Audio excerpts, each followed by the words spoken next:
Jamison Bagwell. Jamison. Jamison. Jamison. Jamison. Jamison. Jamison. Jamison. Jamison. Jamison. Jamison. Jamison. Jamison. Jamison. Jamison. Jamison. Jamison. Jamison. Jamison. Bagwell.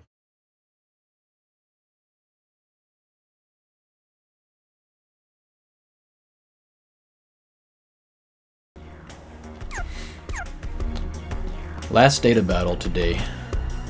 Xion. This is the second to last episode of my tribute series to Jamison.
Okay, that was not too bad for a first attempt.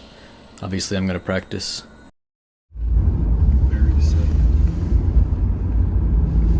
All these years living here and it being farmland. Now there's going to be houses sitting through all of this.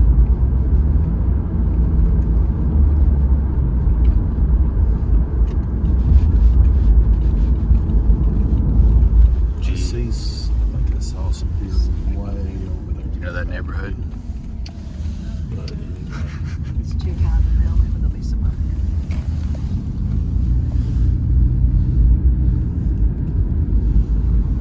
Here too? Is this field going to be houses? No, this side did not get sold. Okay. It's just the other side.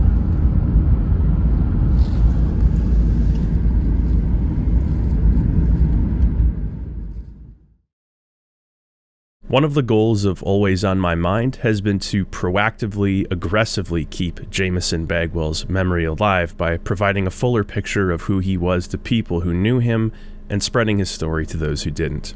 I didn't know Jamison, and despite the strong first impression he left, I only know Jordan insofar as two people across the world can become acquainted over the internet, which is to say, I don't know him. But that's actually why he asked me to do the intro to this episode. I came across him and his channel a year or so ago. I've watched and commented on a few of his videos. I was initially drawn in by his perspective on film, but I found that movies were only one facet of the channel. Always on My Mind may have a narrower audience, but it's much more significant than talking about movies. I'm a stranger who knows the name Jamison and a little bit about him. Sometimes when I sit with my family for dinner every so often, across from my own brothers, who I have to admit I sometimes take for granted, I think about Jamison. And so I'm here today as proof that what Jordan wanted to happen has happened. Episode 71 is the second to last, and for this one, a lot of people have contributed writing and videos of their own memories and impressions of Jamison. Some of these are short, some are long, some are irreverent, some a little heavier, but all are appreciated and all reflect the unique effect Jamison had in these individuals' lives. There were no rules for submission other than for people to share what they thought was worth sharing. There are as many observations to make about Jamison and as many sides to who he was as there are people who knew him, who've ever thought about him, and all of these are valuable as far as this tribute is concerned. To everybody who contributed or helped to get others to contribute, you really came through.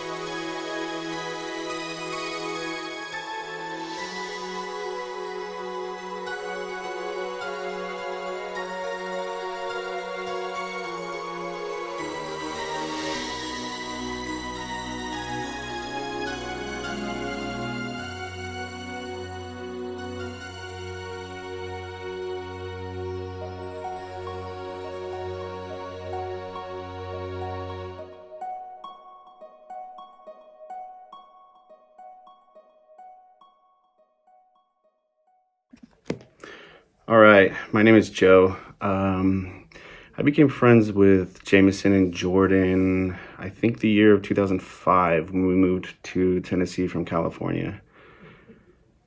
It was actually kind of an awkward first meet. We hadn't talked, being the new kids, just not really familiar with anybody in the neighborhood or anything like that. We didn't really talk until, I think it was just like a random snow day. We were out, me and my siblings, playing in the front yard in the snow, and sure enough, the neighbor kid walked up with some other kid, and we proceeded to have a silent, super awkward snowball fight. And lo and behold, that was Jamison, and I want to say his cousin. So after that, we started talking, hanging out more. We'd go over to the Bagwell's house and hang out and play video games, watch TV, or do whatever kids do, and just became friends. So I know they had a trampoline. We used to jump on the trampoline all the time and just hang out, and I don't know, it was cool. I always enjoyed going over their house. And I think the year before we moved to Tennessee, we got these snow skates. So basically it's like the deck of a skateboard, but designed for the snow. So we were super excited about that for the next snow day. And I want to say Jamison ended up getting one too. But before it snowed, Tennessee would have, its fall season. So there would be leaves everywhere, and everybody had hills in their backyard. So to practice after a rainy day, we would hop on our snow skates and practice by sliding on the leaves going down the hill. And that was something that we really got to do. But finally got another snow day as friends this time. And I don't know, Jamison had a really cool commitment to succeeding in the things he was interested in. So I know something happened to the Bagwell's back deck, and I don't remember what it was. But anyways, it provided this drop. So we would just try and, on our snow skates, ride off of the top of the deck and then drop down onto the snow below, land it, and ride away. And me growing up skateboarding, I got it fairly quick. Still took me a while. But Jamison, who didn't really have a background in that, really wanted to... he wanted to do it too, and that was just a testament to his character, because he tried and tried and tried and would, you know, eventually make it and land and fall, but he did it. And I thought that was something really cool that I can look back on, because, you know, he just had that mind for success and that can-do attitude and ability to achieve the things that he wanted to do. And I thought that was really cool. So he had a big commitment to learn. And he had the brain for it too. He was super smart. I mean, look how fast he picked up Spanish. That's crazy. So he was awesome. But I mean, like kids, you know, we had a falling out. Him, my brother, and I. I think Jordan was already gone to college because he was a couple years older than us. But, you know, for whatever reason, we quit hanging out for a while, and then eventually kind of picked it back up and became friends again. I mean, it was really cool. We bonded over hip hop and different things like that. And I remember even at some point, Jamison got like a Tupac poster, and it was Tupac, and then right behind Tupac was like a weed leaf, and he had it up in his room. And I think when Sherry first saw it, she was just like, absolutely not. It was just super funny.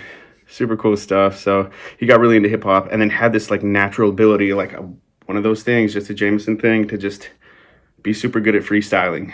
And it's just amazing. You know, he had any art really that he picked up, he was just incredible at. His drawings were mind-blowing. I remember his Notorious B.I.G. drawing that I'm sure a lot of people are familiar with, because it was just like, this is just a kid, like, and he's doing this straight up portrait that is just so good. He was anything he put his mind to, he was very, very capable of achieving, and he generally did. So that was super cool.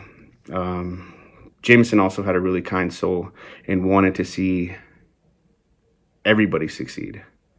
And he was always willing to go above and beyond to help you do that, whether that was helping you with schooling or just being stoked on you. After I left for the Navy in 2012, I remember, I think it was Facebook, I posted something about hitting my first year, you know, knocking my first year out of my enlistment. And he commented on there and said, "I'm proud of you, homie." And I thought that was really cool too, because like we hadn't even talked for some time. I mean, him and my brother stayed really in touch, but after I left, I was just gone. And him telling me that he was proud of me was like something that doesn't really seem like a big deal.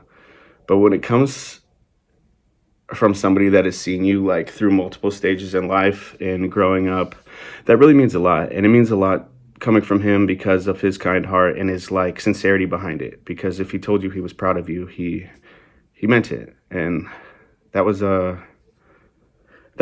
awesome. And I know he had, when I got out of the Navy and I moved back to California, my brother moved back too. And Jamison had moved to California and was working, I think, in like a lumber yard at the beach or something like that. But I was really happy to hear he was doing well. I don't think I went and saw him, but my brother did. And they got to kind of see each other on the other side of the issues that they were both facing. And that was awesome too. Those are some of the last pictures my brother has with Jamison. And I know that he really, really values those and is grateful for those. And you know, what happened is extremely unfortunate because some people make it and some people don't.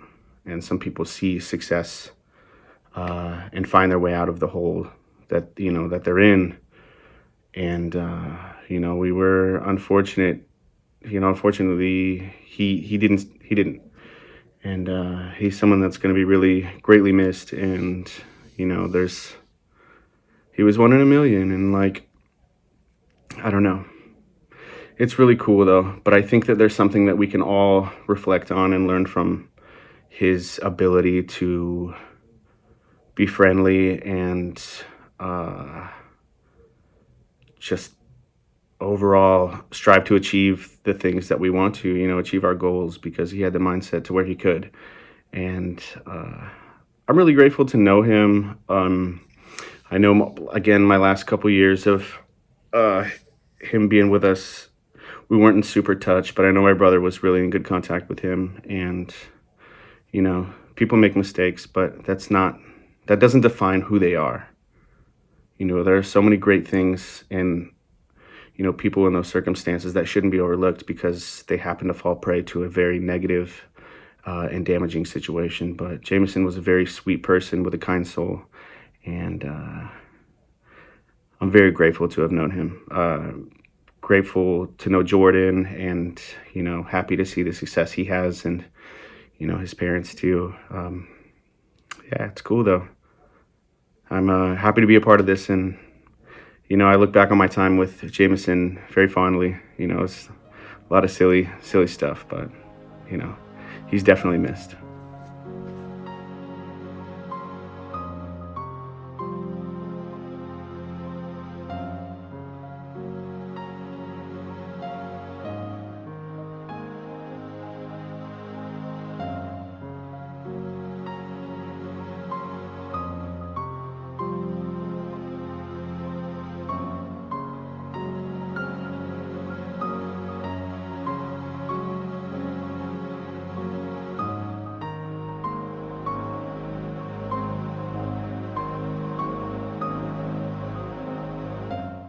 Okay, this is take number 2 because I kind of find myself babbling about Jamison. So this is the video. Jordan Bagwell approached me about creating for Jamison Bagwell, and I want to thank Jordan on the front end of this video for being so persistent, and, you know, like, you're trying to do something, you're trying to make a project here, you're trying to, like, solidify your brother's memory, and, like, that's amazing. I think that's awesome. I thank you for all of the texts, all of the Facebook messages, all of the emails. I thank you for reaching out to other people and having people reach out to other people, and, you know, you're putting your effort into this for your brother, and I'm happy Jamison has a brother that's just as passionate about things as he was. So that's awesome. I'm making this for Jordan as much as I am for Jamison. So Jordan wanted me to share, you know, so just some, like, memories and stories and things like that. And there's just so many, I don't know where to begin, because I feel like he was a big part of my life during the more formative years of me as a person. And so there's just so much to talk about, but I can just start with, I guess, who he was to me. So Jamison, for me, he was a great thinker. He was an artist. He was a comedian. He was a sympathizer, a translator, an explorer. Like, he was so multifaceted as a person. I've yet to meet anybody who even comes close to, like, matching his personality or, like, his energy, or the way that he thinks. I mean, I feel like in life you start to see similarities between people, and the ones that are unique like that, those are the ones that are, like, really special, that exist. And so Jamison, that dude was just, like, I don't know, he's different, and I caught on to that early, you know. He loved Bone Thugs and Harmony as, like, you know, a southern skinny white kid. I thought that was just, like, the coolest thing ever. He's a rapper. He's an art. Like I said, he's an artist, but, you know, in the sense of, like, a material artist with, like, in the traditional, like, you know, pen and paper or pencil, graphite, charcoal, paint. He's an artist in that realm, but he's also a musician. I mean, I think he was a little too self-conscious to play music for people, like an instrument. but dude, could he rap? He loved to rap, and his memory was like on point because he would remember all the lyrics of like all of his favorite songs, and he was so good at it. His memory was something else. Like, it was really good. And so, yeah, Jamison, he was like just a good guy to just hang. He was one of the friends that you could hang out with him, and you guys aren't doing shit. You guys are just fucking. There's nothing to do. You guys are both bored, but you're bored together, and like that was really fun. That was fun to just like do nothing or figure out something to do. That was like, you know, you gotta be creative. You gotta you have to go out and look and search for things to keep you busy and occupy your time. And like I said, in those formative years, those are the things that kind of, you know, pointed me in the direction of the person that I am today. So me and Jamison, I didn't know its importance at the time, but we really liked the outdoors. We really liked going outside, being in the woods, Rotary Park, which is like this local park next to our neighborhood. And it's more developed nowadays than it was back then, but there's all kinds of like miles and miles of like trails and different parts of like, you know, like Middle Tennessee forests, and you know, like hidden ponds and old barns and bats and owls and things. And so we would go in this park often, me and, you know, our friend group, and we would go walk around and just really, I mean, we were really just in the moment, we were kind of just fucking around. Like, it didn't seem, it was hard to process how pleasant this place was. And it's funny, like, now that I'm mentioning that, that was actually the last place that I saw him. So, quick tangent. I went to this park with a friend of mine, and I look across the park. So the parking lot is much bigger than it used to be. So I'm on one end of the parking lot, and I look towards the wood line, and I look, and I see this guy walking, and I'm like, my eyesight's not great, but that looks kind of like Jamison. And then like I'm kind of peeking my head out, and then I could tell that he had noticed me, and I don't know if it was the hair or what, but he was just like, Amir, and I was like, Jamison, is that you? And lo and behold, he comes running across this field, this grass field, next to the parking lot, and it's him. And I hadn't seen him in years, and he was just visiting family, I guess. I think he was visiting family, coming from California, because he was just ready to leave the country. And I saw him at this park that we used to hang out at all the time, and I forget who he was with, but he was walking with a buddy, and we caught up, and he showed me that he speaks Spanish so well, which I loved because he learned it in such a unique, authentic way. I knew he loved cultures and people and the world. So, you know, he appreciated like delving into different things. So I saw him at the park, and yeah, we just, it felt like I'd saw him like the day before.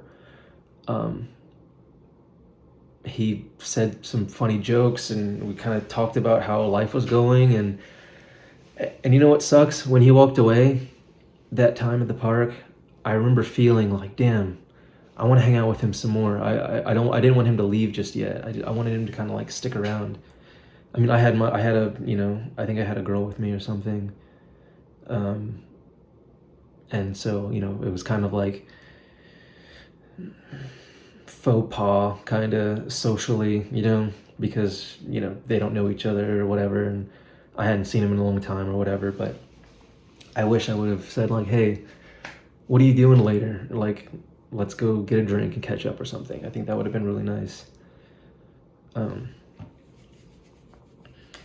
But yeah, for me, that park will forever be kind of a special place for me. And I'm glad that they've developed it. It's like more user friendly now. It's got more amenities for people. It's definitely gotten better since, the time that we were hanging out there.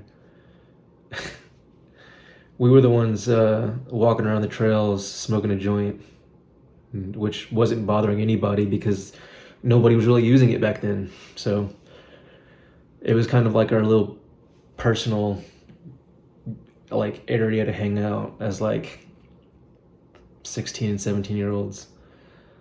So that was pretty cool. Another place. Jamison used to live, I think it was called Golson Road. It was kind of far out in I don't know, I guess West Clarksville. I don't know.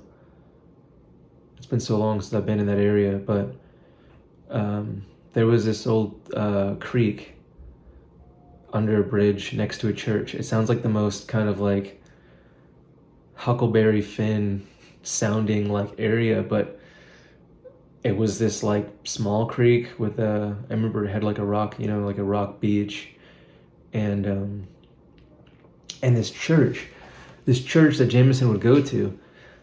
I wonder if he was like not battling, but trying to figure out religion, and that maybe that's why we hung out at this church so often. And this church had open doors. I don't know if it was just like a local kind of like understanding that the church is always open for whoever, but the church didn't lock their doors. And we were just little shits, and we would just go in this church and just kind of like hang out and like eat their snacks and drink their tea, and I would play their piano.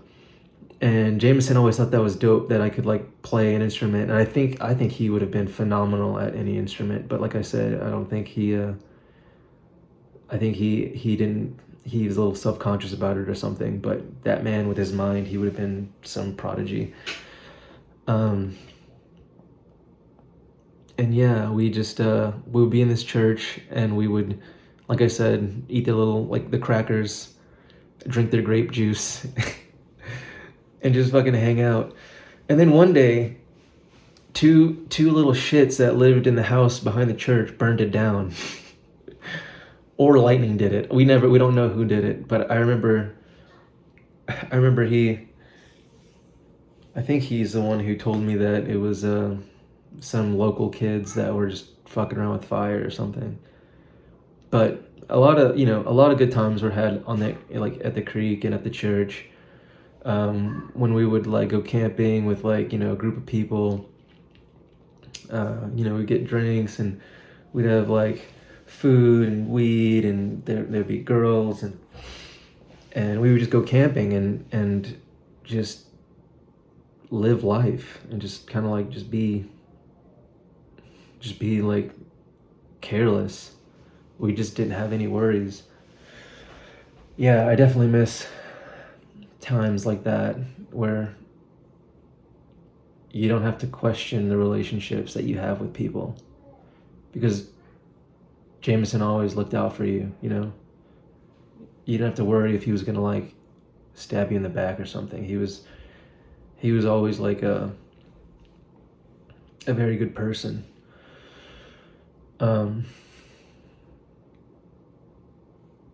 So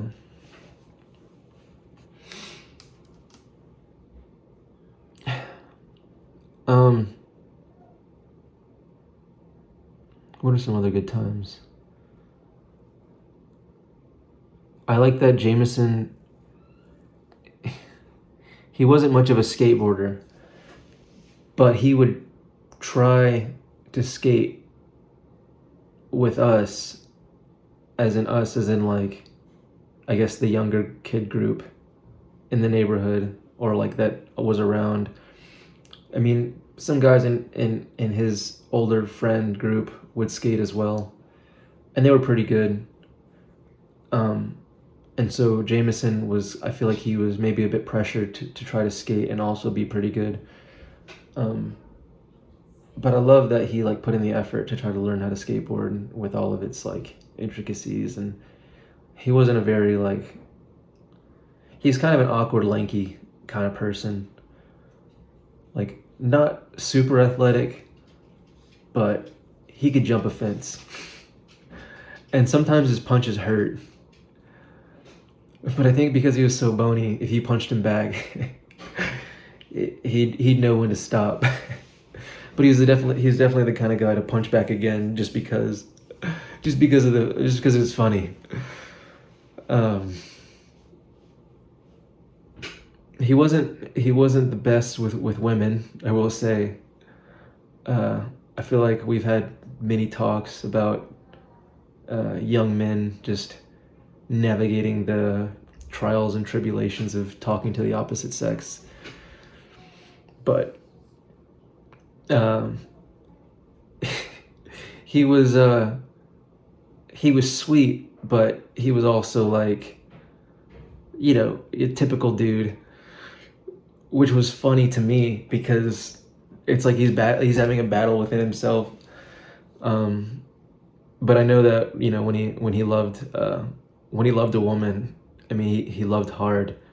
So that's a good thing. I mean, I feel like, I don't know about the girls that he's dated in his life past like high school, but I'm sure that, you know, whatever girlfriend that he had, he would have, you know, made very happy. And any friends that he made, which when he moved to California, that was kind of like, I feel like that was the peak of our like adult lives. Well, maybe not the peak, but, you know, the intro maybe, you know, moving away from home. I moved to Nashville, he moves to California, and then I moved to Knoxville, and then, you know, I talked with him maybe once or twice while the time that he was in California over like Facebook or something, which is also atypical for me. I'm not usually on Facebook. I don't really talk to people on Facebook, but when Jamison reached out, it's like, you know, we had like long conversations over the course of like two or 3 days maybe, and it's just typical catching up and all that stuff. But I remember he told me he had made a couple of friends and like he did music, a music producer or something like that, and how he's a good rap. I think he might have sent me some of his music and some music of one of his friends or something. And dude, when I listened to his rap, I was like, nah, this can't be Jamison. There's no way. He kind of sounded like the RZA or something, like from Wu-Tang Clan. It was just something like crazy, like deep. It was great. It was good. You wouldn't expect it from, you know, Jamison, like. And that was really cool to hear. I'm glad, you know, like I said, he's a passionate guy. Like when he puts his mind to something, like he'll delve into it. And I think that, you know, Jamison was the kind of guy that he would have made like a good scientist, like thinking about a lot of things from different perspectives, but like objectively. He gave very rational advice on things. Jamison was the kind of guy where I feel like I go to him with a problem, and then it's almost like we were learning the answers at the same time. But it's as if he had already known the answers from the beginning, just by being able to think about something. Whether those answers were right and wrong, you know, or right or wrong, I don't know. But I definitely feel like he was, I guess, like wise would be a good word to use. And so, you know, I assume that in Cali he's just living life, just being himself, making friends, blah blah blah, and he was, which is great.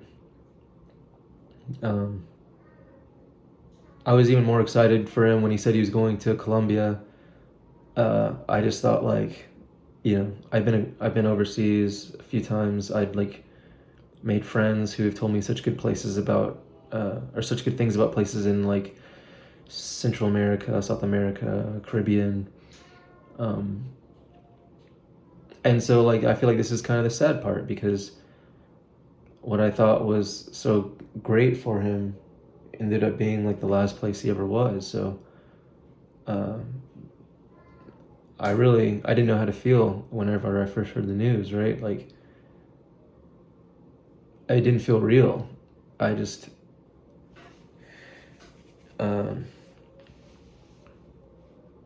he was supposed to just kind of like, I thought it was another adventure, you know, another exploration on his end, another like chapter in the life, the long, long life. I don't want to like get into those emotions because I really wanted this to be a more happy conversation with the phone, talk about the good stuff. But I also feel like it's necessary to talk about that in terms of like the story, especially from my perspective, because you know, that's how I remember him and the things that I went through, you know, while being his friend. You know what I think about a lot sometimes? I think about, I wonder what Jamison would be like, you know, in today's day and age.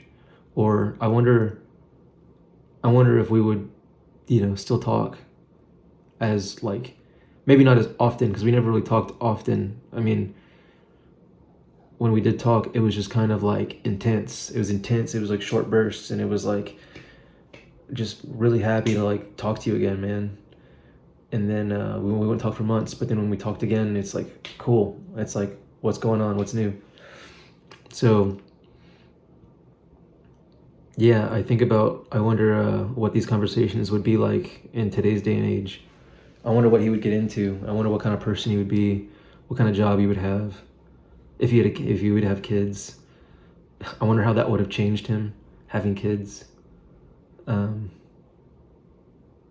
I really miss seeing the dynamic between Jamison's mom and him. Miss Bagwell, I will probably forever call you Miss Bagwell just because I'm just used to that. Just know that you raised a quality young man, and you're one of the sweetest women I've ever met. You've raised two quality young men. And I really enjoyed listening to you guys kind of interact with one another. I think it was something special that you guys had, and I know where Jamison gets his characters. Because he was super witty, he was super funny and super personable, and so good job.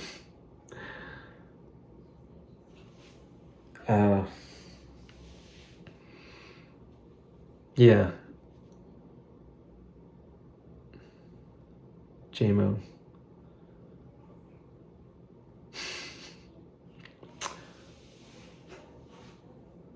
I feel like Jamison, if he were still alive today, I think I would want him to be proud of me with the things that I've done,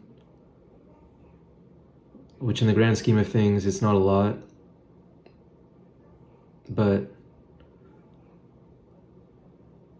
for some reason, like I said, he wasn't that much older than me, but he was still like kind of, he was a peer and just had an older friend group, I guess. But in a lot of ways, I feel like I looked up to him, even though we were basically the same age, you know. I liked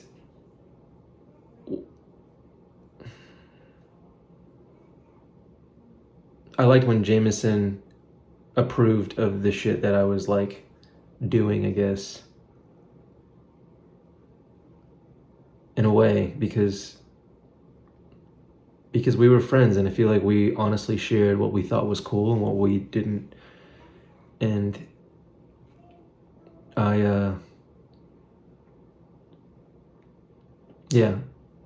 I hope I would have made Jamison proud of me today. I wish he could have, met my girlfriend, met my child. I wish I could have met his child. I wish we could have taken our kids to the park that we used to go to Rotary.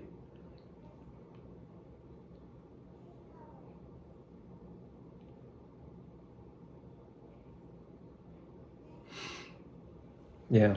Okay. Now, I think I'm gonna try to talk directly to Jamison now, just as a little add-on, I guess. Jamison, I'm sorry for not making this video sooner. I'm sorry. I mean, I know, life gets in the way, and it's hard to do shit when you got a lot of stuff going on, and I'm sure you would have understood, or at least made fun of me for thinking that my life is so hard. But I finally did it, and I'm happy that I could make something for you. I hope you're doing good. I hope things are going good for you. I appreciate all that you've done in my life. Just being my friend, just talking to me when I needed it, hanging out, skating, sharing things.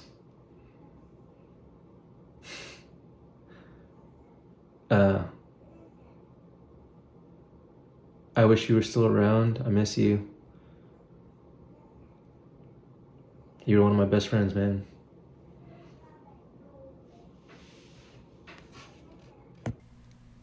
Hey everyone, my name is Will Shelton. I apologize for the mono sound. If you are listening this from your left ear, I bet I sound really good. If you're listening this from your right ear, I have nothing to say to you. Okay, I've been on a trip down memory lane this week. Last few days, really. Having watched a little bit of the series Always on My Mind has provided me, I think, a lot of, not necessarily closure, but insight into things, sorry about the mic tap, insight into topics that I've been struggling with since Jamison's passing. Mostly with what I commented on that most recent video relating to the... And also, sorry, I have kind of a cold right now. I'm going to pause real quick. Yeah, it's still going. Okay. This is Zuzu. She's the one who's making all the noise right now. I also apologize for my... Bleh. I have kind of a cold right now. That's what you get when you teach middle schoolers. You're constantly sick. I get the tonsillectomy in March. Happy 31st birthday to me. I'm drinking, not because of the occasion, but because a coworker gifted me a bottle of Jamison for New Year's. It was very kind of him. But it relates. The comment that I was posting, to get back to it, brought up a lot of insights that I had been struggling with since Jamison's passing, mostly related to, I guess, the sense that he understood some deeper level of life that I was unable to grasp. This, I'm guessing, stems from having known him since middle school and always knowing him to be this very thoughtful, this very stoic, intelligent young man that I always admired, that I always sought to become more like. And so with that in mind, I think it would be nice to go over some memories that I have of Jamison from middle school, which a lot of these stories will coincide with what I imagine Rain will tell you. this is when I first met Rain. Jamison and Rain had been friends since elementary school, from what he had told me. And when we had first attended Richview together, cowboy up, tell you what. When we first attended Richview, Jamison introduced me to him and said, "This is you, but in another plane of reality or something," because Rain and I have always been mistaken for each other just because dark hair, white guy, talks like he knows something, mostly out of his ass. I'm going to swear a lot. I hope that's okay. Just heads up. But yeah, and so Rain and I became pretty fast friends in 7th grade. But before that point, Rain was always this kind of elusive figure to me, spoken of very often in rumors, like, oh, he's the smartest guy ever. He draws a lot of Mickey Mouse for some reason, but he's still okay. He's still fine. But Jamison and I, all in 6th grade, were really the only two in that friend group at that time, with my understanding, because both of us were very introverted. We took all the same classes. I think we had every class together in 6th grade. And we were both just known as the nerdy quiet kids. And so we would mostly just hang out. He would draw a lot, and we would do these things called monsters, where we'd get a blank sheet of paper. He would start something. He would draw like a single line, and then I would add on to it. And then as the weeks would go on, we would just have this developed monstrosity, you know, and we would eventually bring more people into the gang, as it were, to draw this monster. You know, every single time it would be something heinous, something completely different. That's when we first met Stuart Snyder, who was also very renowned for his artistic abilities. So I always admired Jamison and Stuart to that extent for just this very imaginative, if not somewhat hashtag dark humor disturbing, but I always admired that. I always thought that was really fun, especially for someone who would joke about, per this first yearbook entry, because I just wanted to kind of go through these since I still have them. He says, so there's his signature, and then down here is where he actually put his comment, which is, "Poshes are stupid. Nataz?" Which, 2 inside jokes back to back. Shocker, 6th graders, right? You'd never expect it.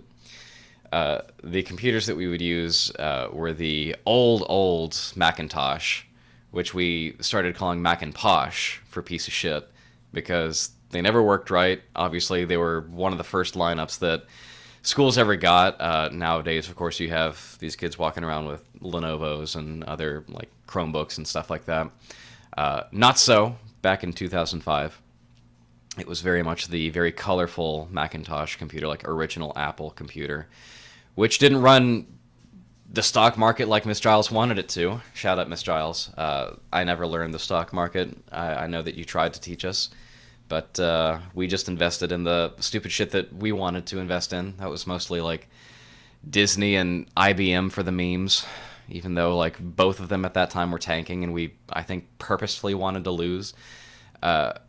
Pass was where we really just like were so emboldened by our level of intelligence that I think at that time, for a lot of kids, I think, when you are coddled in that way of, oh my god, you're so smart, you're going to go so far in life, the world's going to crumble at your knees because you're just going to be just so commanding over all of it because you're so smart, you quickly develop this sense of main character syndrome, and not narcissism to the extent that you're just expecting shit from everyone, but definitely this idea that like you don't take anything seriously.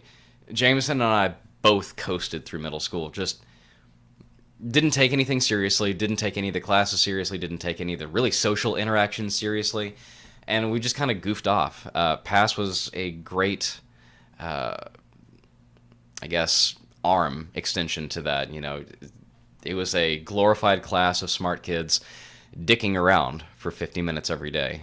We learned a lot of vocabulary words, which I'm now teaching to my students, so that's a fun legacy to have, you know, having Wordly Wise still in the back of my pocket and then teaching them their voracious vocabulary, so to speak. But for that time, it was mostly just Jamison and I interacting in a really goofy way. And that's how we knew each other, was just these two goofy kids that didn't really have any other like friends to speak of but each other, and because of that we really just hung out a lot. We would go over to each other's houses a lot on the weekend, and we would play Katamari Damacy and Kingdom Hearts, Tony Hawk, GTA, Vice City I think was at the time. Just a lot of random games. I think Halo was also involved, Halo and Halo 2. At the time, that was when I first met you, Jordan, was when I was coming over to y'all's house.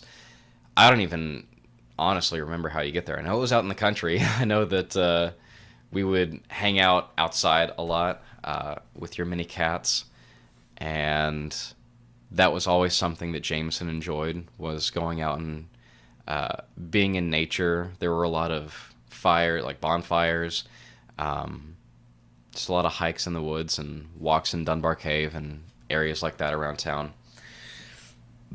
There was this one birthday party. I'm pretty sure it was mine. It was like when I was turning 12 or 13. We went to Dave & Buster's, which I think had just opened in Opry Mills. And this is one of my favorite stories. I still remember this so vividly. When we went, we both just picked like the one game we were good at. I don't even remember what it was. And just, essentially scam tickets from that one game. I guess you're playing it correctly if you're just playing to get more tickets. You just play the one game that you're good at and get as many tickets as you can. And by the end of the time that we were there, it was 2 or 3 hours, we'd accrued, I think, several thousand tickets at that point, and we decided to split it evenly. And so we both commiserated on what we were going to buy. I'd always wanted one of those stupid perpetual motion dolphin things, which for some reason just really fascinated me. Something about the spinning of the dolphins hitting the ball back and forth. It was like 2,000 tickets, and I was like, whatever, I'm just going to get it. I was really obsessed with having like a scene kind of bedroom at the time. I think that was going to contribute to it. It was either that or it was going to be like the Tesla coil that they have, the really shitty Tesla coil that never works. But Jamison, he took his 2,000 tickets, and he was like, a big one prize, you get it, and it's just going to be wasted. It's just going to be put into a corner gathering dust, which that's exactly what happened to it. It is somewhere in my mom's house, gathering dust in my old childhood apartment. She was leasing me an apartment at the time when I was 12. Rent was crazy back then. No, my childhood bedroom. And Jamison, he had a different idea. He always the entrepreneur. He was like, no, I know what I'm going to spend my 2,000 tickets on. There's always bins of like the worthless 5-10 ticket. This is what you spend with the rest of whatever you have remaining after you've bought the big shit. Blow the rest of it, kid. Savings, don't have that, because God knows the world's never going to reward you for having a savings account. You're always one medical emergency away from being bankrupt. Just blow the rest of it. You got these little flicker things, like skateboards, little frogs that if you kind of press down on, it'll hop a single time. There were these rubber pigs that were worth, I think, 20 tickets each. So, doing the math real quick, that's 200 little rubber pigs, the size of a penny. He bought 200 little rubber pigs, and just carrying them all like a dragon would hoard gold, shoves it into his pocket. And I look at him horrified, and I say, Jamison, what are you even going to do with all of that? And he said, I don't know yet. And just has like this devious little laugh. Hang on, there's some barking right now. Delivery driver, sorry. He has this devious little laugh, and he says, I don't know what I'm going to do yet. We meet up with my mom again, who had taken us there. And we start walking back to her car and decide to get Cold Stone Creamery on the way back. And this is where he leaves his first victim. He places a single rubber pig on the bar while we get our ice cream. And, the minimum wage worker just glances at it and is like, another fucking day in the life here. I'm sure they but to me, I was losing my mind. I was like, oh my god, this is the greatest criminal mastermind plan I've ever seen hatched and carried through with actual, like, tenacity and audacity. And so he just starts leaving them like a breadcrumb trail as he's going through them all. By the time we get back to my mom's car, he has like 150 left. He's left 50 behind, in his wake of terror and chaos. I don't remember how many my mom ended up fishing out of her car, but I know it exceeded 30. She found them in nooks and crannies, in the glove box, in the window shades, everywhere.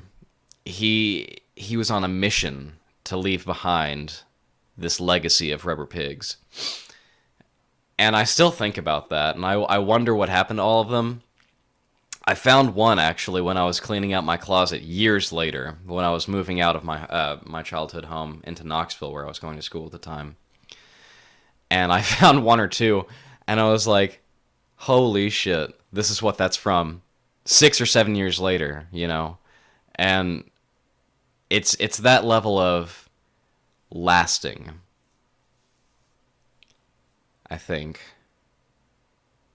that I still think about with Jamison just in general.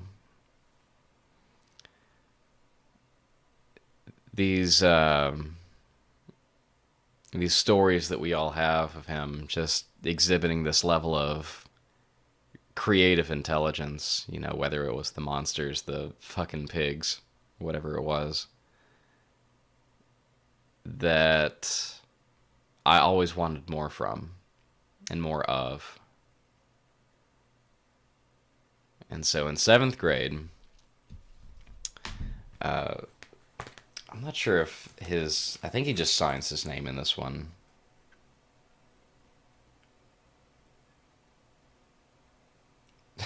This is where Rain starts commenting here, so this is where Rain and I first meet in 7th grade, and the three of us start hanging out more as a trio instead of a duo.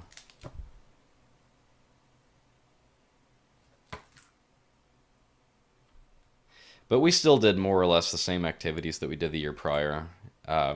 Gaming on the weekends, going over to each other's houses for sleepovers, just talking about stuff. I know, going back to that main character syndrome, I think we all felt privileged and enlightened in the self-awareness of asking why we were here and what it all meant, and big existential questions like that. And lying awake after having watched Rurouni Kenshin, Yu Yu Hakusho, other Toonami anime at the time, which, by the way, is when you and I, Jordan, started talking about One Piece and really getting into that together, and you driving me to Hastings, which I have my own separate video that I could make on your impact on my life and the timing of what was going on in my family regarding my own brother, and how both you and Jamison served as brother figures to me, especially in middle school, when there was some stuff going on. But that's another video. Or it doesn't necessarily have to be, I guess. This is all very much not planned. This is all which, based on what I've watched, is the vibe you're going for. Very not scripted whatsoever, just going stream of consciousness with the flow kind of thing, which libations help with that, so cheers.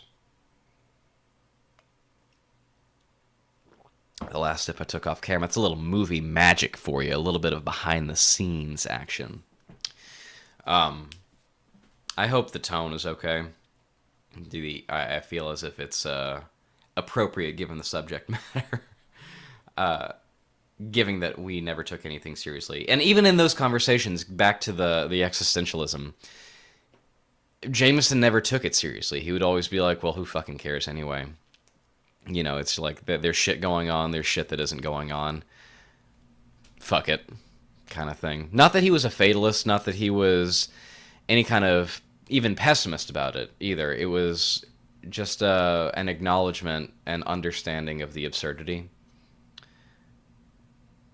later, after having become more well-read myself, I appreciated, I think, that level of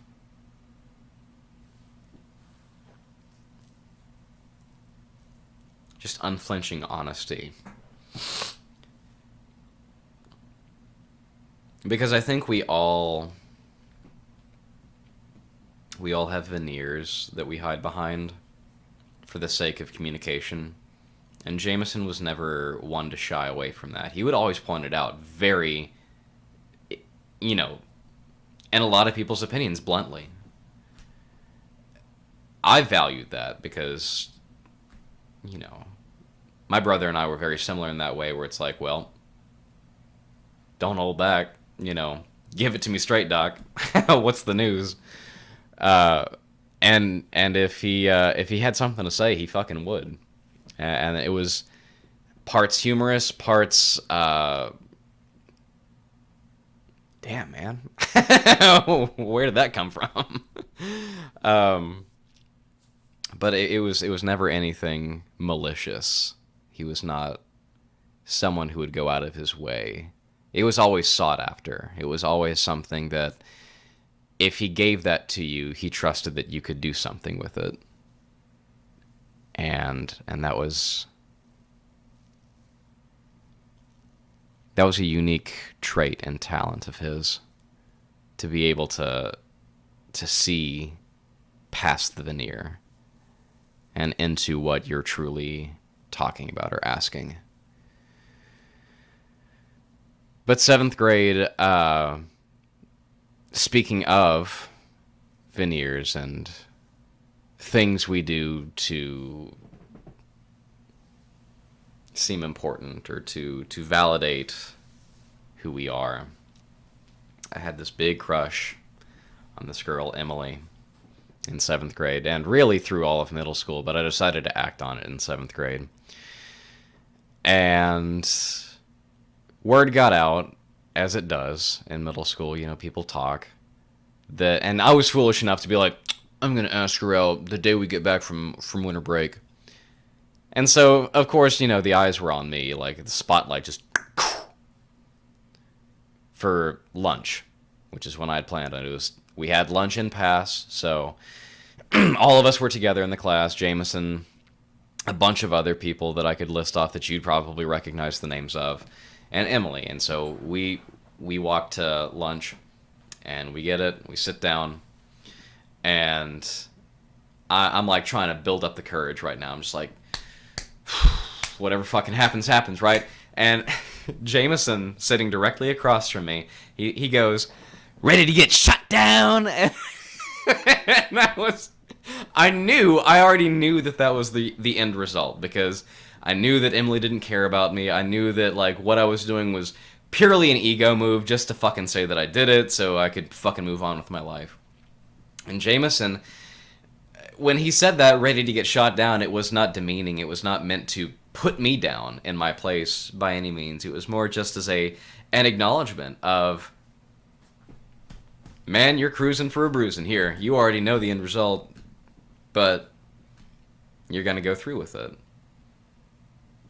And he was still going to be there, because he always would be there.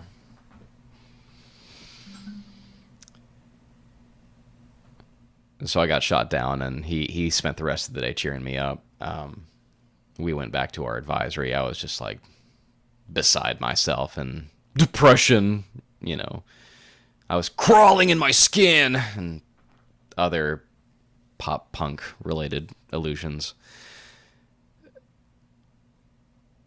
But he always managed to find a way to make me laugh and to cheer me up at the absurdity of looking out the window, because we didn't ride the same bus, but we certainly did ride in the same car a lot, and we would remark on the idea of looking out the window and imagining the soundtrack playing in the background, tracing the raindrop as it crawls down the pane, and alternatively playing the what would later become known as oh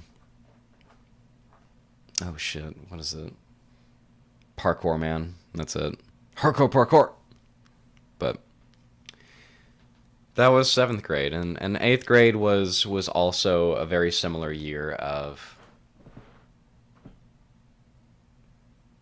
hangouts and drawings and deep conversations that recognize that still waters don't always run deep, that sometimes it is just a puddle that you're overanalyzing.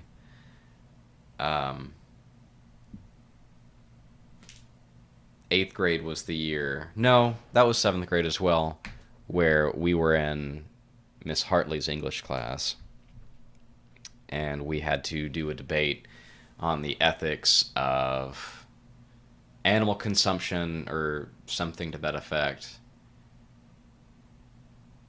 We just had to argue something. I think it was just a general debate, like you pick the topic or you have a choice of topics to pick from. And it was myself and Rain on one team, and it was Rain and someone else on the opposing side. And I had couched my entire argument, whatever it was, I don't even remember the topic at this point. I just know that I had based everything on this one point of animal experimentation. Animal experimentation for drug development, for makeup development. And I was on the pro side, and he was on the opposing side. And I said, well, pro, you gotta treat bubonic plague. If you hadn't experimented on the rats, then it would have wiped everybody out. And, you know, you had to have this understanding of rat biology in order to have figured that out, even though, like, one, historically completely inaccurate. That's not how they discovered the cure, even within the context of that time period. It just, they waited that one out. And then two, of course, is the actual origin of the plague, which was the fucking flea, which Rain accurately pointed out. And by that point, Jamison and I just threw our hands up and we're like, yeah, we've lost this debate, which is, who fucking cares, kind of thing. He gave the opening statements and I gave the closing arguments, and I totally shit the bed on that one, so that was my bad. My bad, man. But yeah, 8th grade was very similar, and we would get very political on that note of talking about what we saw in the world. And this one has more than just a signature on this one. This one is pretty political, because he says in it... Politipickle, I shall say. He says, sometimes I put pickles on terrible chips, terrible chips, I can't fucking read, on tortilla chips, and I cut them so thin that you can see through them. And then he says, in bigger font, as you can see, whoop, right there, Iraq doesn't kill soldiers, Bush kills soldiers. And he signs it, Jebediah Tuberfield, Jamison Bagwell, among other sketches here that he has. Shout out Stu on the other side. Got a three-eyed drawing of me in a canonically accurate spinny cap. I had a spinny cap for a long, long time. A little propeller hat. And then another drawing. But yeah. And that's what I remember the most of Jamison, was cutting wit, political commentary, and just a lot of silly, goofy fun. He has one last entry in my yearbooks, which was freshman year, and it's very similar. After God created this beautiful sunrise, he let thousands of African children starve to death. Praise Paul. And Paul was someone in our history class at the time. We took history with Miss Richardson. And that really exposed us to a lot of different political inequities, obviously. And that's just something that I remember talking with him a lot about, is when we were trying to understand our faith as two people who grew up in the church, as two people who... Oh, bless you, Zuzu. Let me go ahead and give that center stage. As two people who never really questioned anything, despite the fact that we had all these existential questions that we would always be asking why. For myself, I always took my faith for granted. I always was just like, well, of course, that's what I'm going to believe because my family believes it. Why wouldn't I believe it? And I remember chatting with you about this, Jordan, on AIM as well at the time, because we both had questions, and you and my brother had experience and contradictions to the bubble that I had existed in up until that point that were very enlightening to me. And I think Jamison, the more he learned about just the atrocities that the many, many, many ones that have occurred over the years, began to ask more and more questions. And it sounds so melodramatic when I put it like this. His art became darker. He became more interested in telling the stories of Biggie and other really famous rappers through his art, and soon through his own music. And after that year, after freshman year, we went to a couple of bonfires together. We went to, I think, a show or two at, God, I can't even remember the name of it anymore. The old venue down on Boot Hill that isn't there anymore, where Melon famously played. That was our old band, in case you're not privy. Speaking of privy, because we were shit. But after that year, he started hanging out with other people. He stopped being in the same classes that Rain and I were in, and we didn't really get to see him very much anymore. He'd be hanging with a different crowd. And so I really let high school just kind of pass me by. I was in band. I spent most of my time either at band practice or with band folk or Rain and the rest of the overly competitive, toxic-ass motherfucker. The other smart kids. The other, Miss, this question on the test is vague. You should give us back the points on that one. Jamison stopped being in those classes, which the last class I was with him was, besides history, freshman year, was gym, which we would always, anytime it came to take the lap test, you have to, or however long you're supposed to run, like increments of 1 minute, 5, 6, 7, 8 minutes until 15 minutes or however long it was, would always walk, because what are we going to do, run the entire time? I couldn't. My asthma at the time was really bad, so I probably could have worked through it if I'd wanted to, but, you know, not to say that Jamison emboldened me or enabled me into just being like, fuck it, who cares, it's just a tiny grade in PE. We just had more fun just walking and hanging behind the bleachers and drawing and being those kids. But after that year, we went our separate ways. It wasn't really until I had moved to Colorado that Jamison and I reconnected.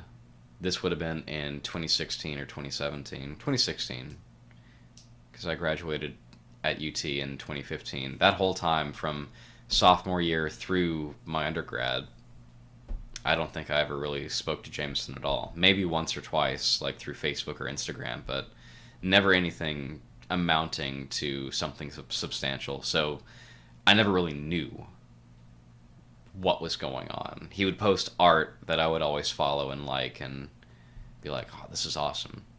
But it was never anything where there would be like significant communication of, hey, what's going on? What are you up to these days? Until I was in Colorado, 2015, 2016. And I saw that he was in Colombia, or had been in Colombia. I don't know exactly when he was there.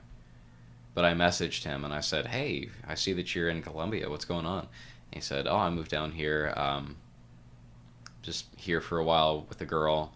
I said, oh, word, okay. Well, just be careful, man, because I know that things can get kind of dicey, especially when you're out of country like that. I had heard horror stories from other friends who had gotten trapped, not in Colombia, and my brother has visited, and it's a beautiful place, and a lot of really wonderful people there, so nothing against the country. But just in general, you always have to watch yourself when you're in another country. You have to be careful of, what's going on, cognizant of just natural dangers that exist in really every country, regardless of where you are, whether you're being taken advantage of or things of that nature. And I had no reason to suspect that anything dangerous was going on. It was more just out of a sense of, I'm surprised that he's there and that he had moved out to California and that he seemed to be on this kind of trail of different places. And I briefly mentioned to him like what I had been doing, that I hoped to get into a PhD program, that his art was doing great, that he had been into some music. Me saying that his art had been great, I don't think he ever would have had the, not to say confidence, but I guess like outright ego to be like, yeah, my art's good, kind of thing. But that was the last time that I spoke to him. Was just this kind of general wishing of well towards each other. This superficiality that left me with the biggest regret when Jordan told me the news. Because it was so out of nowhere to me.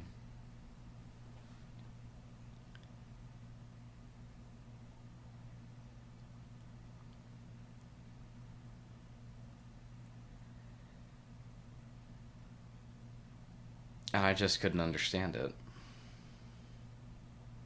I didn't know the context behind what had happened or anything like that. I knew that it was an overdose. And my first assumption was that it was out of desperation, of the sense of, I can't compete with the insanity of the world. I can't make it make sense. Because that's how I had always known him.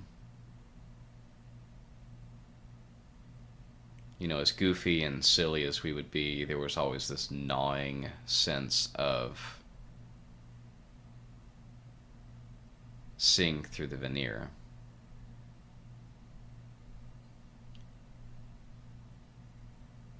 And that inextricable self-awareness that I had always seen in him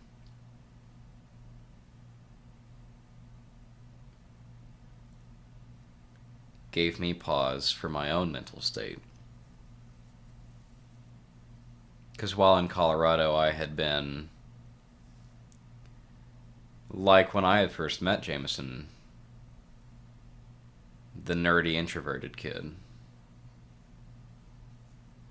I made a couple friends out in Colorado, about the same as I had done in middle school. But I felt this sense of a pattern. And upon hearing the news of his passing, it threw me into this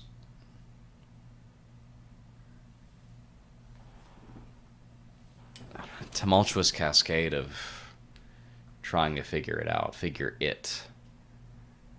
whatever it was.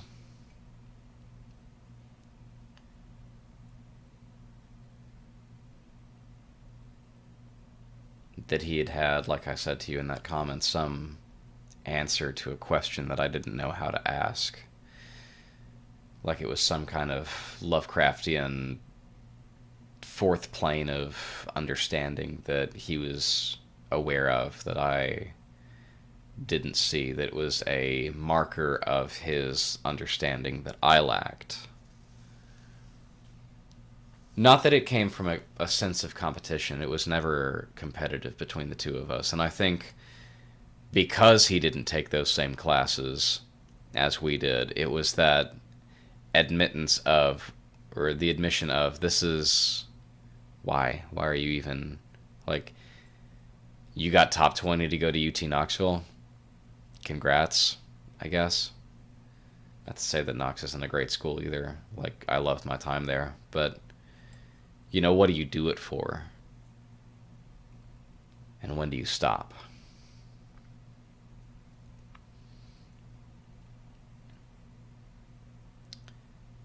I'd be lying if I said I hadn't considered it.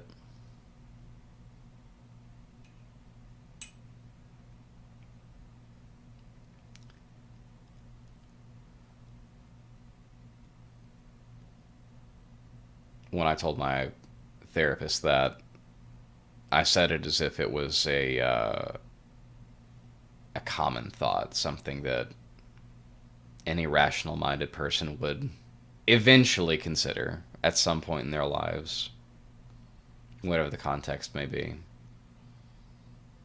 And it wasn't because of Jamison's passing that made me begin to consider it, because the inkling had already been there. I'd already had ideations prior to that. But it certainly did confirm, in my assumptions of it, because I understand the context is different, but in my assumption of it, it had confirmed, in my mind at the time, an understanding that I didn't have.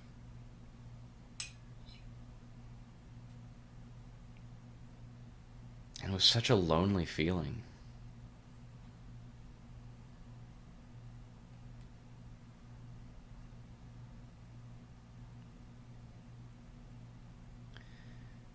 It was like the time that I knew him, I didn't, actually. And I know that's one of those things that people say whenever anything of this nature occurs.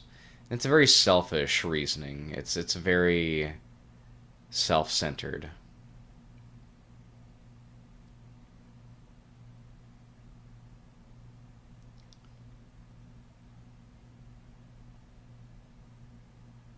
But it really made me think. Because I sought his opinion so heavily. I always wanted to understand his thought process and how he understood the world. Because I valued that perspective. Not just that, but all of the perspectives that he had to offer. Because as you know, as everyone knows, he was incredibly intelligent.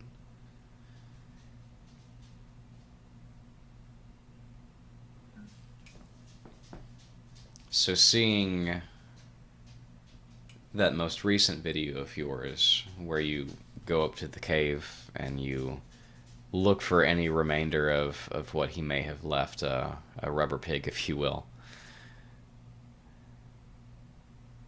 and finding nothing,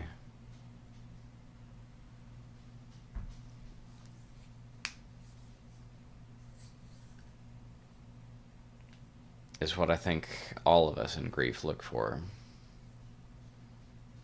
Something to assuage our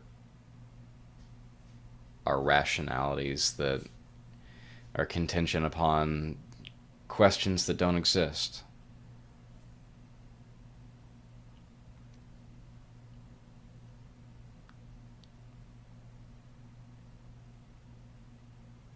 But over the last day, I really have appreciated that there was no answer, that, as the great existentialists would say,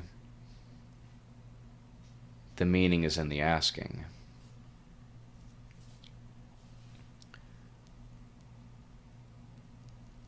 And as you say, too, that there is a significance in giving voice to these memories and experiences, because it validates his existence, our existence, shared together.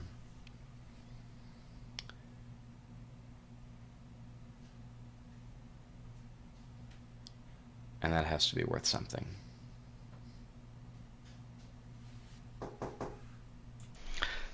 Hello, I am Rain, and I went to school from Jamison from 5th grade through high school. I first met Jamison in the second half of 5th grade, so that would be about January 2004. My parents had just divorced. Dad couldn't afford the mortgage on his own in the house we were in, so we moved across town, and I ended up in Mrs. Hoover's 5th grade class. Everyone was really welcoming, and I quickly made new friends. Among them, Jamison stood out for many reasons.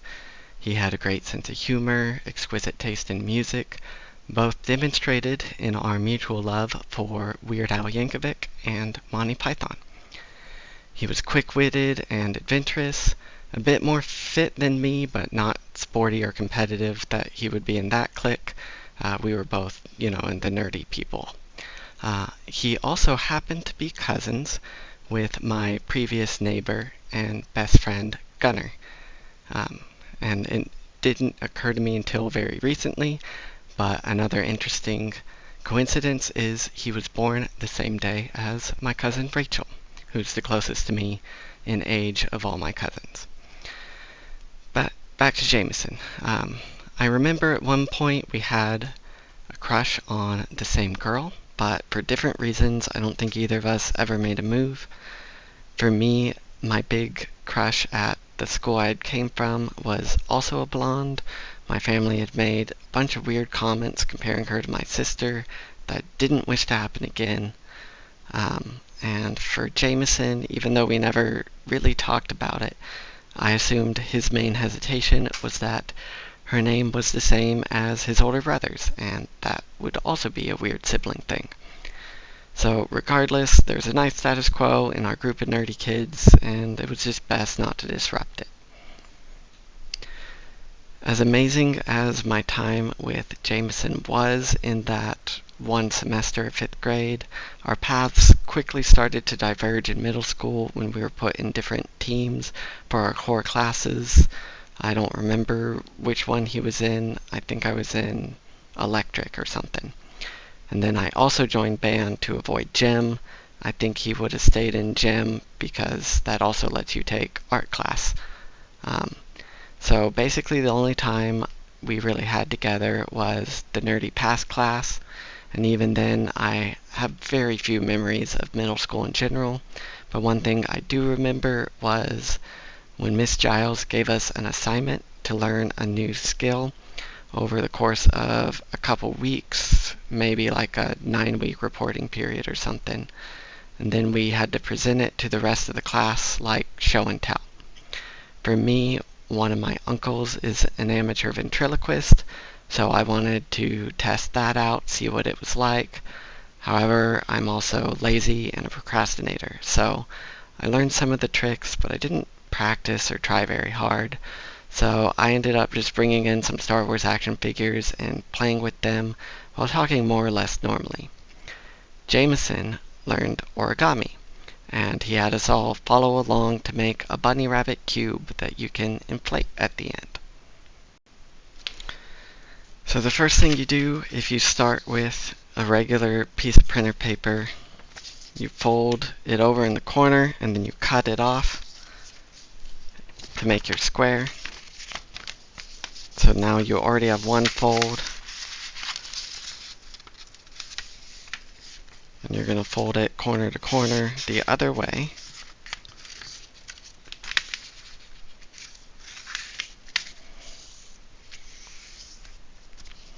Then you're also going to fold it in half the regular flat way, both ways.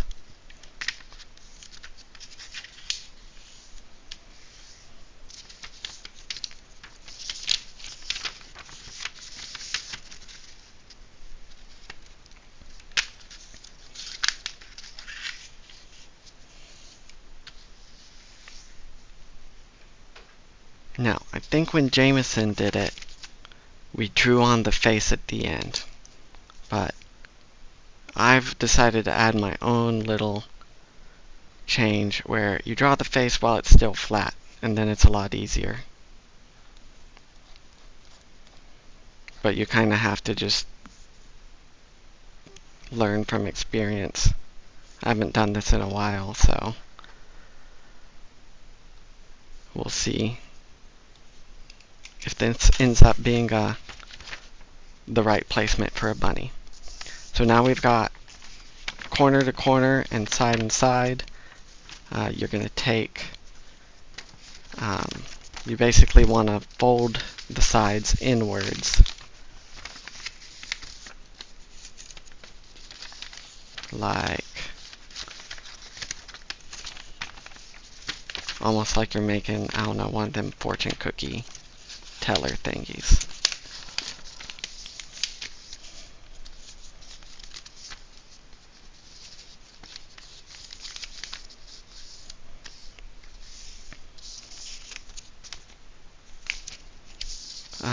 Then you're going to take each of the corners that are free and fold it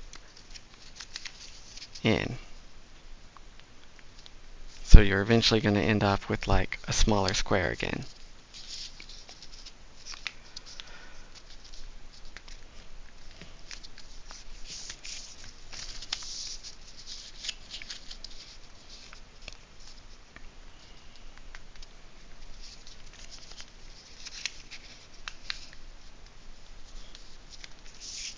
Square. You could kind of see that shape coming underneath. Alright, then you're going to take and you're going to bring the corners that you just folded towards each other. The corners of the wings.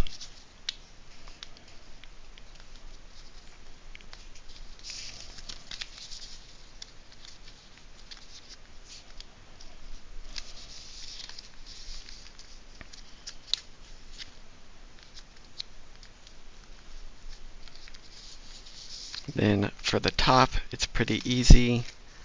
You just fold the little ears back.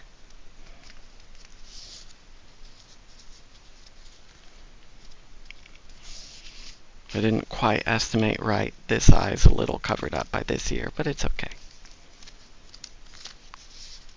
And then for the bottom, it's going to start looking the same, like you're folding ears back.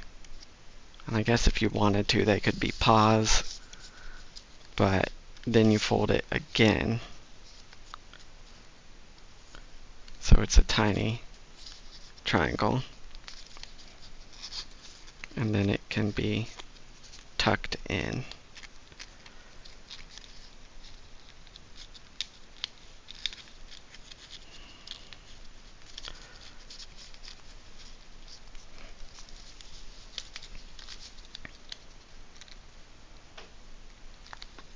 Something.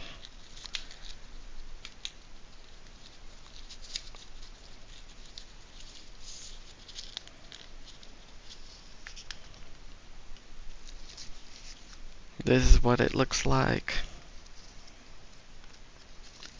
Then you kind of open it. It's almost crab rangoon shaped. And then you basically, if you did it right, there's a little hole where its butt would be.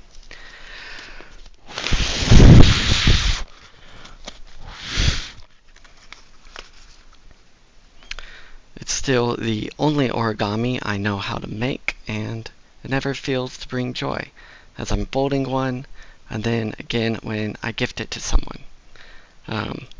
So if you remember the scrap of paper, if you fold that again, you can make more squares. It's a lot harder to get the tuck and fold at the end when you have a tiny one. And it's also harder to inflate. But it's possible. I wouldn't go any smaller than that though. But they make nice little gifts. I think if someone crushes it, It's hard to inflate again, but that's fine. Throw it at him, crush it, eat it. I do seem to recall Jamison may have eaten paper once or twice as a joke. Anything mostly harmless for a good laugh. Jamison and I still talked a bit on AOL Messenger or MySpace or whatever we were on at the time. Maybe we hung out occasionally, but I have very few surviving memories from middle school and freshman year of high school just in general.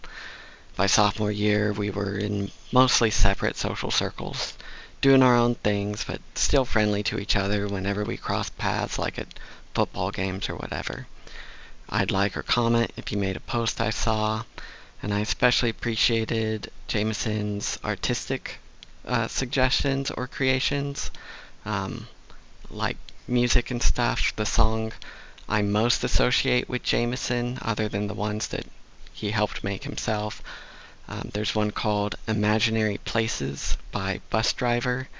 I think it was in the playlist for Tony Hawk's Underground, but I had it on Xbox and you could actually play your own music, so usually I'd be doing that, but he shared it on MySpace probably.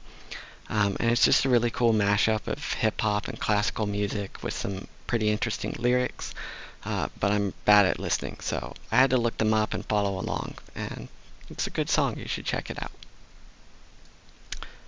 After we graduated high school, I went out of state for college, and I never really go back to Tennessee, except for holidays and family visits. I was living in Colorado in 2018 when I heard about Jamison's passing. I can't quite recall if I saw it first on Facebook or a text from a mutual friend. Don't remember, but even though it'd been years and my mental image of Jamison is kind of fixed at like 5th grade when we were 11, I was still saddened, mostly for his family. Like most friends I've fallen out of touch with, I just assume he was happy and doing well because that's what I want from them, and I rarely put effort into challenging that assumption. I often catch myself believing that people and things will just stay the same unless I'm personally interacting with them or changing the situation in some way, like a grown-up version of peekaboo. But really the opposite's true. There's just so much happening all the time, I can't keep up with it, and even thinking about trying to can feel overwhelming. So I usually just end up settling for sending out some good vibes, thoughts, and prayers to all the people I've ever considered my friend, which is almost all the people I've ever spent longer than 15 minutes with, even though I can't recall their names and faces all the time. I don't know what the present version of the afterlife is like, whether people are sleeping until the end, watching over us like angels, or waiting in a purgatory or something. And I don't know what Jamison believed before he passed, but I hope to see his smile again and hear his laugh and sing funny songs together. The only yearbook I have from middle school was 2005, so we would have been 6th graders. There were 3 different teams you could be on for your core classes and stuff. It was Cruisin', Electric, and Blazin' Cowboys. 7th grade was Ranch Hands and Longhorns, and then 8th grade I think it was just one big team. But I was on Electric, don't quite remember what Jamison was on, but here's me wearing a 49ers shirt, because I'm an OG fan. We're definitely going to win the Super Bowl next week. And then here's little J-Mo. If you want better quality pictures, I can scan or take a pic on my phone or something. He didn't sign my yearbook. He didn't sign any of my yearbooks. I guess we just already fallen out of circles, but I also mostly got girls to sign my yearbook, because that's who I liked. I have the high school yearbook from 2007. We were still in 8th grade at the time, but in high school I joined yearbook staff. So I got one from '07 because that's the year my brother graduated. But Jordan's not in there because he graduated before. 2008. I didn't join yearbook until like the very end of freshman year because mostly they didn't let freshmen join the yearbook staff at the time. But yeah, I tried to go through all the yearbooks and just find as many pictures of Jamison as I could, and there just aren't that many. But he's at least in the ones where everyone has to get it taken.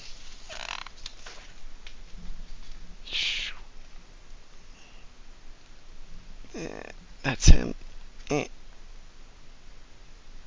not good at pointing. And me in the corner next to Defago.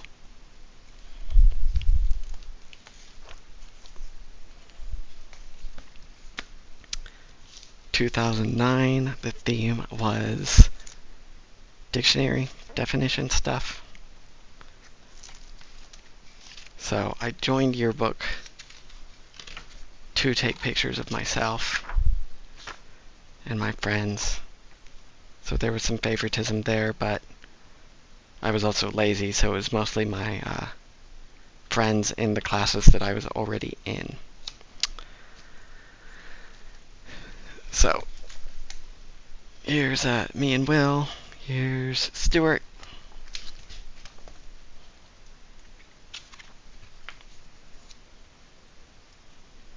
Then when you just get all the people, Jamison, and then me. Turns out the alphabet doesn't change year to year, so I'm next to Defagos and Fritz Darnell again, and he's between Ren Baggett and Samantha Bagwell. As far as I know, no relation. Junior year, it was Where the Wildcats Are. There's like cutouts in the cover. That was a fun one.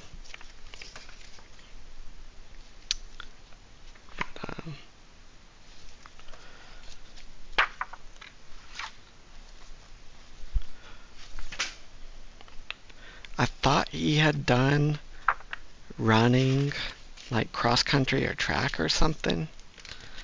Like I very vaguely remembered if he was in a sporty thing, that's the one he would have done.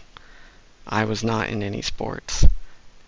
And I didn't end up doing band in high school because it was like you could either do sport or band or 11 other clubs, and I picked the 11 other clubs. Let's see if I can find him. Oh no, that's the wrong way.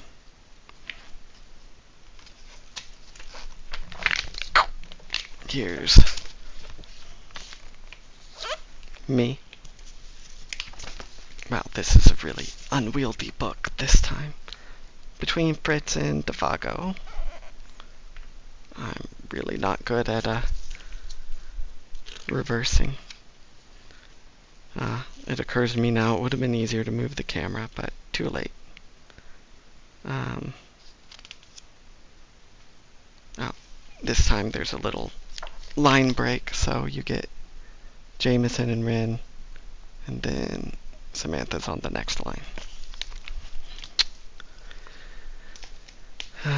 Senior year, he actually does appear in one place other than just where everyone gets their picture taken for being part of the grade. And that would be homecoming for the art club. But I checked and he is not in the picture of the art club that appears later. So I think there's a picture I've seen on Facebook that's been shared where he's talking to my friend, our mutual friend Will. And it looks like it's outside near the football field, which to me would imply homecoming more than prom, but I don't really remember. I don't remember what color tie is in the picture, but Jamison has a red tie here and Will has a white tie. But I did think, yeah. Alright, senior pictures. He is one of the few people who opted not to put a quote in.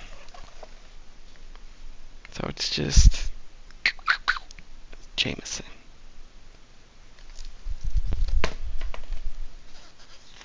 And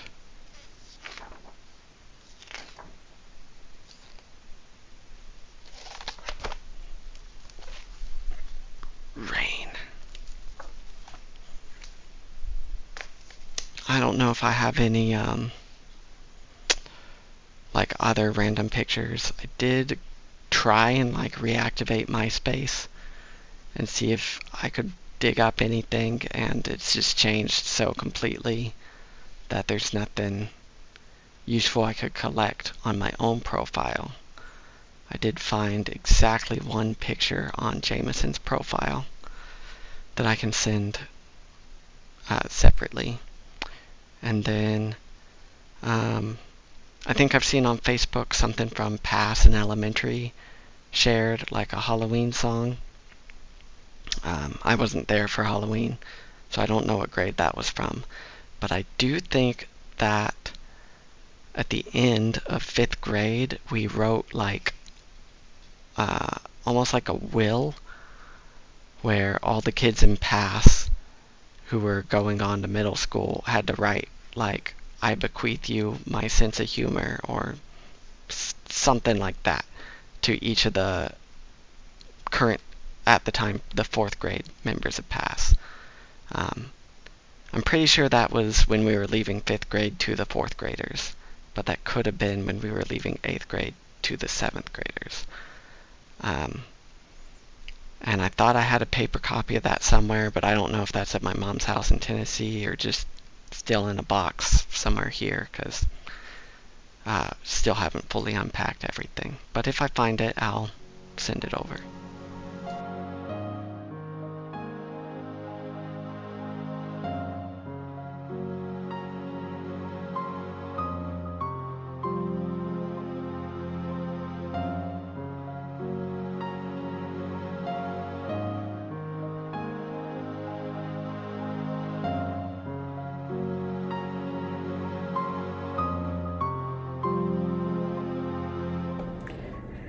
When I thought about making this video, I discovered that it felt awkward to me to say things to others that I had never said to Jamison.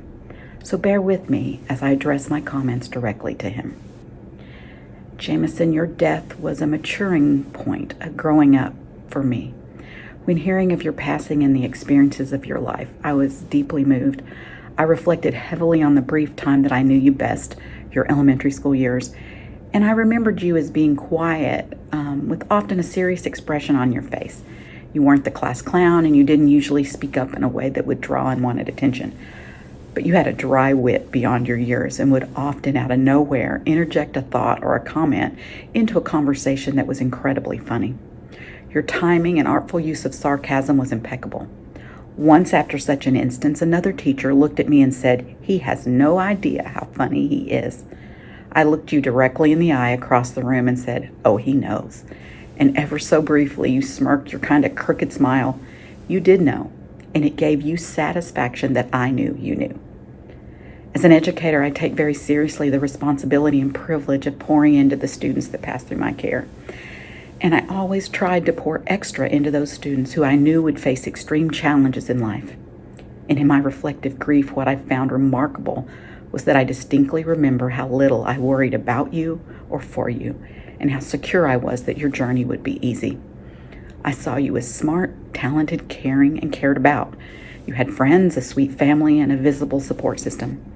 I naively thought that made you somehow immune to some of life's hardest challenges. Your experiences have inspired me to address some of my own fears and insecurities, biases and knowledge gaps, and to take a hard look at the interactions I have with those around me. You've shaped how I will be present and how I will fervently and unabashedly pour into and pray over every young person in my life. Having lost a younger brother myself in ways both very different and yet very similar, I have profoundly connected to Jordan's journey and have appreciated beyond measure the beautiful way he's chosen to share his grief and his joy. His tribute to you has honored your life and the impact you've had on people who have known you, and has helped a lot of people process their own losses in a powerful way. Jordan, thank you for your artful vulnerability. And Jamison, thank you for the power of your short presence in this world. I am so grateful for the moments of your precious life that you shared with me. So my 5th grade teacher, Miss Hoover, was also Jamison's 5th grade teacher. When Jamison died and I went back to Clarksville, I met up with Miss Hoover. I didn't know I was going to see her, but we went to a place where she was, and she knew what had happened, and she got me a card, which I'm going to read. I've kept it. She said, "Jordan, please know that my heart breaks for you. I lost my only brother at exactly your age. It is difficult to comprehend a world now so vastly different. Cherish every good memory, let go of any difficult memories, and rest in assuredness that you will find a new normal. I am proud of the strength you have. Love, Tracy Hoover." Please do not be offended by this gift of money. Instead of flowers, please have a meal, see a movie, play a game, or make a memory in honor of your brother.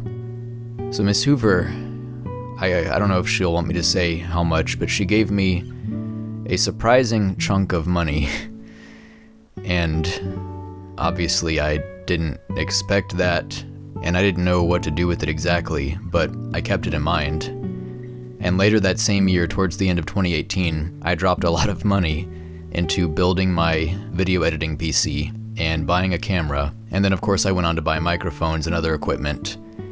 And it has not been cheap to make this series, so I've used a lot more than what she gave me. I'm going to consider the money that she gave me as having gone into this project, because it definitely did. And so, yeah, I'd say I did something and made some memories in honor of my brother. So this gift, this card, and of course her message of "you will find a new normal," all of these things have always stuck with me. And she sent a video to my wife for my wedding to surprise me along with a bunch of others, and she made a video for me for Jamison. So Miss Hoover has really come through again and again, and I appreciate it. I will always appreciate it. Thank you, Miss Hoover. And while I'm reading cards, I'm going to go ahead and share some things from Jamison's friend Mackenzie. She's given me permission to share these. First is a card that Mackenzie actually wrote to me. There's a story I told a long time ago of one night when I found out that Jamison and one of our other cousins were doing a substance they shouldn't have been doing, and I made them get in my car and I drove them really far away super late at night, and I talked to them for a long time and then brought them back home. Shortly after that happened, I guess Jamison must have told people, and around Christmas time, Mackenzie was at my house, and I don't remember if she gave me the card or if she gave it to Jamison to give to me, but she gave me this card. And she didn't say specifically why she gave it to me or what it was in reference to, but I assume it was because of what I did that night. Jamison must have told her, and she must have liked that I cared about him, because she really cared about him. "Jordan, I know we've only met the one time, but I wanted to wish you a Merry Christmas. I'm really glad Jamison has you to look out for him. He needs it. He's a knucklehead. Anyway, it was great to meet someone who shares a love for the old N64 and such. So have a good Christmas. Make Jamison have a good one too. Mackenzie, Jamison's friend." Next is a card that Jamison wrote for her that she found and showed to me. Again, she gave me permission to show it. "Mackenzie, I don't need to write anything here, or maybe I do, I don't know. Sometimes I think that I'm partially responsible for significant failures in communication between us that result in occasional hitches in our friendship, and I guess that's why I feel like it's important to tell you now how I feel. Mackenzie, regardless of what our friendship status is at any given time, I'll always hold you dear to my little teenage adult senior citizen heart. You're one of the coolest people I know in the way that you go about living and making decisions, and you're definitely one of the smartest people I know. Your grades and achievements back that up. And anyway, anybody would be able to tell if they just spent a little bit of time with you. And you're so completely understanding when I have problems and I come to you for help. Like, you always seem to know exactly how I'm feeling, and there have been so many times when just talking to you made me go from being miserable and hopeless to feeling like tomorrow would be a better day. You make me smile, and I feel so lucky to have you in my life, Mackenzie. I know you worry about what you're going to be up against in the future, and maybe it feels like there aren't many options, but I never doubt for a second that you'll make it, and I know you're bound to come out right at the very top. You can do whatever the hell you want to do. Honestly. Love, Jamison. This dinosaur wanted to eat you. That's why I made sure that the whole lot of them went extinct. Hey Jordan, I don't know if this will work or be good, so edit as you will. I'm at work in a little room, and yeah, so you had asked if I had any memories of Jamison and things like that, so you can add it to your project that you're working on, or your episode. And I guess I'll start out by saying, hello, I'm Elissa. I grew up with Jordan and Jamison. We were neighbors and lived on the same cul-de-sac dead-end road in Clarksville. I am 7 years older than Jamison, so that means I am 2 years older than Jordan, I believe. And then my brother Travis, I think he's a year younger than Jordan. So there is quite a big age gap between me and Jamison, although I will say once he came and arrived, he was included in our group, and I didn't really notice, or I never really felt that he was too little to do anything or a hindrance in any way. He was always included, and things like that. So one of the main things I would say I remember about him, once he got out of his baby stage, he loved being outside with us, and we would go exploring in our yards or just seeing what kind of little critters or ants or bugs or things like that we could find. I always thought it was weird. It wasn't hurting him or anything, but he would go and eat the little sour grass things that we would find. They're these little tasty parts of the grass. I guess it's a weed, I don't know. He would just pick it and eat it. And I was like, I don't know, I'm not going to eat grass, but you seem to like it. We're going to keep on doing that, I guess. And then he'd also, I don't know if he ever ate a dandelion, but we would collect dandelions out of our yards. Jamison and Jordan's dad made dandelion wine for a little bit, so he would actually need the dandelions to be collected to use in his wine. But I remember that Jamison would always pick things out of the yard and just eat it. quite the nature kid there. One time I thought this was sweet. We were kind of playing baseball in our yard, and we'd use the trees that we had as bases, and the yard is a slanted hill. It's nothing official or anything. And he was very little, and we had one of those big plastic bats with the big ball, plastic ball. And so he finally got hit, and he didn't really know what to do after that. So we were all run home. And he literally ran to his house, and we had to go and get him and be okay, not that home is in the game. You're still in the game. Let's carry on. I just thought that was so cute, because we didn't really explain what home was. He was just okay, I'm gonna run home. Thanks guys. Some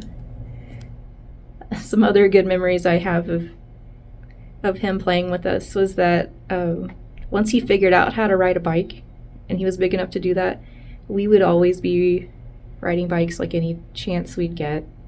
And we just ride around mostly in the end of our road. There's a little circle turnaround part. And so we'd ride and play cops and robbers, that sort of thing. I got the feeling that he really enjoyed just being able to ride bikes and be outside and things like that. Another fun fun event, I guess, was that we even went camping together. I think it was one time we went the whole Bagwell family. So Jordan, Jamison, Sherry, and Greg went camping with us to Fall Creek Falls. And it, of course, rained and rained and rained and rained. Like, a lot of rain. And I remember that because they had us wear trash bags as ponchos, which I guess worked great. I just felt funny wearing a trash bag, but Jordan and Jamison, I think, it seemed to me that they enjoyed still camping with us and being outside, especially in nature like that. Fall Creek Falls is a large waterfall in Tennessee, and the campground is in the woods, and it's just a really pretty area. So I remember him kind of, even though it was wet and gross, he was still kind of in his happy place.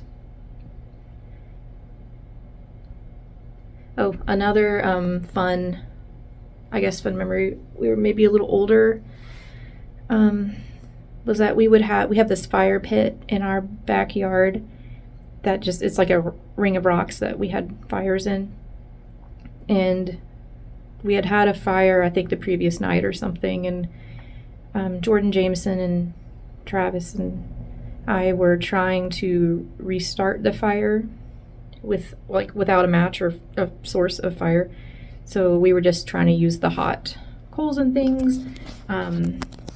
We were not having any luck. It was just like super smoky and smoldering, and we were just poking at it and poking at it. It took forever, and we weren't having any luck. But then Jamison walks up and takes like one little leaf, and he just drops it onto the fire, and it was instant, like poof, like perfect flames, like it has been roaring for hours or something. And he thought he was big stuff. It was like, yes, I'm the fire builder kid. I assisted in this. It was really neat though, and it was just funny how he just like walks up and it's just like, I'm not gonna put a stick or anything, I'm just gonna drop a leaf, and it was like poof, magic. That was really neat. I would say that we had a lot of birthdays together. Basically all of them. Jordan and Jamison were always included in our birthdays, and we went to theirs. Even if it was just at our house for a cake or something like that, since they were our neighbors and our friends, they would always come over. So we had a lot of memories with birthdays and such. We always played together as a little group. There were 4 of us for a while, and then our friend Megan moved in, and there were 5 of us for a while. And we were like a neighborhood kid group, I guess. So that was a lot of good times there. We had Jordan and Travis especially liked playing video games of all types, and this is probably like Super Nintendo days and N64 days that I can really remember, and GameCube too. But I remember like Super Nintendo days. Jamison was very small, and so like me and him would just watch the others play. And that was still fun to us, like just being together, even though I wasn't really playing and Jamison wasn't playing yet. We could tell that like we would play for hours if the parents would let us. We'd play for hours and just watch Jordan and Travis play. I had this video game steering wheel situation with pedals for racing games, and I think this is for the N64. It didn't work well. Like there was a delay, and you always lost if you were playing like Mario Kart or something. But I remember that he would like to try that, and it wouldn't really work because his feet wouldn't reach the pedals. So sometimes I would try to be pedals and he would be the driver, and we were just like, dead last all the time. But I always found that really cute. But even as a young age, we were able to play with the games there with Travis and Jordan. We did like sleepovers all the time too, which was super neat. So there's 4 of us, and sometimes the 5 with Megan, and we would just like, I don't know how this happened, but I would always have the couch, thank you, get a very comfy couch, Jordan and Jamison. And then the rest of them would be in the floor, and they just, like, many times would just sleep over all night, and they'd stay up playing video games or, you know, things like that, which I think was a really sweet time. I went to college, so since my age gap, I guess, I did lose touch with him after I went off to college, so that was about 2004. That was where, I guess, you know, I lost touch, but prior to that, I would say he was incredibly smart and more mature than most kids his age. And I'm not sure if that was like him hanging out with older friends all the time or Jordan being an example for him. But I never considered him like too young or little to hang out with us and be part of the group. He was a very special friend, and I do wish I would have stayed in touch more once I left Clarksville. So since his passing, I do make a point now to try to be more aware of like what's going on with my friends that I haven't talked to in a long time. Even though, you know, I do lose touch, it's not impossible to lose touch with everybody. You're going to lose touch with people, but I would like to be a person where they could feel like they could reach out to me, or I could reach out to them and we could just pick it up pretty easily again. Time is obviously not guaranteed for everybody, so I'm working on being more intentional in those relationships. And yeah, I have a lot of good childhood memories with Jordan and Jamison, and I do miss those. When I go home to Clarksville, you know, their house is still there, and it looks a little different, but it brings it all back, seeing that same area. So yeah, that's what I have. I don't know if you'll be able to use much of that, but I appreciate what you are working on, and I look forward to seeing the end product. Miss you too. Bye. I don't know how much of an intro Jordan wants for these, but I'm Graham Wells. It's been interesting. I came into this series itself pretty late, but my wife, Elissa, grew up with Jordan and Jamison, you know, played all the time as kids kind of thing. So I'd heard the names many times before Jordan and I kind of semi-randomly, I don't guess I really believe in random, but we found each other through YouTube content creation and that kind of stuff, and got to know each other, and I started following the series from there. Obviously, I already knew, you know, the broad strokes of the story, but it has been really interesting getting to hear more from so many people's perspectives about somebody that I didn't really know, but felt like I knew a lot of. It can be tough, kind of separating that and that, you know, I wish I knew this person. Seems like somebody that I would have had a great time getting to know and just spending time with, and, you know, all the different video games and all the various bits of nerdery and just life in general that seem like somebody that I would have gotten along with really well. All of that said, I would say one thing that stuck out to me most recently was the video with Jordan spending a long time talking to your mom, Jordan. And I know I commented on this on the video itself, and I've actually told several people this too, that there's a lot of, you know, that happiness. There's a lot of that, hey, I learned a lot about this person, and, you know, that those wishes, I guess, but also the bitter of the bittersweet. Thinking about what your mom said specifically about how people are just trying to be kind. People are trying to help. But how some of the cliche things that people say just are utterly unhelpful. Specifically, it stuck out to me as just so raw, so real. Like, I physically felt it when she gave the phrase. It's like, well, God just needed another angel. And her internal monologue reply of, well, why didn't he take your angel?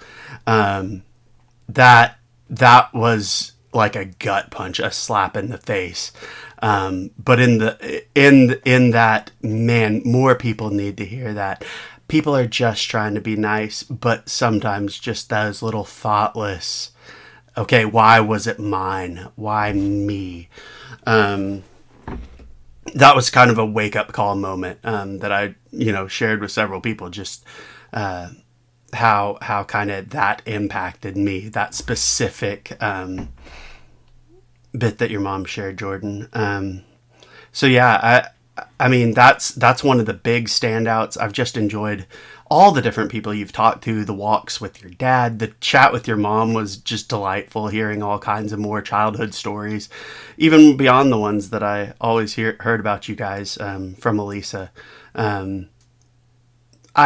hope I laugh because I'm sitting here thinking about some things just aren't helpful, and I'm like, I'm sure I have put my foot in my mouth in this video at some point too. And I apologize if so, but that's just one of the things, trying to be more mindful and be attentive to the words we use, especially with people who are hurting, who are grieving, who are going through the unimaginable, and just being kind to them without expecting something, without saying something that we don't really know what it means. In any case, I hope this is helpful, and I've really appreciated this series. It's been an obvious labor of love for you, and just truly, truly interesting, and a beautiful tribute to Jamison. Well done. Well done. Hi, my name is Karlec online, or if you want my real name, it's Sean. I don't hide it. But I've been watching Jordan play through the Always on My Mind series for over a year now. And if you go back, you'll see that I've commented on most of the episodes. Not all of them. I won't pretend I've seen every single one. But I have seen most.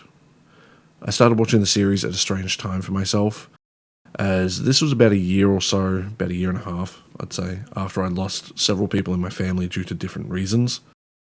And I found it honestly pretty comforting to watch. It helped me deal with a lot of things. It was a very confronting series. It still is, but it's definitely helped a lot to hear Jamison's story and the impact and how people are dealing with it.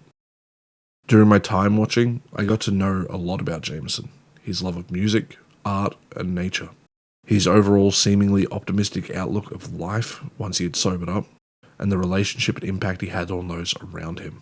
And he might have made some trouble from time to time, to be fair, but I'm sure there's something that can be said about everybody.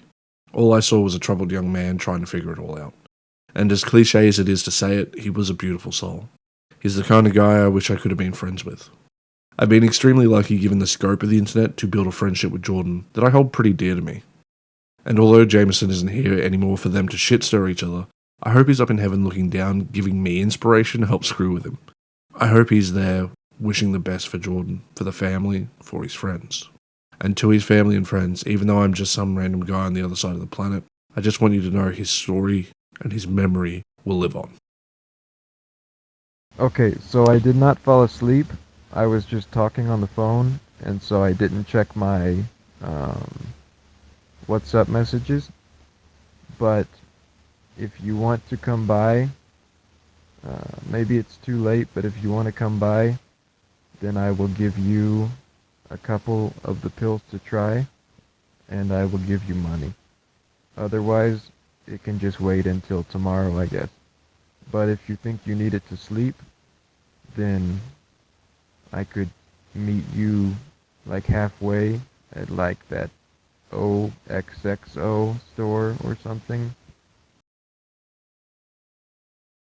Hi, my name is Dinah. I had the wonderful opportunity of meeting Jamison in Colombia at the beginning of 2018.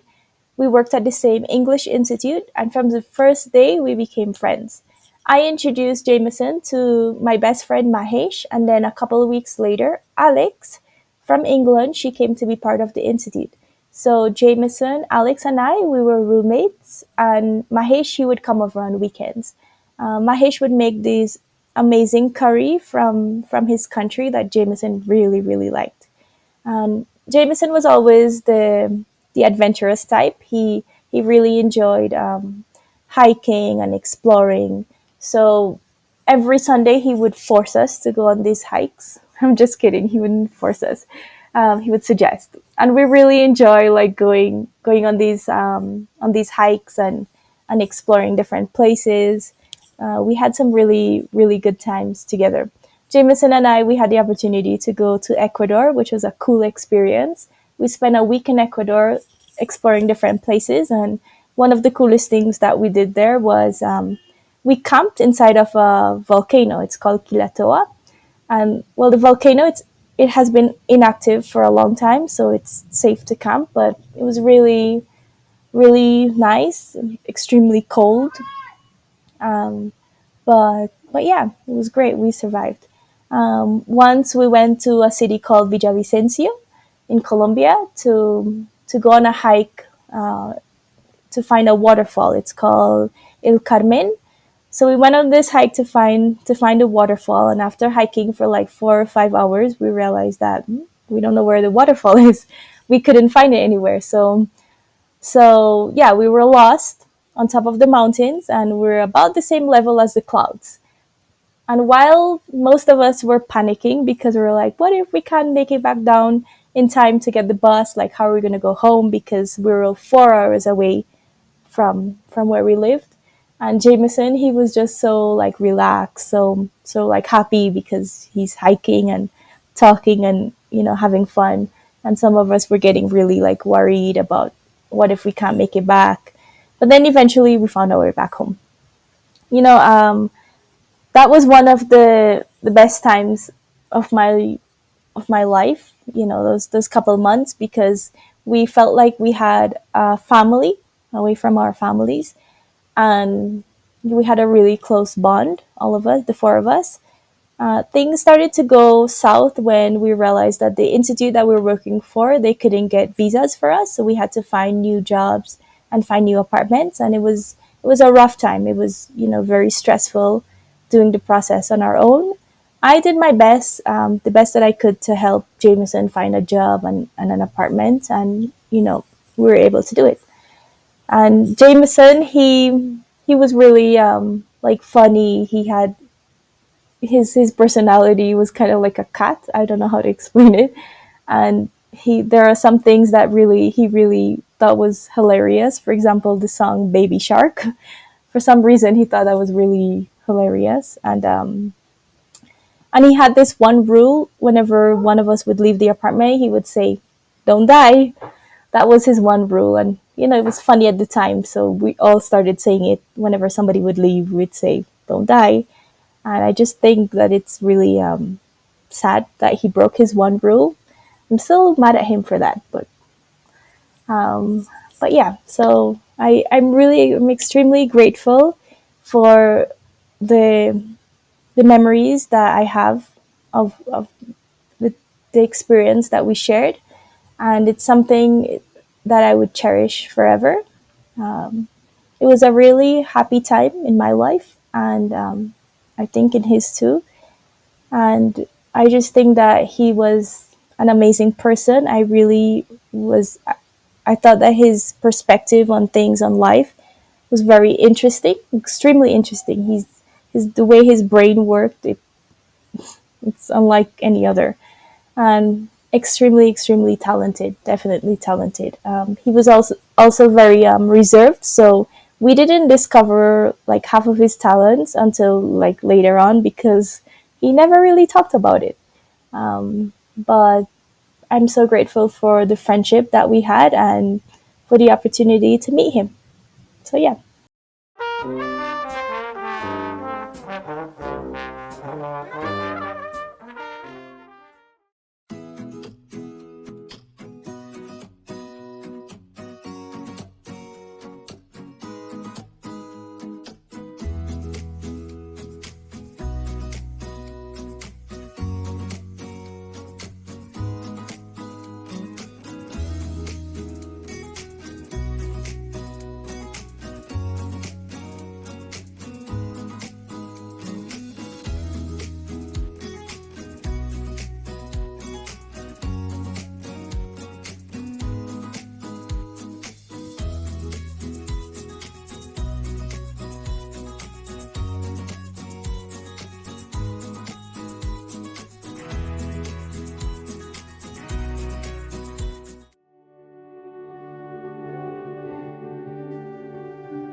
Hi, I'm Tiffany, cousin to Jordan and Jamison. I'm the oldest of 6 cousins on their dad's side. Their dad and my mom were siblings. And because of that age difference, and we didn't live close by, we were several states away, I really didn't get to know Jamison growing up. I would see him and his brother and our other cousins, family reunions, weddings, funerals, the occasional Thanksgiving. But this one year in 2010, Jamison and his dad came up to Maine to stay with my parents. I lived in New Hampshire at the time, but would drive over to visit them. And I think he was about 18 at the time. Pretty quiet, but he would just, when he did talk, he would just have the funniest things to say. Like he was taking it all in and then waiting for the perfect moment to say something. And it was always funny and insightful and witty. During that visit, I took them down to the beach a couple of times. We went to a gunquet and we climbed along the rocks on the cliffs. And I remember it being really foggy that day, but one of my favorite things to do is take family to Boston when they're visiting. It's just such a fun city and I just love touring people around. So I took Jamison and his dad down to Boston for the day and we were touring all the historical sites. And of course, Jamison was just probably at 18 years old, bored with historical cemeteries and, things like that, but was trying to show him the cool things too, all the tourist traps and everything. And he seemed to be having a good time, but was kind of quiet. And we were crossing a busy street. And in the middle of the street, all of a sudden, he yelled at the top of his lungs, "Yeehaw!" And I remember just turning around and looking at him. And he just kind of turned his head a little bit and looked at me and just let out this little grin. And we both just started laughing. And I remember thinking at that moment, we finally connected. Like, it was just so funny. I loved how bold he was and brave he was, because I lived in Boston for 2 years and I don't think I ever yelled anything at the top of my lungs while crossing a street. But it was just so funny and hilarious and so Jamison. And it's just sad to think about it in some ways, because I think that was the last day I ever actually spent with him. And I didn't make it down to Tennessee again after that until after he had passed. But I really wish I had gotten to know him more, because in that moment, I just loved his silliness. And it just reminds me so much of other family members. And I don't know, he had such a funny little sense of humor. And I miss that about him.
Hi.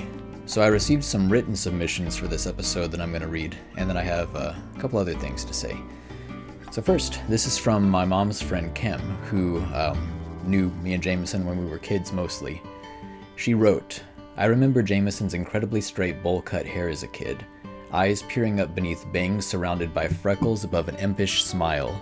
Never much to say as a young boy, except to his mother in a low voice or whisper. Always busy, would dash in and dash out, usually grabbing food or a prized item to show his neighbor friends. When he would speak, he seemed thoughtful about what he said, like he wanted his input to be true or concise, like even he was evaluating it while he said it. As he matured, I always had the sense that he was figuring out the world in a different way than most of us. He seemed to enjoy life, but he didn't seem to take things for granted like most young men his age. He looked into them and gave them consideration. He seemed to be trying to figure things out. His talent in art was mind-blowing. He reached skills and produced work that way surpassed his training or experience. He was truly gifted. My impressions of Jamison are truly just that. I never got to know him from talking to him, just from afar. He seemed to find strength and confidence from his family. They were his safe place and the place from which he could venture, though I'm not sure he would admit that to either them or himself. He was that serious kid trying not to take things too seriously. Okay. And next is from our babysitter. And I say that we were very young, but then even as we were older, we knew her for a long time. She lived in our neighborhood. It was more than just, someone that my mom paid to watch us. It was like a family friend. We knew her. Miss Patty is her name. She just said, my memories of Jamison, and she said this to me. She said, my memories of Jamison are how quiet he was. He would play so quietly and just flash a huge smile when he realized I was watching him play. I also got to potty train him. LOL. Power Rangers were very popular, and of course you and Jenna loved them. Jamison would always join in on the action when you guys played Power Rangers. All in all, Jamison was the one that sat back and watched everyone. Never had a problem with him, and he was a cuddler. With a heart. It's very nice. So yeah, only really 2 written submissions, but I'm happy to have them. I think it's special to include everything. Everything is valuable. Okay, and now I have something very special to share. I'm not going to say the names of these people, but here's one. This is someone Jamison was friends with a long time ago, and I reached out to this person, and I said, hi, name, do you remember me? He said, hey brother, absolutely. I have fond memories of Jamison, you, and making old Flash games on your PC. Honestly, you both got me into code and hardware with PCs. I hope you have been doing well, my friend. So very positive. I said, oh wow, I had no idea your time knowing us made that sort of impact. We went back and forth a little bit. Actually, we didn't go back and forth. I just kind of told him what I was doing and why I was contacting him. He said, I would love to do that. Thank you for reaching out. It'll be a couple of days, however. I'll reply more when I'm done with my morning paperwork and dispatching. And I said, sure man, no rush. I'm in Korea, so we're in different time zones. My bad for messaging you so early. Talk to you later. So I messaged him the next day, because I didn't hear back from him, and I said, hey, name, here's a Google Drive folder you can upload the file to. And let me know if you want some ideas, but anything you say or do is worth sharing. I'm happy with whatever you do. I want to emphasize right now that every single person I told about this, every single person I reached out to, I was hilariously accommodating. Just painfully, kind of pathetically nice about saying, if you don't want to, it's okay, I understand. There was one person I reached out to and asked her if she wanted to share something. She said, I think it's a great idea, but I don't feel comfortable sharing. That's fine. I appreciate her honesty. She responded to me very quickly. No negative feelings whatsoever. I hope she does. I hope she's well. So this guy has ghosted me. It's been, how long has it been now? 10 days. 10 days. His first and only message after I told him why I was messaging him. I would love to do that. Thank you for reaching out. Yeah, he's ghosted me. The message where I sent him the Google Drive folder, he read it. You can see when someone's read your message, and he didn't respond. Now, the first message he got back to like the very next day, like instantly. Pretty instantly, as far as like being in another country, another time zone is concerned, very quickly. But mysteriously, he hasn't looked at his phone since then for 9 days. He hasn't checked his messenger for 9 days. He hasn't looked at it at all. I guess it slipped his mind. He just doesn't always check his phone for 9 days. After he says he's going to do something for someone. So here's another. Friend of Jamison's when Jamison lived in California. I messaged him and I said, "Hi, name. We've never actually talked, but I know you were friends with my brother Jamison." He said, "Jordan, hey, it's actually really cool to hear from you. Yes, I was close with him. Yes, I was with him and very close to him through his whole stay in California. I miss him and think about him all the time." I said, "Cool to connect with you too. I don't know why I never did before." I explained about my tribute series. He didn't know about it. Asked him if he wanted to be included. Said, "No pressure." And all of these people, I've told them essentially what I'm asking you to do is this. "Hi, my name is so-and-so. I knew Jamison roughly at this time. Here's some of my memories of Jamison. 30 seconds, 1 minute, 2 minutes, whatever, anything. Point phone at self, talk about friend." That's what I ask these people to do, while also saying at the same time, if you don't want to, it's okay. So these people say, "Oh yes, dude, I love to do that." This guy here, "Dude, that's awesome. I love this idea and would love to see these episodes. I could definitely send some videos and pictures I have of Jamison. I have a few songs we did with him as well." He said, "When would you want the video of me by?" The video of me. So he knows, he understood that that's what I was asking. "When would you want the video of me by?" So I told him, "The sooner the better, but I can wait until the end of this month. I've had to push the deadline back because some people have gotten me some stuff." Gave him the Google Drive folder. Doesn't read messages for a while, so I try to get in touch with him. I have to send messages. I don't hear anything back. "Hey Jordan, sorry for the lack of replies. I have a pretty busy life and sometimes I shut down socially."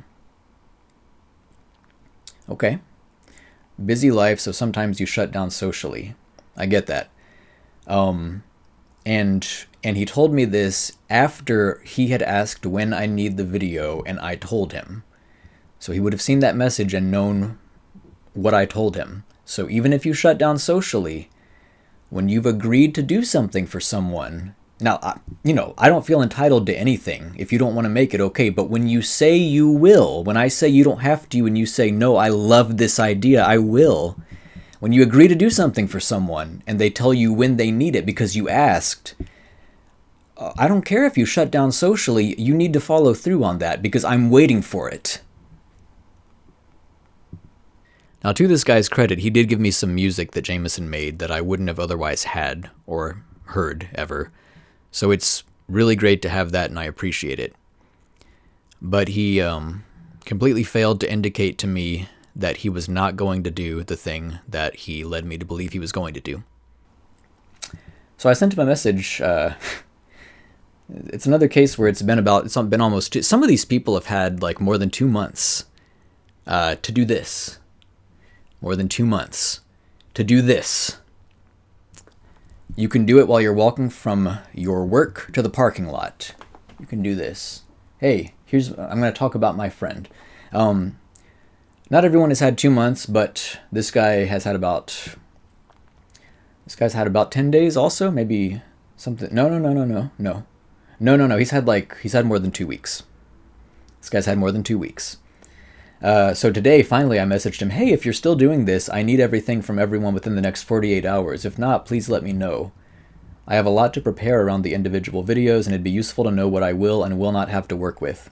I don't know how else to do this. I don't know how else. If you say you're going to do something, then, and you know what it's for, then I don't know how else to ask. Like, this is me trying to be nice. So, what I'm doing right now, it's the mildest thing ever. I'm not naming names, but you could say I'm putting people on blast. I feel like a lot of people think this is a socially repulsive thing to do, like you just don't do this. And I believe you should, because pointing a phone at your face and talking, it doesn't get much easier than that. If you don't intend to do it, you can say no. I don't know what people's parents teach them. These people, they're in their 30s. Some of them have children.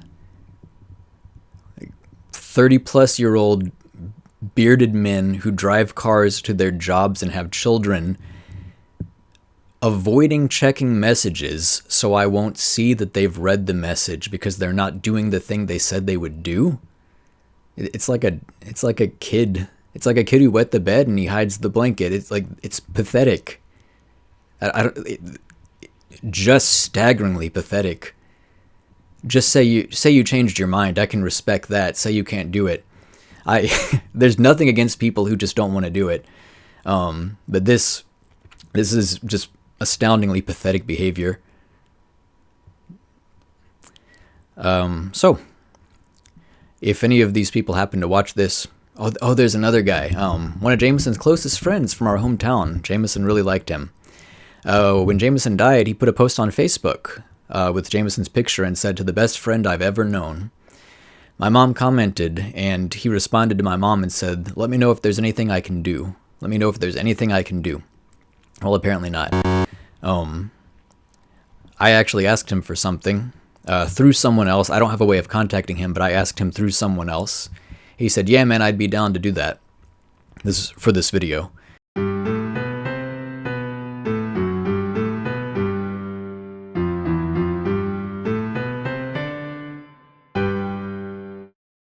So, gave him my email address, waited 5 days, heard nothing from him, decided I'm going to go with someone else for the thing that I asked him for. And so he told my friend, like, "Man, I didn't know he wanted immediate correspondence," which admittedly I never do, but immediate like 5 days. 5 days to sit down and log into your email and send me a message and say, "Hey Jordan, that thing that I agreed to do, what is it? What's going on here?" Ball was in his court and he didn't do it. I didn't know he wanted immediate correspondence. No, you and I both know that I would still be waiting for you to have said anything to me. I would still be waiting for you to send me the first email. You and I both know that.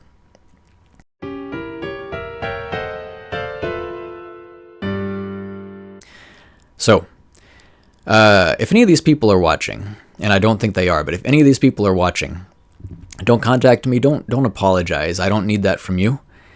I'm going to tell you a story. When Jamison was really bad on drugs, he was super unreliable. I was trying to help him. I would try to help him figure stuff out to get a job. We would set up a meeting and then he just wouldn't show up. He wouldn't come. When I moved to Seattle, throughout my college years, I ate at a diner, this burger place called Johnny's next to my school a lot. And I became familiar with this waitress who worked there. I think her name was Pam, but it's been a long time. Pretty sure her name was Pam. When I was about 21, 22-ish, she was 50. Yeah. So quite a bit older than me, but I was like one of the regular customers and she was really nice. So when I was moving to Seattle, I thought, Pam's not going to know where I went. I just need to let Pam know that I'm leaving Tennessee. But Johnny's is closed during the winter, and I moved during the winter. So by the time I was, ready to go let her know, Johnny's was already closed. I had no way to contact her. So I wrote a note, a very nice note, just saying like, "Hey, thanks for years of making me feel welcome at Johnny's. Ask Jamison to give it to her." And Jamison never did.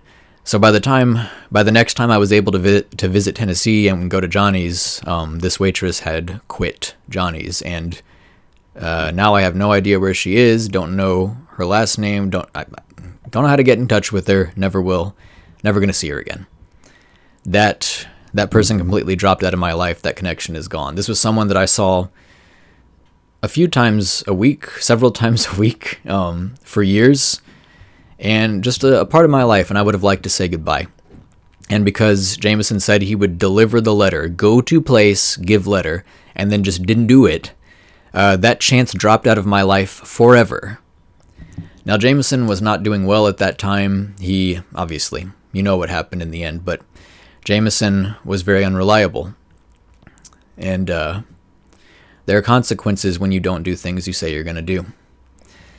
So, if any of these people I've just talked about happen to be watching this video and have gotten this far, which I know is not the case, but if anyone is, don't contact me and don't say sorry. Your messages saying that you will send me something, your oh yeah man friendliness, and then your complete silence and avoidance. That's all I need. That's that's your submission for this video, and from the bottom of my heart, I thank you, because in this series, I try to honestly and accurately represent the good points of Jamison and the bad, the good aspects and the bad, the highs and the lows. And you guys have just done a bang-up job of representing some of the lows in the sincerely the truest sense that they could possibly have been represented. So really, truly thank you for that. There's not actually any other way to really get that type of thing this authentically. So you guys really delivered in that regard, even if you didn't know that's what you were doing. And aside from that, it just honestly makes me feel sad for my brother that so many of his good friends were this caliber of person, apparently. So yeah, you probably didn't expect this, but there you go. It is now forever a part of this series. Thank you. To anyone who said they planned on submitting and then gave me reasons why they couldn't, why they had changed their mind, or why they just weren't able to, that's totally fine. I understand, and I hope you're well. I am specifically referring to the people who just ghosted me, who just disappeared. Aside from that, to everyone who submitted anything to me, even writing, I'm happy to have all of it, sincerely very happy to include it in this, it matters. And now we have some more coming up, starting with an audio recording from one of my friends. Hi, this is Michael London, aka Porygon. Jamison's passing really made me reflect on my connection with my family, and how I would always kind of fear like something bad could happen to one of my family members, and yet the fact that it never had happened kind of, didn't make it seem as real. But once somebody I've known as long as Jordan can lose his brother just kind of out of nowhere, it really put me aback and kind of like made me really try to appreciate, times you have with people. But kind of in a way, I feel like this series that you've been doing has been like a great thing, because it kind of helps basically make Jamison outlive us all in a way, in the terms of like being remembered and having his stories out there, and having like, the people that he loved all kind of get back together. Like it's kind of a cool thing you've done, man. But yeah, wish you luck.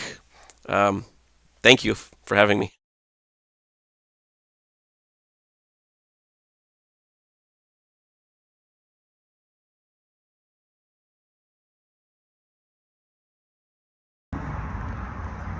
Hello, always on my mind watchers. We're here in Irvine, California again. And I'm going to try for the first time this novelty Coke drink I got from Safeway. I have no personal history with this drink. I have nothing to say about it, but I've never tried it before. So here we go.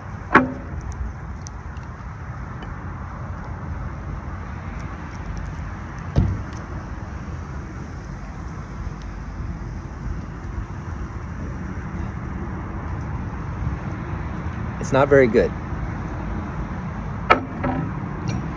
But Lo, I think your videos are great. And you've come a long way. And I'm going to leave you with this poem about how we all walk a difficult and bitter path, but love will find a way back to us. Adē Łovasā mirvarasi yedri luvalet sequin. Xaviheri numa etiquis nuva leria ingesara salari. Luquari suebri sublia tavkin swerich comeh tu asali. E hanaviha av kahtahlav ketli halui havi. Anakeri kalvenli verki suhedri bave saraseta clari. Solira yumeho nesuni lisin swerich comeh tu asali. Good luck.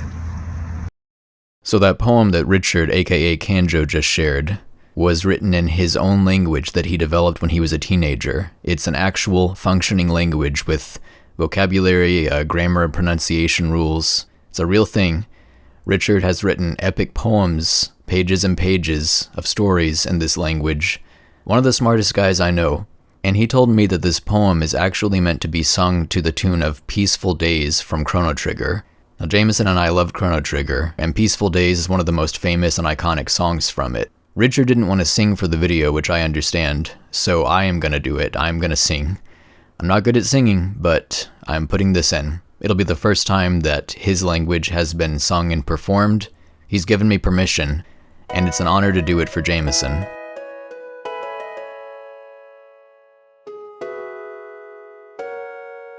Adē Łovasā milwarasi, Yedri sequen, Siavi heri enuma, etiquis nuva, Leria igna sara celare, Luquari su ebri subli et afcan, Suerico metu asale. Eha navi avkatachlav, Kelch eha leihavi, Anakeri kaveni, Voki su hedri, Pavia isera set declare, Sulira yume hune sunilis en, Suerico metu asale.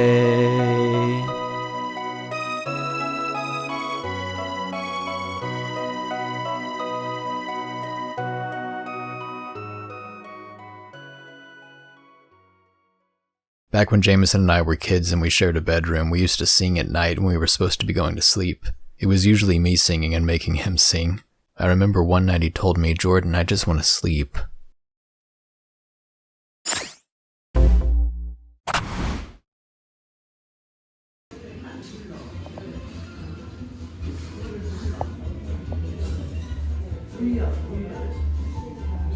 Okay, there you go. I'm gonna go. So, I never knew Jamison. Pretty much everything I know about him is through Jordan, through making his tribute series, through stories he's told me. But all of this, all the things I've heard about Jamison through working with Jordan, helping him out every now and then with his series, it's made me think about a couple of things about my life. So the big things that stuck to me about Jamison is he's very talented. So he's an artist and a musician, and that immediately makes me think about my brothers, who are very similar. My brothers very focused on the arts as well, like making music, writing, making poetry, things like that. Thinking about the relationship I have with my brothers. So, growing up, they're my half brothers. They're older half brothers, and growing up, we spent quite a lot of time together when we were little, but as we got older, they would spend more time with their dad, and I would spend more time with my dad. So as we got older, we spent less and less time together. And so when we got to be teenagers and young adults, we didn't see nearly as much of each other. And I think it's sort of a similar story with Jordan, although Jordan and Jamison there's a larger age gap there, but Jordan moved out of the house and started his adult life, and Jamison's still at home as a teenager, and I guess during that time they kind of grew apart a bit, and it's sort of similar with me and my brothers.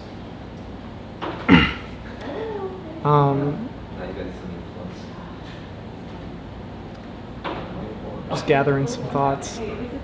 Okay. So anyways, Jamison was very talented. My brothers were very talented. And I've always thought that I haven't experienced a lot of loss in my life, especially someone, close, like a close family member. I still have all of my siblings, my parents. The only close loss I've had in my life is my grandfather as of today. And I'd like to think that if something had happened to me, or if something happened to my brothers or my sister, they would do something, maybe not make a series of videos, but do something involving their talents, like my brothers, like making music or writing poetry. Maybe they would do something to sort of honor my memory in some way, like write some song or create some music to sort of honor my memory. And I'm not sure. I've thought about like if I would do something, because I know Jordan talked about rituals, things we do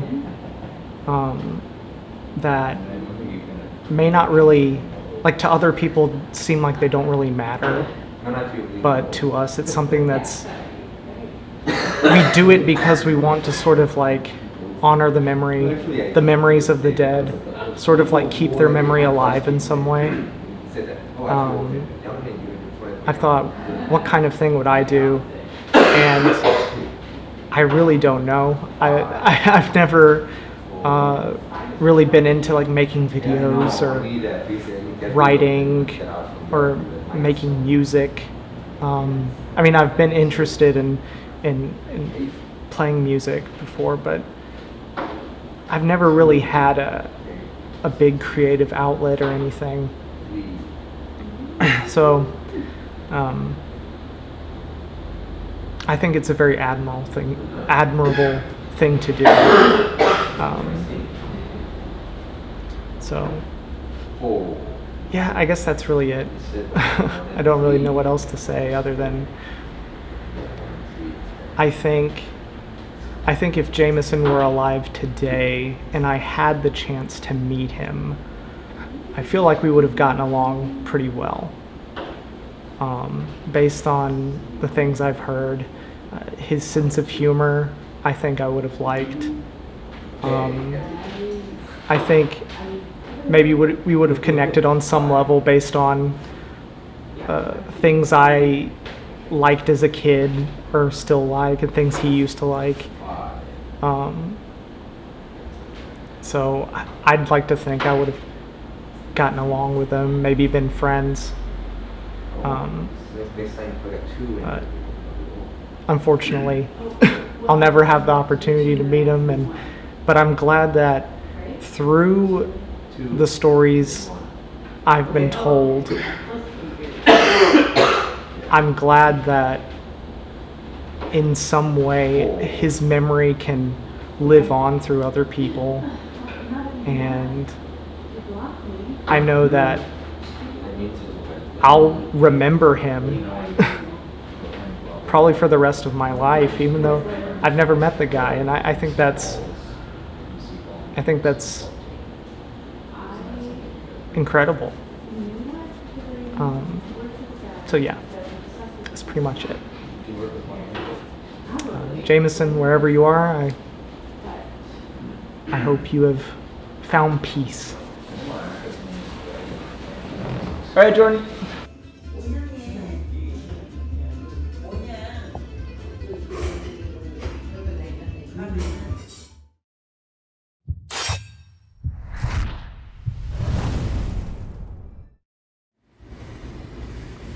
Hey, love. How you doing? So thanks for asking us to be part of this video. You know, we didn't talk a lot with Jamison, but we had that one trip in North Carolina that was really nice. It was the time we all went down to visit a Chewy. So it was you, Kenny, Jicko, me, Yosh, and Jamison was there. And that was a great time. We had a lot of fun. There's actually something that he made us promise never to tell you. But Jamison, I'm sorry. I think enough time has passed that we can finally tell your brother. We were all on the back of a Chewy's truck. And I don't know where you were. You might have, you remember this? Yeah. You might have been in the passenger seat of the truck, or maybe you were like... I think I was also in the back. Oh, yeah. Oh, that's right, because Lo had his own car, so he had no idea this was happening. So we're heading out in a Chewy's truck, and Jamison just like goes flying off the back of it. It was the back part of the pickup, that, which is supposed to come down, but we didn't realize that it was... Yeah, so he goes flying off, but it was so impressive because he like reached out with one hand and just like grabbed onto the truck as a Chewy's driving in the road, and he pulled himself back on. And we were all like, wow, that was really impressive. You almost fell off, but you actually held on. And he was like, you know, all smiles. He was so happy. And then he was like, don't tell my brother, don't tell my brother. And then the other really nice Jamison moment on that trip was actually Chewy was throwing this crazy house party. And it was a little tense in there, even for me. So I went out to get some fresh air. And I see Jamison and Jicko smoking cigarettes on a Chewy's porch. And, you know, I said, like, Jicko, what are you doing? You don't smoke. And Jicko's like, yeah, I know how to smoke. And every now and then I like to smoke. Like, what's the big deal? So I sat out there with them for a while. And it was just really nice. We were talking about a whole bunch of stuff. Jicko was being Jicko. And your brother was being very kind to him. But it was really nice getting that chance to know him. And then he also helped me out, because at one point, you know, Jicko's getting another cigarette, and I was like, all right, well, if Jicko's smoking, I guess I'll try one. But because it was dark, I couldn't see that I was about to put it in backwards. So Jamison, like, blocked it, and he was like, no, you're supposed to smoke him the other way. And then, of course, Jicko's on me. Oh, yeah, look at you. Like, oh, Jicko doesn't smoke, and you can't even get it. But, yeah, it was a lot of fun. Just on that one trip, getting to spend that time with your brother. You know, I could tell he was a great guy. And I could also see that he was one of those guys that enjoyed his life to the fullest. So even though, you know, Jamison didn't get to be here as long as we all would have liked, I know that he loved every minute of his life. And I hope that's comforting to you. All right. Take care. Love you, love.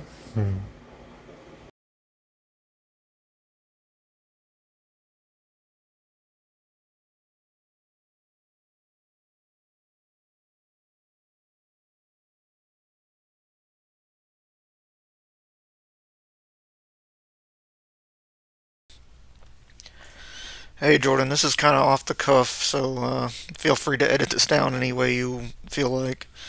But as far as Jamison's concerned, I don't know. Like when I was young, I guess middle school, he was kind of just your brother, you know, my friend's brother. But I was always. I always wanted to be friendly towards Jamison.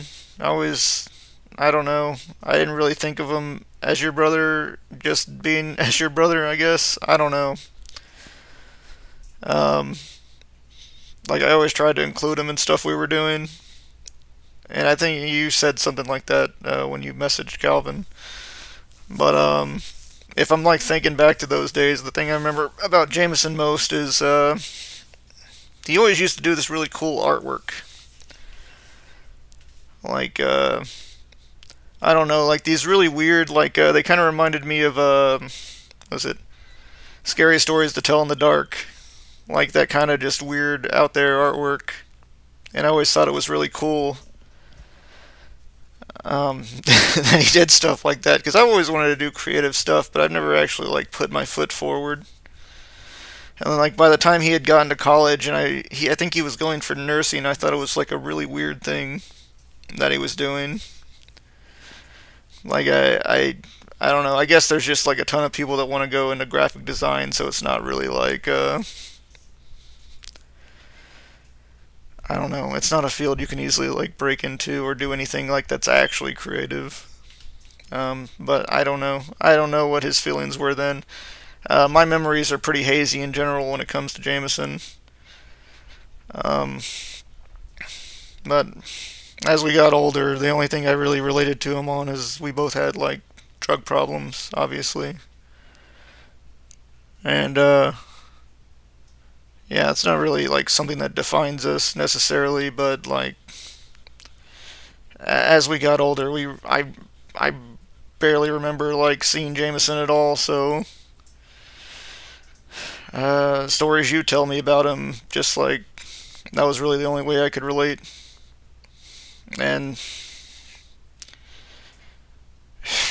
yeah, sorry, I just don't really have a whole lot to go on.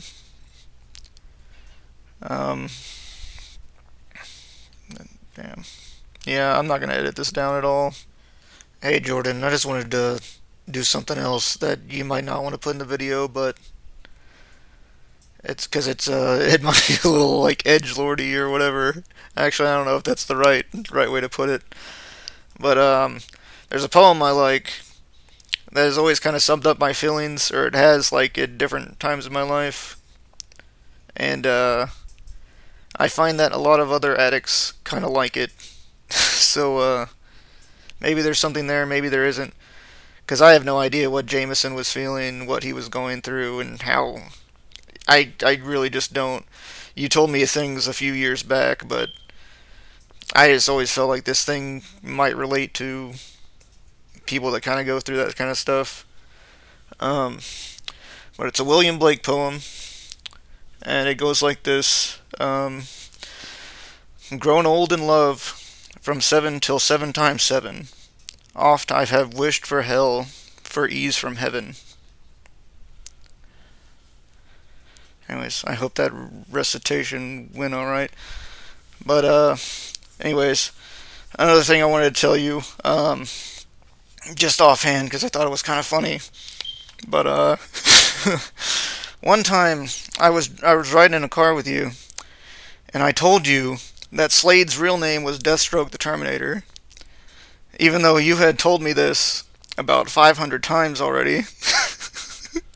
I told you it as though you had never heard it before, and I immediately knew what I had done wrong when I did it. But I think that life just went downhill for me after that. But I always think about it whenever it comes to like me thinking about the chaotic nature of my brain and how like my thoughts just don't make sense sometimes. But anyways, you can use this or not, it's fine. I just wanted to send it to you. Thanks.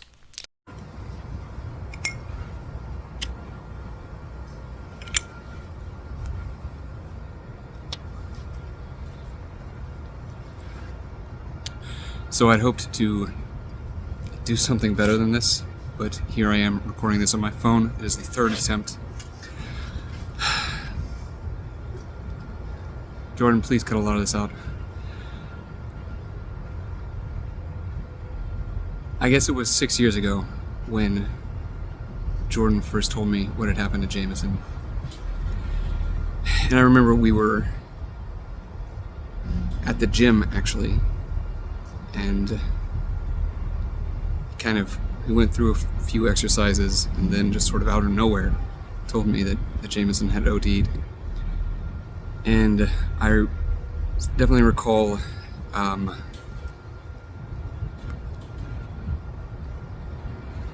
knowing what I was supposed to say in a really general sense, but at the same time, like, having no clue what I was supposed to do. And I remember it not feeling real. It felt like I was playing a part, like something informed by television shows or movies or something like that. And it wasn't until the years began to pass and Jordan began making these videos that it became real.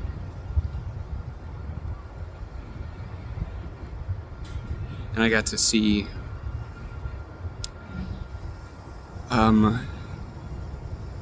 not who Jamison was exactly, because I never met Jamison, I never got to know him, but who he was or what he meant to the people closest to him. And the following years, watching Jordan put this together, I don't know if it's right to describe creating videos as heroic, but just the scope that it's taken on, just the size of the project. There is something heroic about that, just devoting 6 years of your life to trying to commemorate someone you lost.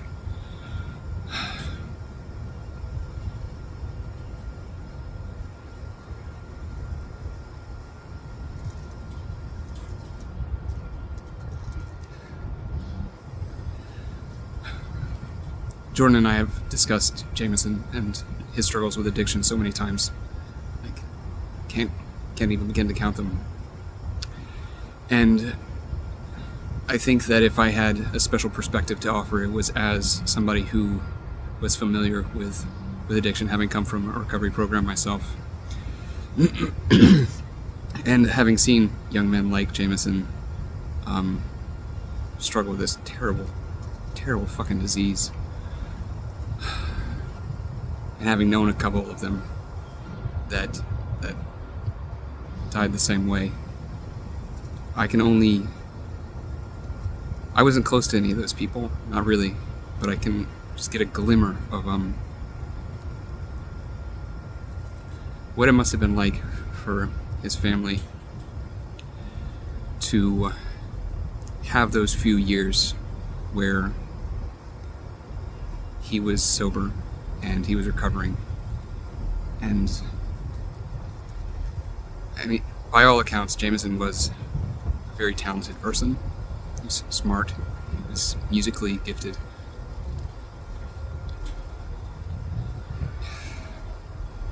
And to see all of that promise kind of get a chance to blossom and then be taken away, it's kind of loss. You don't walk it off.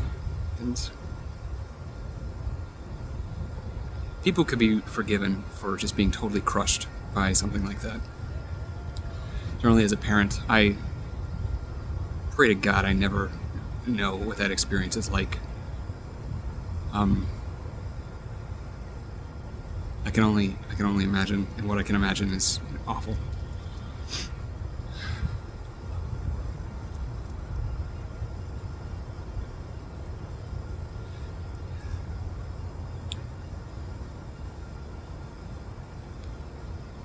The project. What Jordan has done, watching him work through all of the different memories of all the different memories of Jamison, and everything, turning over every rock there was to turn over to try to capture who his brother was, both at his best and at his worst, and also to try to capture his family during this moment, during this period of their lives.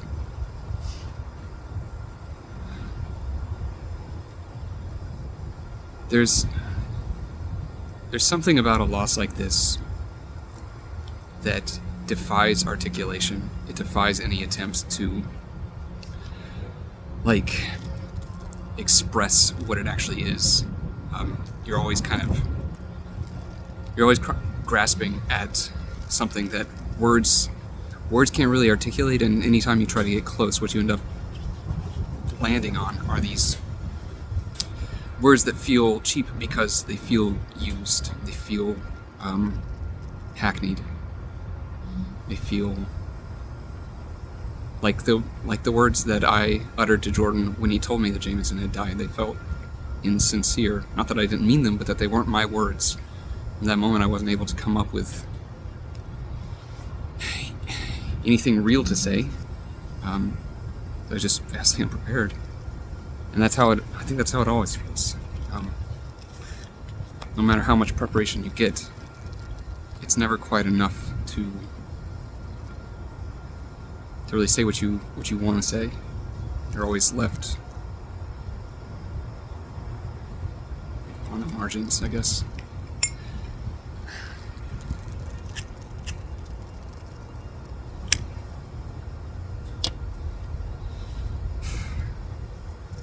I shouldn't be smoking, but anytime I talk about addiction or the things that addiction has cost, like I'm just transported back to my years in AA, where this is what we do. Outside every meeting, everybody smokes in AA. If you don't smoke, you're kind of like a unicorn. And so all those conversations, anything to do with this subject, just kind of triggers me to light up. That can be cut. That's not important. I think what Jordan has done is to try in the most sincere way to articulate a loss. And watching him go through it, kind of being with him during the years that he spent on this,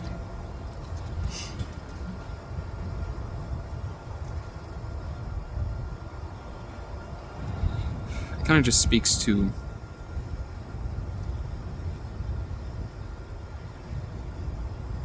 a person really trying to get there, to get to what it meant.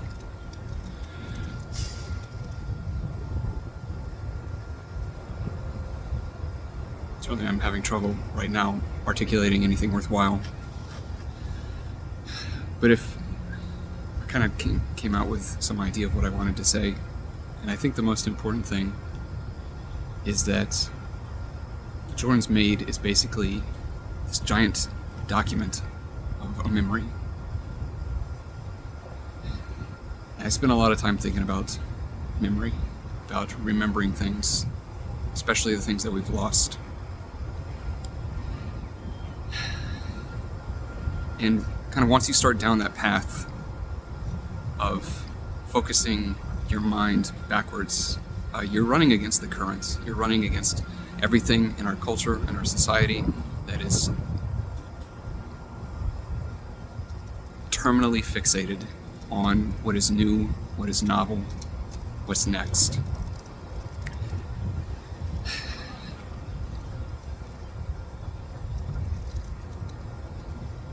And I kind of hate that. I hate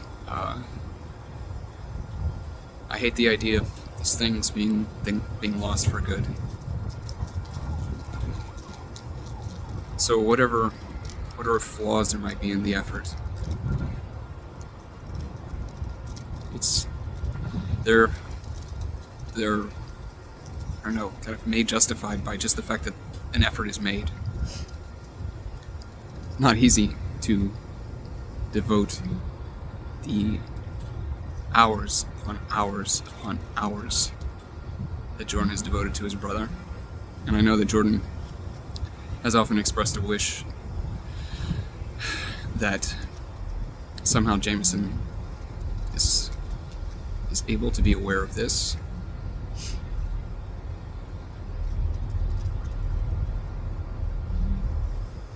Back when Jordan first got his camera, I forget whether or not he got the camera to start making recordings about Jamison, or if he got the camera first and then later he started this project.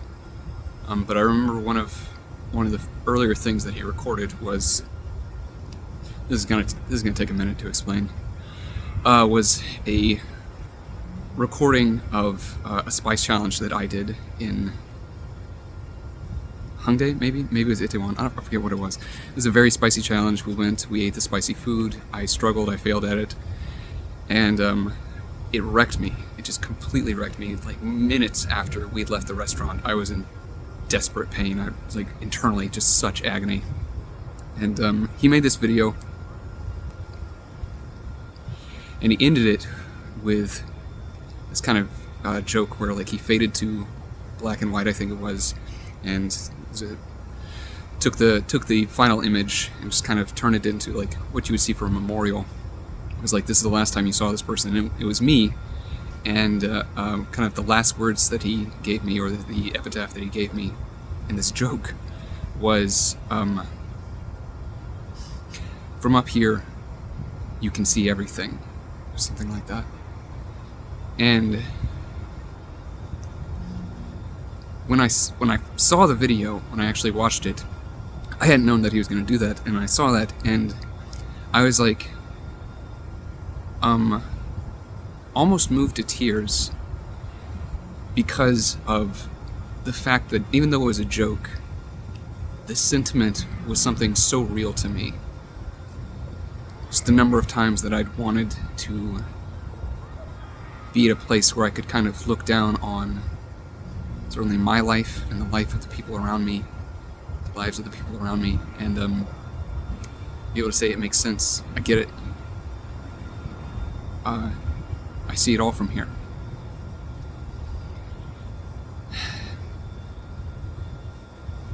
And I hope that Jamison is somewhere like that he can see it all. He can see what his brother's done for him, what his family has had to say about him, the way they've struggled with his loss. And I hope that from where he is, it makes sense, even if it seems intolerable to those of us left behind.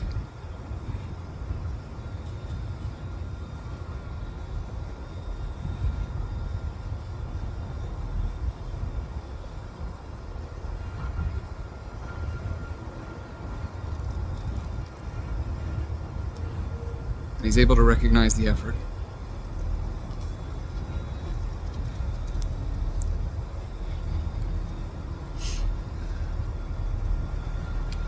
I don't know that there's much more I can say. Probably about as good as it's gonna get.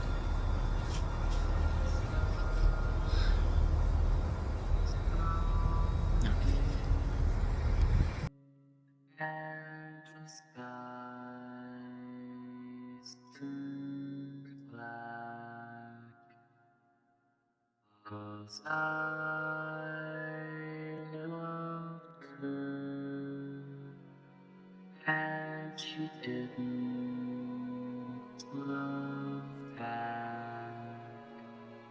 The sun's gone dim, and the sky's too black. 'Cause I looked good, and she didn't look back. The sun's gone dim, and the sky's too black. 'Cause I looked good, and she didn't look back.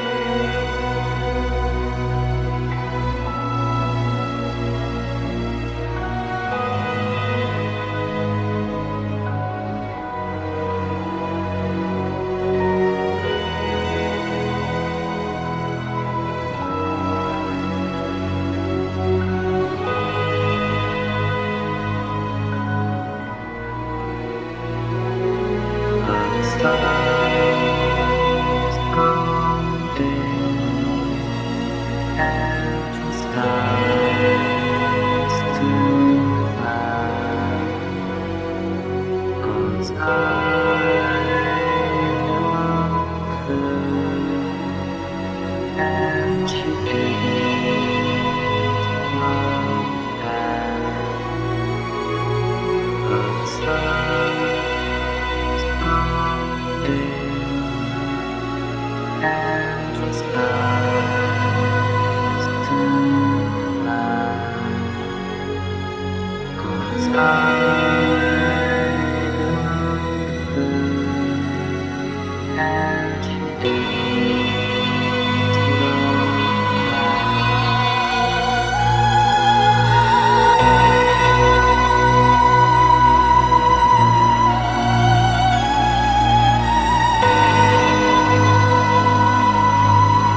So when Jordan and I start talking about the idea of me making a video to share experiences and moments that I had with Jamison, it took me a while to figure out what I wanted to share, what I wanted to talk about. And I decided that I wanted to share a little bit about our story together, how we met, how it was our life in California, how it was our life in Colombia, the good moments and the bad moments as well. So my video is about this. And so we met in 2015. I recently moved from Colombia to California. I enrolled into a program called Au Pair, and which is about many people, especially women or girls, coming to the United States to work as babysitters, live with the family, which they become your host family, and you at the same time you study. In my case, I was studying English because I wanted to improve. I knew a little bit of English, but I had a lot to learn, so I wanted to do that especially for that. And I moved in June 2015, and I think I met Jamison in August. I remember we were shopping with my house mom and the kids, and we were looking for like wood to make like a little house for the kids, for them to play. And Jamison was there. So my host mom started talking to him. She was telling him that I was new here and, you know, everything. And I started talking to him. We exchanged numbers. And after a while, after like a week or two, we started texting each other. And we decided to meet up. And we met during a weekend in Redlands. I used to live in Redlands, which was like 1 hour away from where he was living. And he drove there. And after that, we went to a restaurant. My English wasn't great at the time. So somehow he could figure out what I wanted to say, and I have to tell you that he was the best English teacher I had at the time. I think that most of the English I know now is because of him, and he was teaching me a lot and correcting every word that I was saying wrong, and that's how our relationship worked for. I think that the whole relationship worked that way, and we started meeting up every weekend. He was driving every weekend from Redlands from where he was living. I can't remember very well where he was, but to Redlands every time, and it was like a 1 hour. And I remember every person I knew in Redlands was super surprised that he was doing that. Because he was, you know, always, I feel that he was doing his best to keep the relationship, and he made a lot of efforts to, you know, to keep a good relationship, and we had it. We had a great relationship in California, and most of our weekends we would just go outdoors to do outdoor activities. We were hiking a lot. He used to love hiking. I like it as well. I don't do it that much anymore, but in California was a great place to do it. So we were doing that every weekend, and we loved it, you know. So it was our favorite part of the week, and that was how our life was. It was great at the time, and we did that for a year. My English got better. I'm still learning because you know, I still struggle at some moments, but he taught me a lot.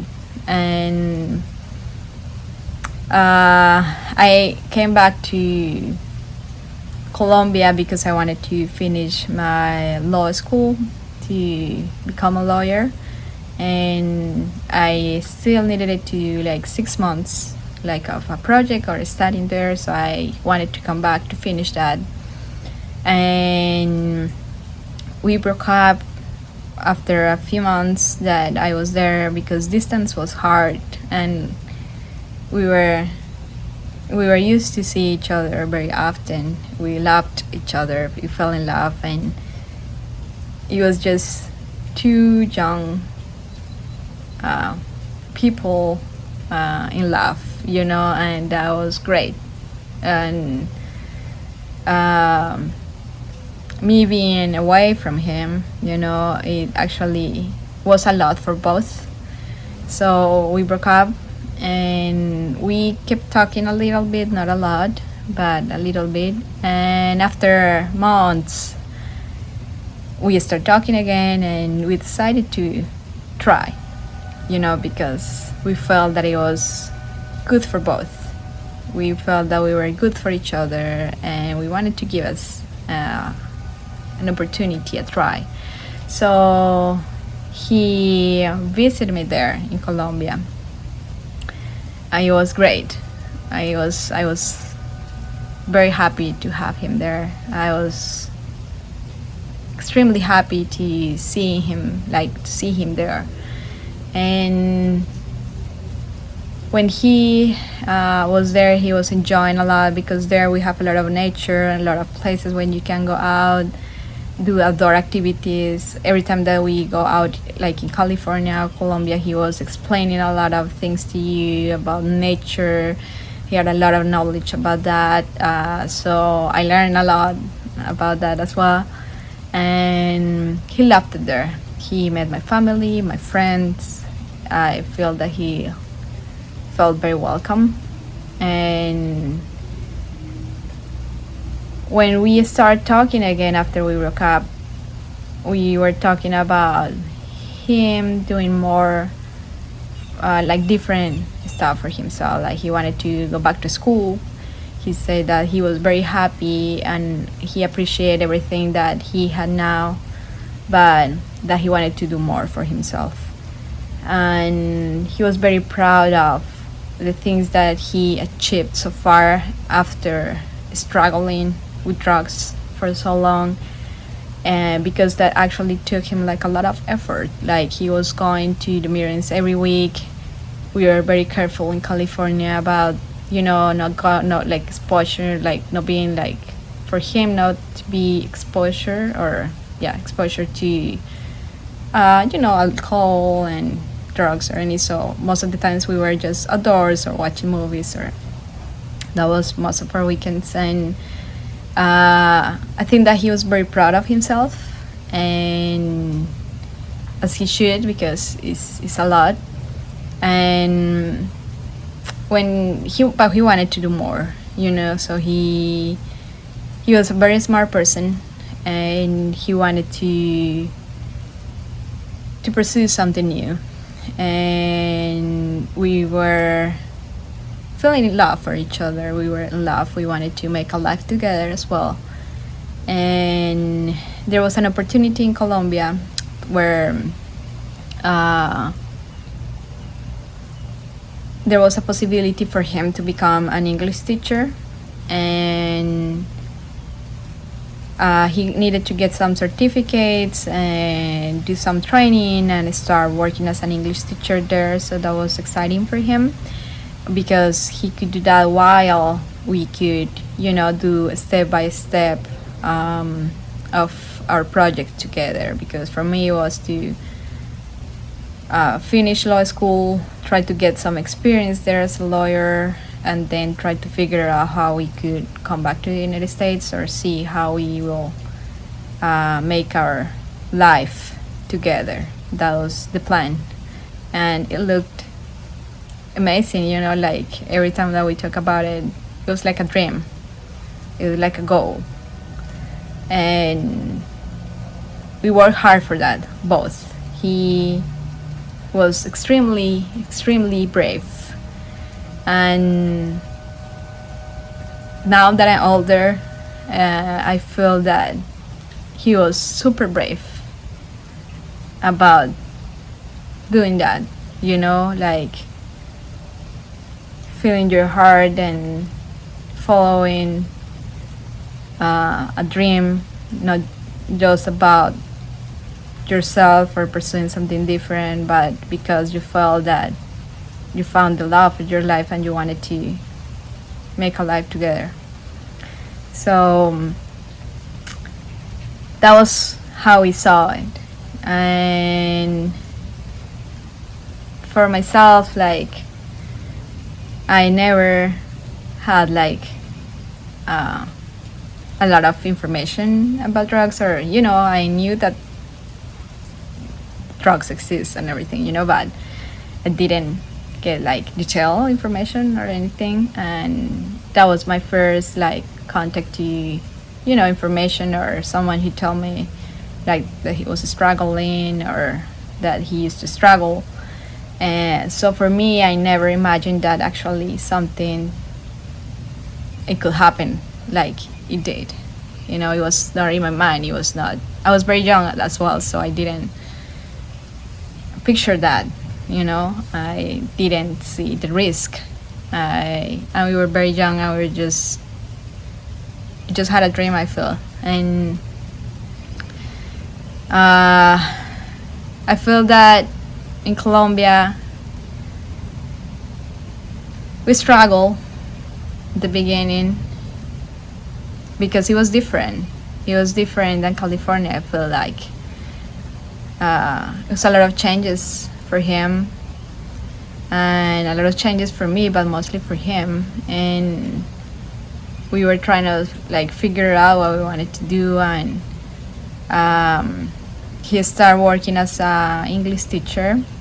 He was very, very excited about that, and I feel very happy about that he felt that, you know. And I feel that it was sad, very sad for me, because things just felt different and we couldn't make it up, you know. We couldn't make it work as a couple. We weren't fighting a lot. We were not like that. We were friends, first of all, and we were always friends, not just a couple but friends. And so we didn't fight a lot, but I feel that we were both learning, and somehow we decided to not being together, and just things didn't feel the same, I guess, or I'm not sure what happened. Actually, I still wonder, like, what happened, you know, like in those 3 months. It was like 3 months, and I still question that to myself. And because there wasn't like a big fight or anything, it was just that things felt completely different, and we kept some distance from each other, and we got distance, you know. And I think that, or I remember he was having good time with friends and going around with, you know, his experience as English teacher. So I'm happy about that he felt happy, at least for the first months in Colombia, to have that new experience. And then he I'm not sure what happened after those months. We weren't talking that much to each other at the time, and just for a few things, you know, but not a lot. And that's something that I regret, and that I will always, you know, if I knew the things that I know now, I will do something different. And like, not letting your ego or your pain or anything stop talking to a person that you love. And I think I got that for that experience. And after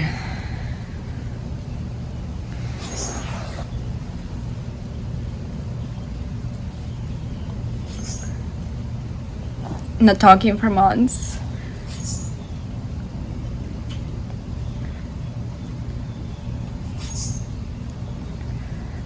knowing that he wasn't here anymore, it was very hard.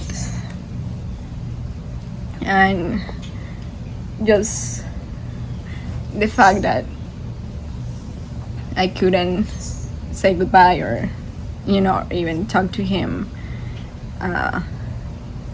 as a friend, as we always were, that's something that is just very hard to me. And I still get sensitive about that, emotional, you know. I'm very sensitive about that, but I knew that, like, it's a relief for me that he was happy there for months, you know. I just learned that I have to respect and accept that everyone has a journey and everyone has a process, and I cannot judge. I just accept, because we all struggle with the stuff. We always do. As he was, we just deal with things in a different way. Everyone has a way to deal with the stuff, but we all struggle at some point, and we cannot just judge someone for that process. And he was doing his best.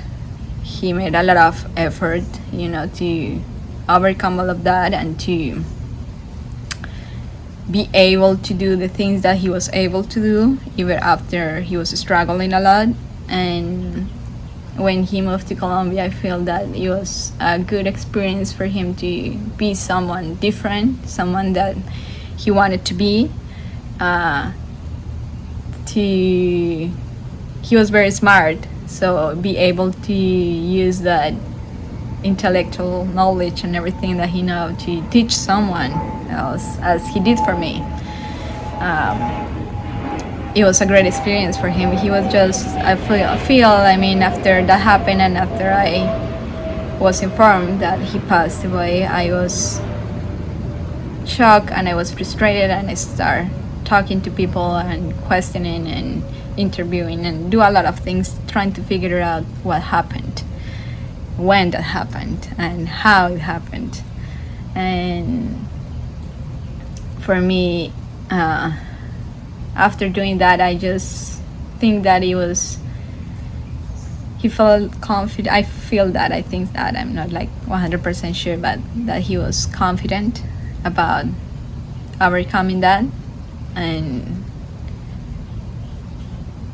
maybe things just were hard to handle from that. And I feel that he didn't want to say anything because it's hard. It's just when you work so hard for something and then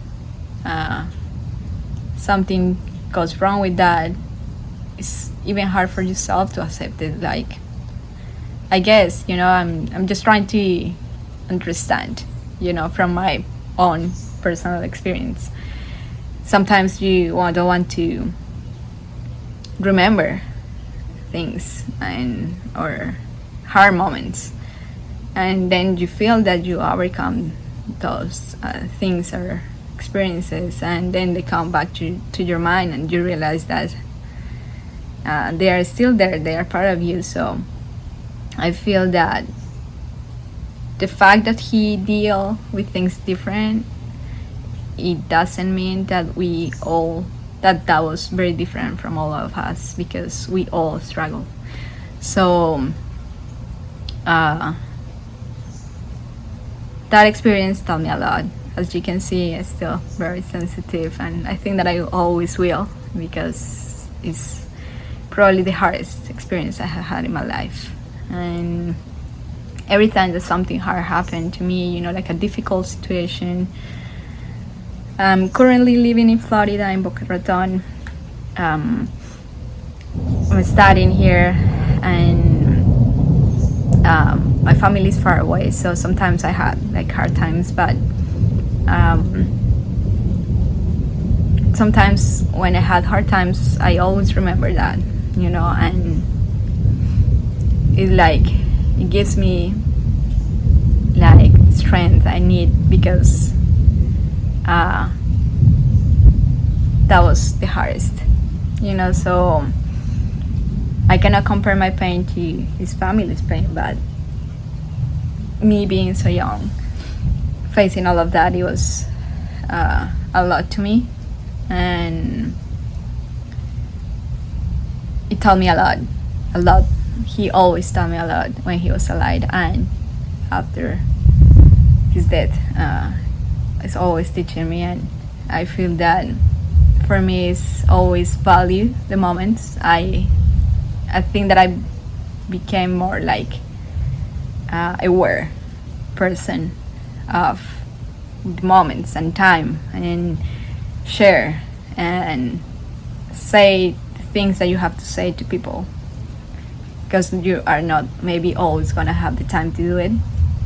And I wish I could have more time with him, and I wish that, as I say, like, if I knew a little bit more at the time, as I know now. I don't know a lot of now, I don't know like everything now or a lot now, but I know more than I did. And if I knew a little bit more of that, I will do something different in terms of, I don't know if I could have stopped that, but probably I could have changed, like share more with him, or you know, spending more time, I guess. It was just hard at the time because we were a couple at the beginning and then we broke up, so I was hurt. But that's just how life goes. And I will always have him like in my memories as one of the best experiences that I have in my life. And I just can tell you guys that he was very proud of his family. He was very proud of you, Jordan. As always I tell you, but he used to say that a lot. That's because I say it, because he says that you are very smart. He was always talking about how his parents, how caring his parents were. After going with all of that with you guys, I felt that you are always gonna be part of my life, you know. When I look back at that moment, I think that it's like a different person. I'm a different person. It's like a different life, you know. It has happened a lot since then, but it's always there. It's part of you. It's part of who you were. It's part of who you are now, and I will always appreciate that. And I would love to meet you, Jordan, at some point. I would love to do that. And I'm having a good time here. I'm having a good life here, and I appreciate that now. And I think that I do a better job now, you know, caring about or spending more valuable time with people and value that, you know. Like I think that I did with Jamison. I spent like a lot of time, and we were good to each other. We were a good couple. But I'm saying this like actually appreciate and know that the moment that you're having now is probably not gonna be twice, you know. Like, and I do that now a lot because of that experience.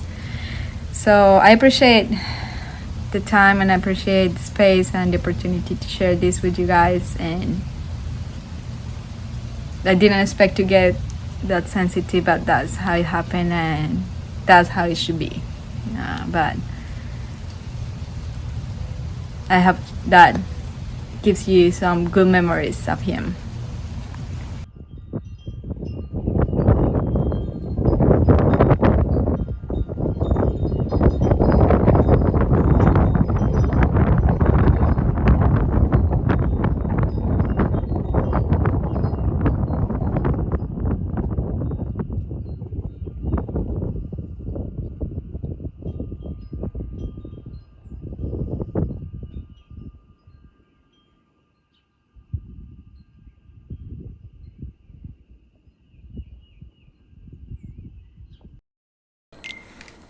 Okay, I got her to where I could have beaten her twice. I made myself stop because I wanted to do it on camera.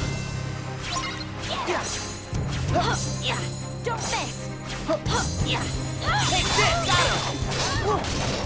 him. Yeah, see ya. Not done. Yeah, get him. Yeah, don't miss. Get him. Yeah, back off.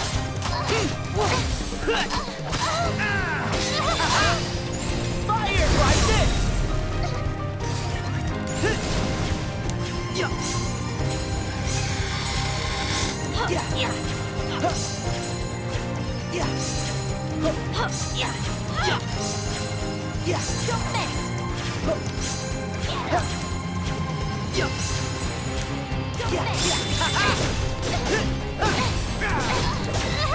So long. I'm here. Yeah. Back at ya!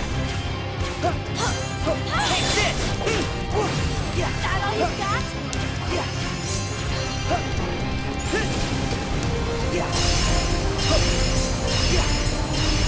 Back off! Over here! It's over!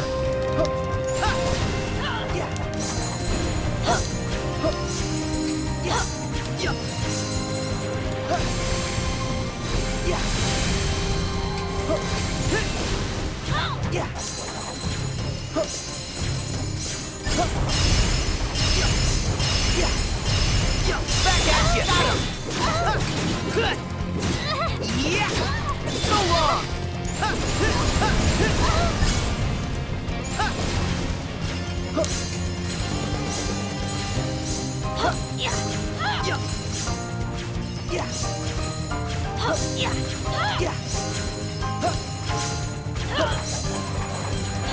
Take this! Back off! That all you got? Don't miss! Take this! Over here! See ya! Not done!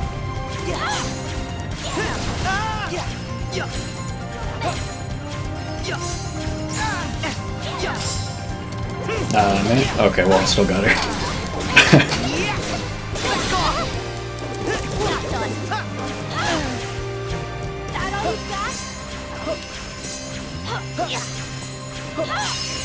Back off!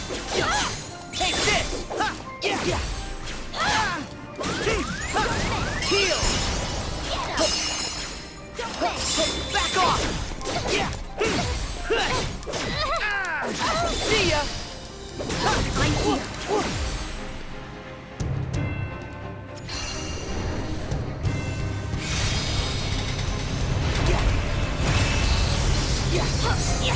Back off!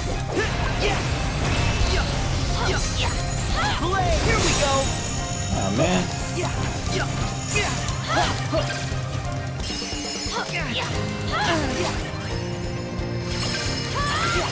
Take this! Back at you! Try this!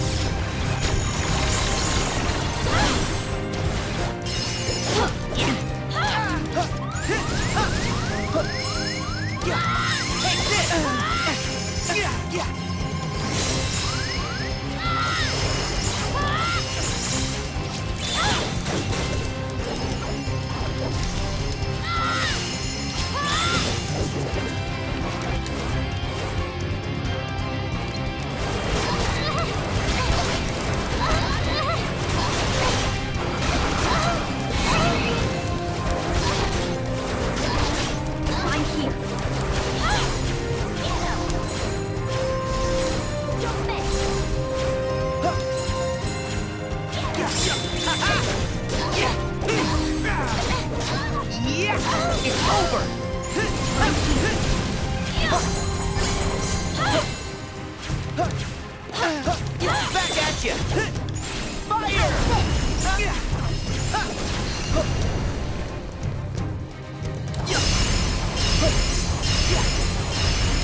Ooh. That was a great finish. Breakthrough. Okay. Man. That was a great fight. Really cool. And that was the last Data fight.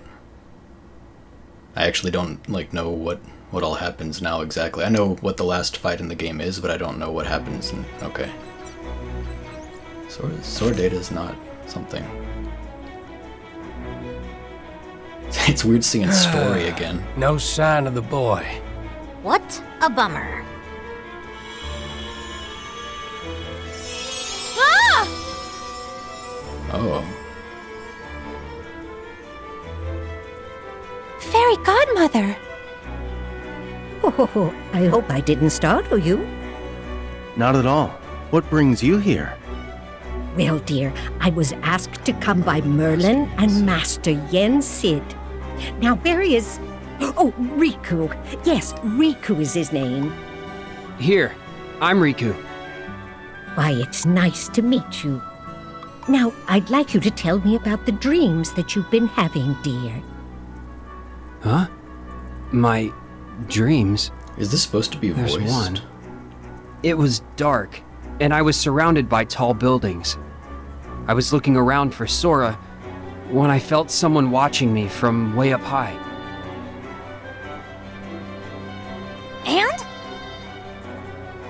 And that's all I remember. Ugh. But what happens next? Oh, I know. Huh?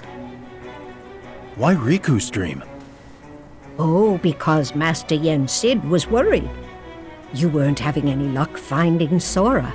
And because Riku had been in Sora's dreams before, he thought perhaps Riku just may be the key. That's why he and Merlin asked me to come here and look into his dreams, since of course, dreams are my specialty. So Riku's dreams might hold the key? Yes, dear. I'm sure there's something there that leads to Sora. In my dreams? And the other two.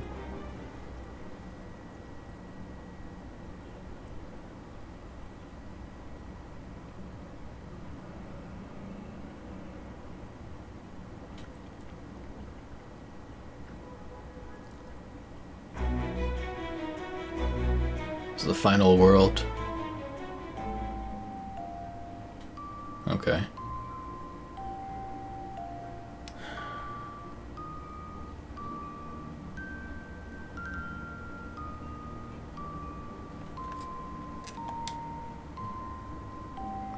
Showing me the cast, but they weren't. Game clear data is required to proceed to the next episode. Okay. Put it in 7, I guess.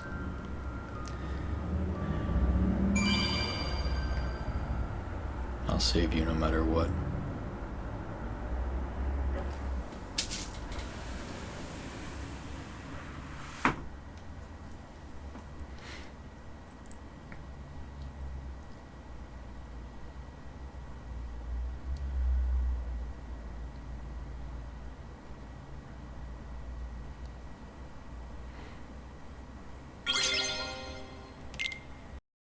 So I just beat the game again on critical mode. Critical mode was not available when the game first came out. It was patched in a few months after launch. So I played it on Proud my first time, which was the hardest difficulty at the time. And I also thought, why be critical of Jamison when I can be proud of him? But yeah, so I'm happy to let my playthrough be Proud. And that's what I've been doing all the data fights on. That's what I'm going to do the final secret fight on. But the only way to get the Oblivion is to beat critical mode, the Oblivion Keyblade. And back in the day, Jamison and I 100% completed Kingdom Hearts 1, so I felt like I had to get this Keyblade. So proof of times past. And, yeah.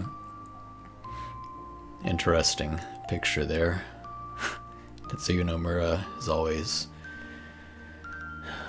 always, he goes through these phases, doesn't he, with his art styles and his clothing styles.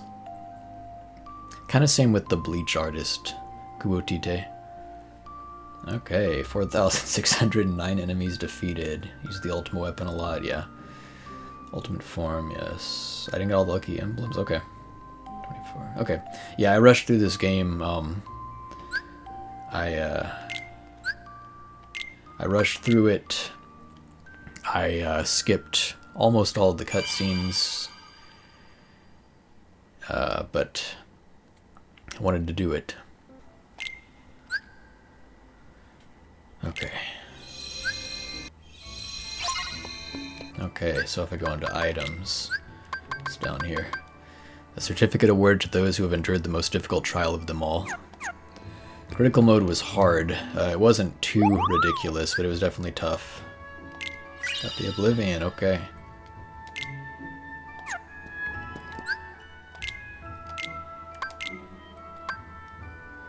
Keyblade imbue with dark power, yeah, okay. Oh boy. Okay, going to the workshop, and I've powered up the Oblivion as much as I could. I'm gonna go use it quickly. I'm gonna show the Oblivion in action, along with its form change. And I'll do the same with the Oathkeeper, because I don't think I used the Oathkeeper much on my first playthrough.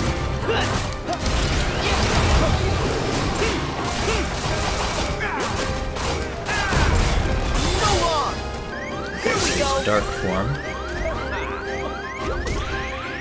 I'll do the same thing with the Oathkeeper. The light form.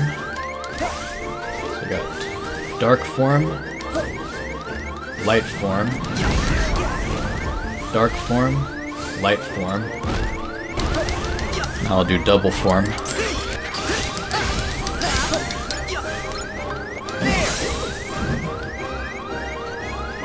Double form.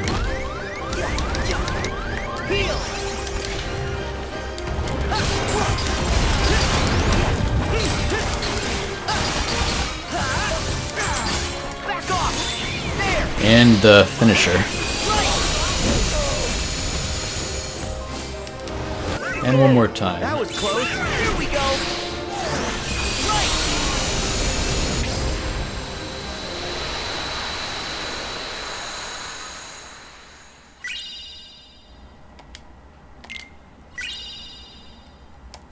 Alrighty. Okay, wrapping stuff up here. And there are two Keyblades I haven't gotten yet. One of them is called the Classic Tone, and you get it by playing these mini-games like this one that I just found here, if that tells you anything. So, I haven't even found... This is the one I just found, and I haven't found all these games. There's 1, 2, 3 that I haven't found yet. I haven't played any of them. The other Keyblade is called the Grand Chef, and you have to go to the bistro with the rat from Ratatouille. I think his name is Remy. And play each of the cooking minigames and get an excellent rating in each one. I don't want to do that, and I actually have already recorded video of myself saying I'm not going to do that and put it in an editing timeline. I have also dropped pictures of the Keyblades and text into an editing timeline saying that I'm not going to get those Keyblades, but I changed my mind. I'm going to go ahead and get them.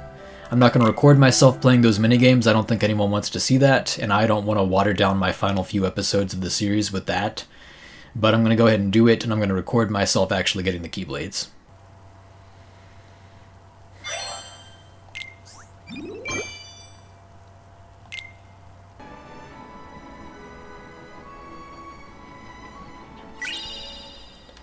There we go. Frying pan, okay. Congratulations, you have a new high score in every Classic Kingdom game. Yay, okay.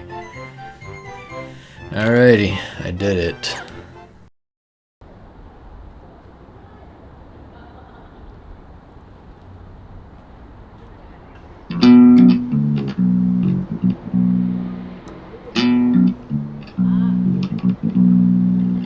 Lovely weather,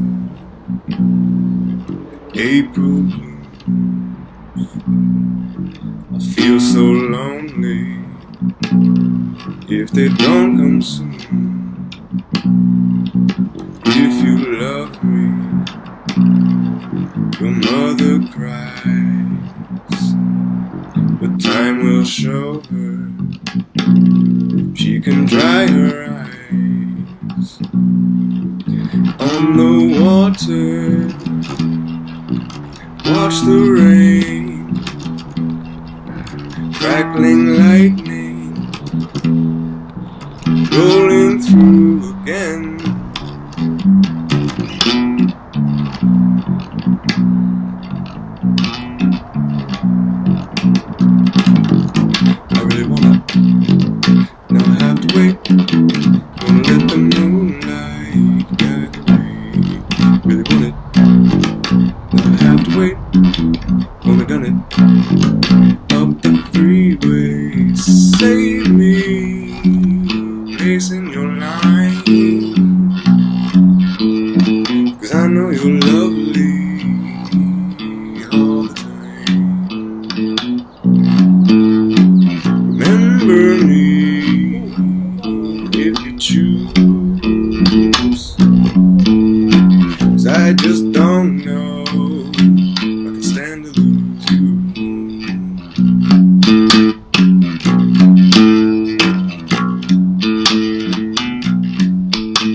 moment to remain composed. Nothing mattered 4 years ago, and just as long now is the story I'm told. And if I make it to where I'll be, I know you're listening, so hit me up, baby, if you please.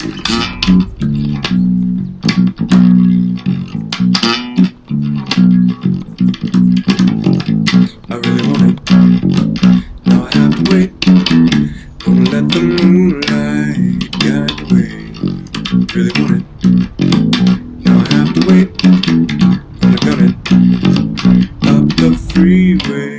Save me, place in your line, 'cause I know you're lovely all the time. Remember me if you choose,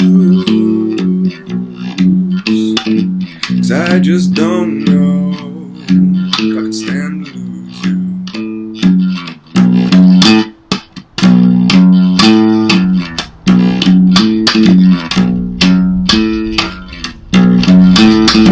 Save me, place in your line,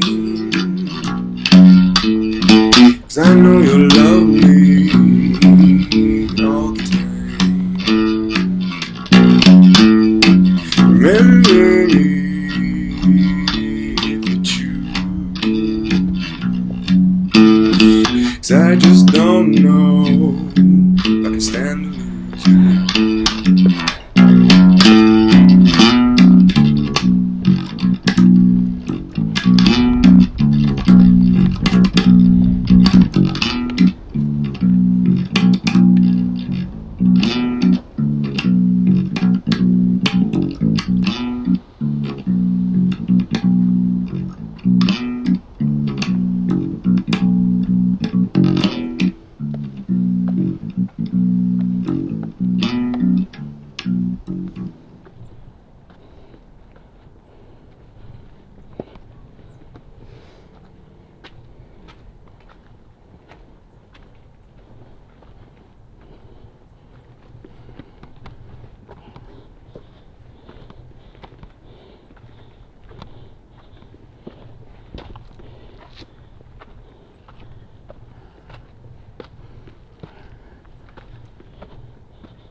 Kind of seems like, I don't know, a lot of things, like one sort of like your way of like getting through it,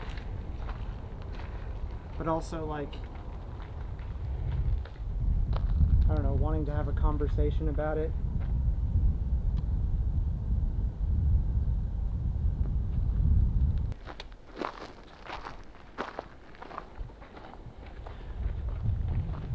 Almost there.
Waters. Yeah.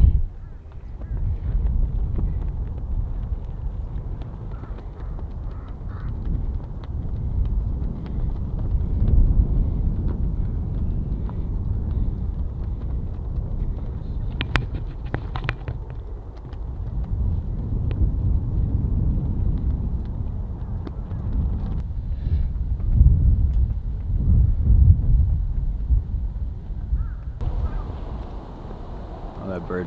Wow. Well, this, I hope that bird sound is on this. This is the 5-year anniversary of this tribute series. This episode was originally, not this episode, the final episode of this tribute series was originally going to be on the 5-year anniversary. That was my plan. I actually made a promise in a previous video to do that. 5 years between me and Jamison in age, 5 years for this tribute series to honor my brother and recognize the kind of that aspect of us being brothers and all that stuff I had, all that stuff I thought about, the way my brain works with numbers. I couldn't make it happen for a few reasons. This is the second to last episode on the 5-year anniversary, and the final episode will be later this year. I don't know exactly when yet. Might be Children's Day in Korea, might be Halloween, might be Jamison's birthday, might be, might be the last day of the year. I don't know yet, but this is the 5-year anniversary of this tribute series. Once again, Bobby is up here with me, helped me carry my stuff. Thank you. Okay, I have a lot to kind of power through because there's a lot I want to talk about. And first, some negative stuff that I just want to get out of the way. I talked about this earlier in the video, but just some follow-up about the people who said they would contribute and then just disappeared. Do what you say you're going to do, or don't say you're going to do. People always say, anytime someone dies, everybody is the first in line to say, if there's anything you need, let me know. If I can do anything, let me know. Don't say those words that way unless you really are going to do anything. You don't have to do anything, but if you're actually going to do nothing, if you won't actually do anything, then don't say, oh, is there anything I can do? Find another way to say it. Find a different way to express grief. Just say, I'm sorry.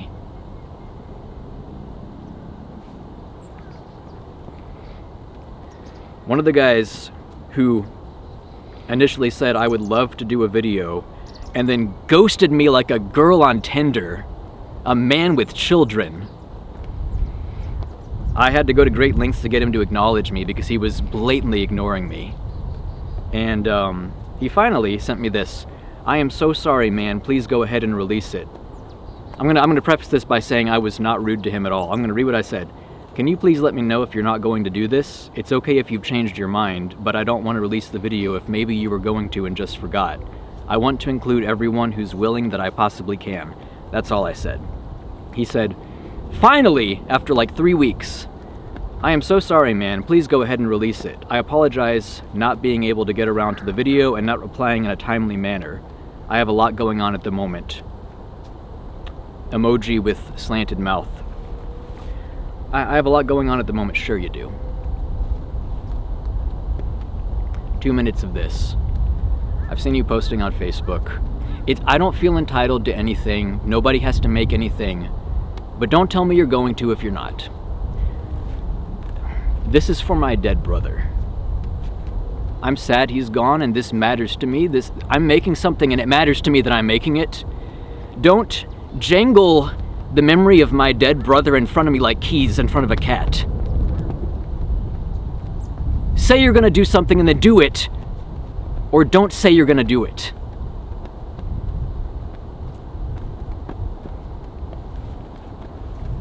And if anyone thinks this is me, this is awkward, like this is cringe, this is awkward, like you're not supposed to go there, you're not supposed to talk about this, people will be people, keep it to yourself. Whoever you are, I don't want to hear it from you. You can go say it to a wall. I am not the one who did anything wrong. I told everyone if you don't want to, that's fine. I didn't pressure anybody, I asked. There's nothing wrong with asking, especially if it's people that I thought were friends of my brother. There's nothing wrong with asking, but if they said no, that'd be fine. Some people did say no, that's fine. Some people said yes, and then later told me, hey, I can't, and here's why. That's fine. Don't ghost me. Don't hide. Don't hide from me. Don't hide like a child. And if anyone thinks I'm wrong for pointing this out, for saying this, for doing this, for acknowledging this, I am not the one who did something wrong.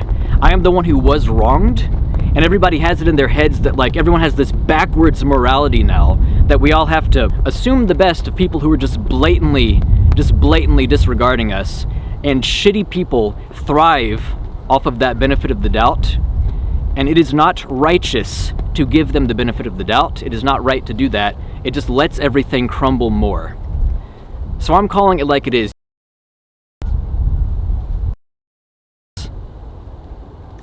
You have children. It is profoundly disturbing to me that you were in charge of shaping human lives when you can't even straightforwardly, as an adult, tell another adult, hey, plans have changed, I'm sorry. If you can't do that, what can you do? Okay. Don't taunt me or my mother or anyone else with hopes of something meaningful regarding my brother that I'm never gonna see again. You never had to do it in the first place. Don't agree to stuff you're not gonna do. And if you agree to something, you make damn sure you do it, or explain if plans have changed. Just be an adult. I shouldn't have to fucking say this. Just be an adult. Now with that said, with all that said, happy 5 years, everybody.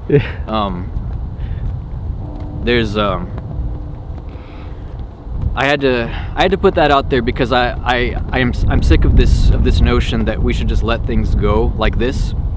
I'm calling it like it is, but I really hate to focus on all of that for this, so I want to get that out of the way first. So I guess I'm just gonna kind of start talking and just see what kind of comes out here. I don't have anything really planned for this, but it's been a while. I still think about Jamison as a brother, not even a friend, you know. When I think about him, it's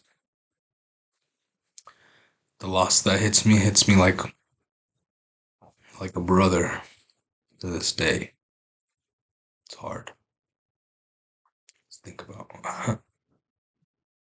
I grabbed this thing in my room.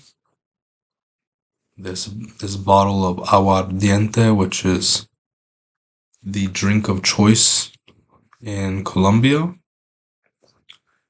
It's what Jamison brought me back the first time he came back from Colombia, and what you can see in there, that's the cocoa plant.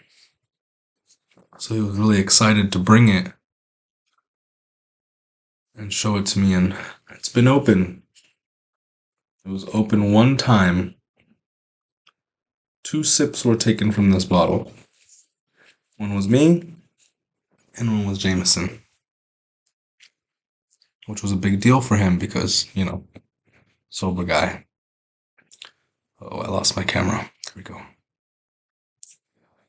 So I would like to share my experience since his passing and how my life has changed, because I feel like his passing was a big influence on how I lived the next couple of years and where I am now. And what I mean by that is that when Jamison and I were spending time together, which was most Sundays, hiking, and then, you know, hanging out whenever. after work or going to Dolores' house or whatever it was. And during this time, when we were getting close, was a point in my life, not by any fault of Jamison, but a point in my life when I had disassociated myself from my faith, from religion.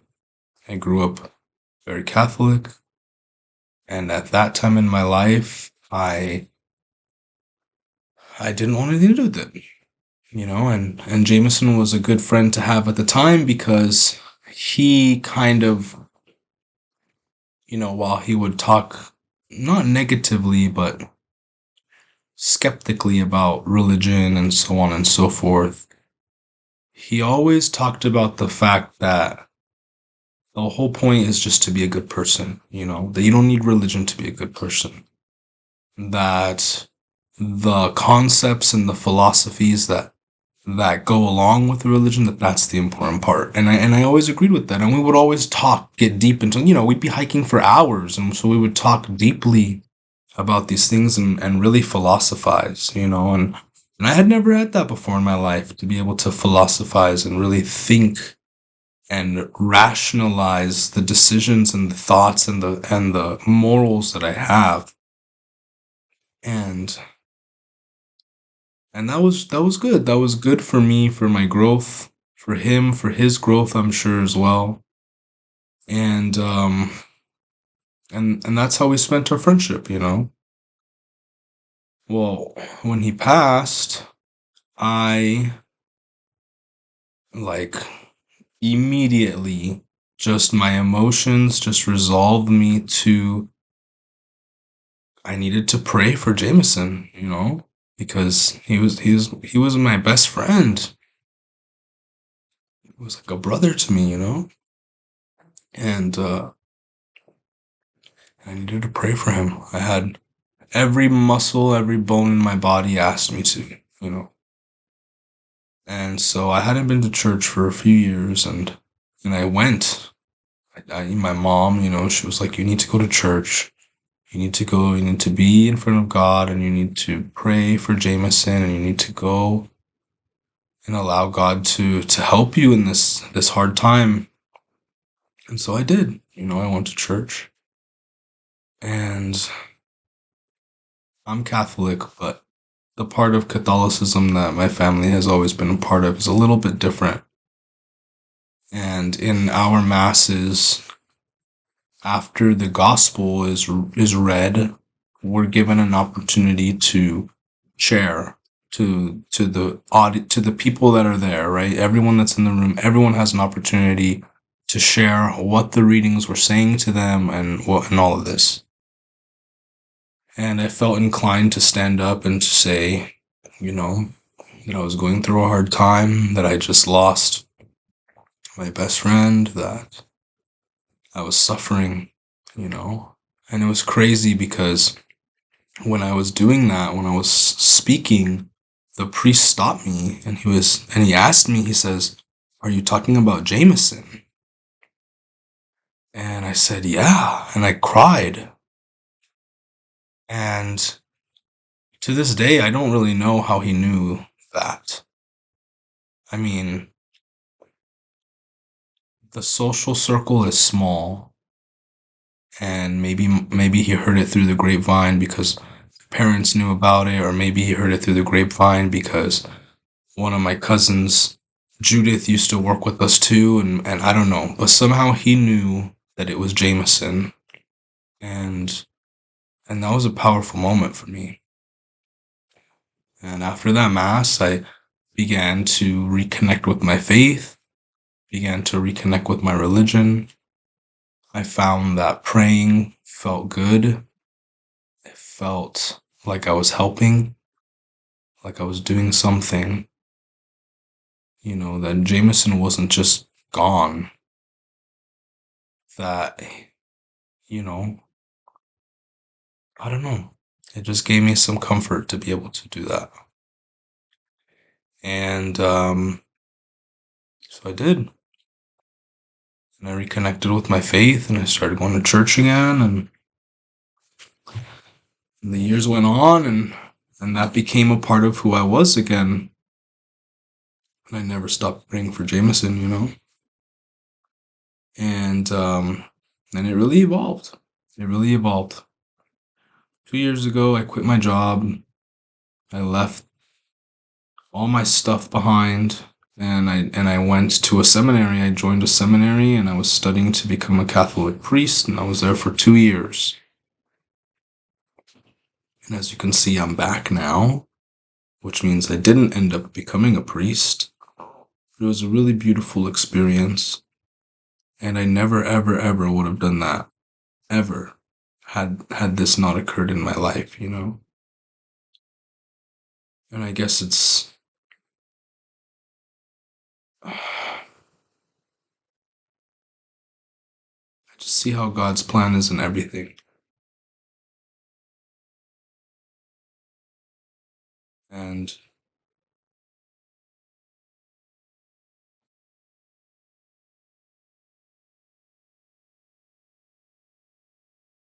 I miss my friend Jamison, and I wish that we had more time to talk and to philosophize, and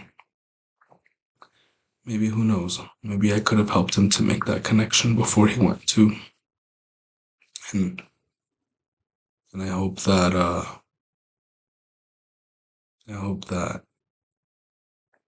you know, that he's proud of me, that he sees the good, that he sees how my life has changed,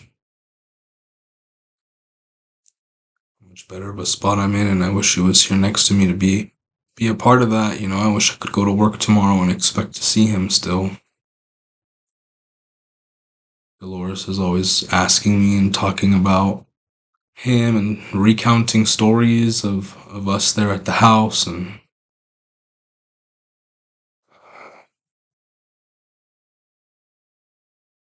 it's a hard thing for me to think about to this day,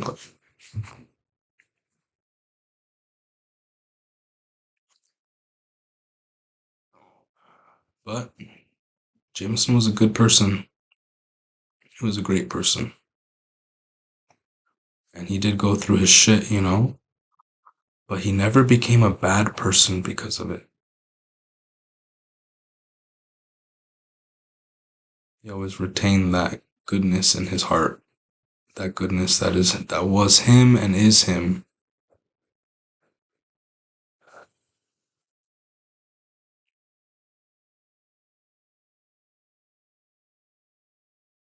So I'm very grateful to God for giving me a friend like that. And that image that I have in my head of him is something that is motivational, you know? Because he was always just worried about my good. And who has friends like that, you know? Like, I know they say, you know, that you should have friends that look out for you and stuff, but that's hard, you know? Like, people my age, like, who's not out there, you know, just trying to smoke weed, or just trying to go party and go drink, and just trying to go and sleep around and just all this kind of stuff. But he was never, he was always about doing good things, and not out of like this idea of like, oh, I'm a good person or anything. It was just that was just who he was, you know. He enjoyed nature and hiking and eating and spending time with people and just talking and just hanging out, and it didn't need to be about some other bullshit, you know. It was just about love, really, is the best way I could put it. And yeah, I miss him. I pray for him. My family prays for him. He's definitely got some people praying for him, you know. While I was at the seminary, everybody that was there knew him. If you were to go to my seminary right now and say, "Hey, who's Jamison?" they could all tell you, "Oh, that's Damian's friend that passed. We pray for him," and they do. And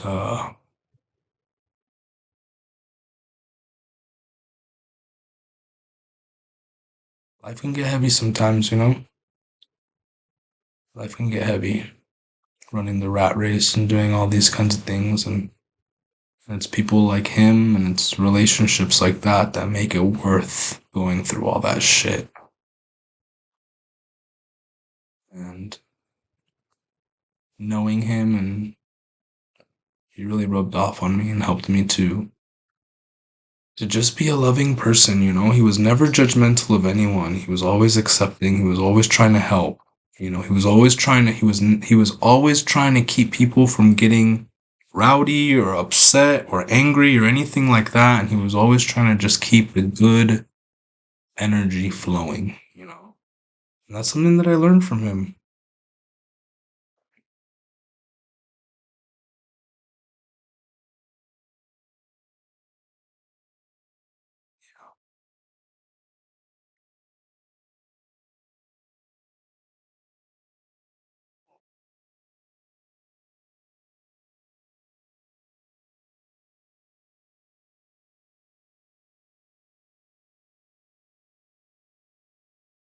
It's crazy. And the craziest part is, still feels like it was just 6 months ago that I got the news, you know?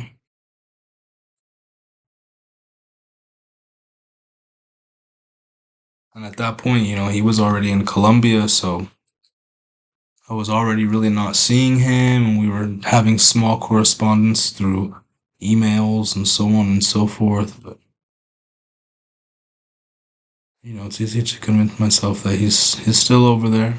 I can just write him an email and he'll respond in a few days.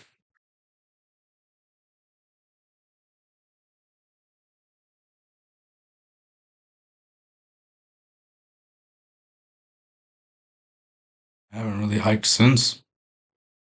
Here and there. Not like that. I'll always remember that part of my life as being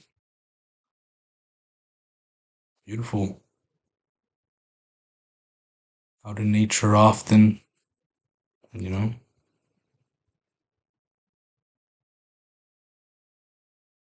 Like, what better way to spend your life than just basking in the glory of God and the beauty of nature? And that's what I did for a few years. I'd say probably 2 years, where every Sunday, not every single Sunday, but I'd probably go to guess like 80% of Sundays, I was on the side of a mountain with Jamison for at least 6 hours, you know?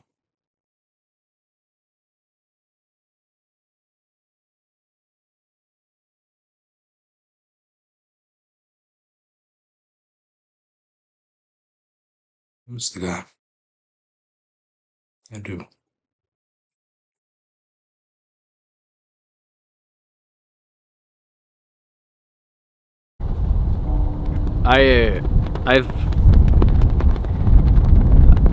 So a year ago, when I came up here for the 4-year anniversary, I had just not long before found out that a friend of mine had died, Starlin, and I talked about her. This series is for Jamison, and I don't think it takes anything away from Jamison to acknowledge someone else that I cared about and say some words for them, because the whole thing is for Jamison. If I kind of halfway dedicate an episode to someone else, it's still dedicated to Jamison. It exists because of Jamison. I'm making it for Jamison. The whole thing is Jamison. And so last year was Starlin, and I wish this would stop happening, but this year, about a month ago, and I got permission. I've been in touch with his family, and I got permission to talk about this a little over a month ago. A friend of mine named Robert passed away. We were not extremely close. We knew each other in college. We talked. We had a British literature class together. We went to some concerts. He played music. He was really good at it. we knew each other and we liked each other, and he had told me he liked me. He had expressed to me that he like thought highly of me, and he had a specific memory that that he remembers like kind of deciding like, wow, Jordan's a good guy. And I also liked him and expressed that to him. And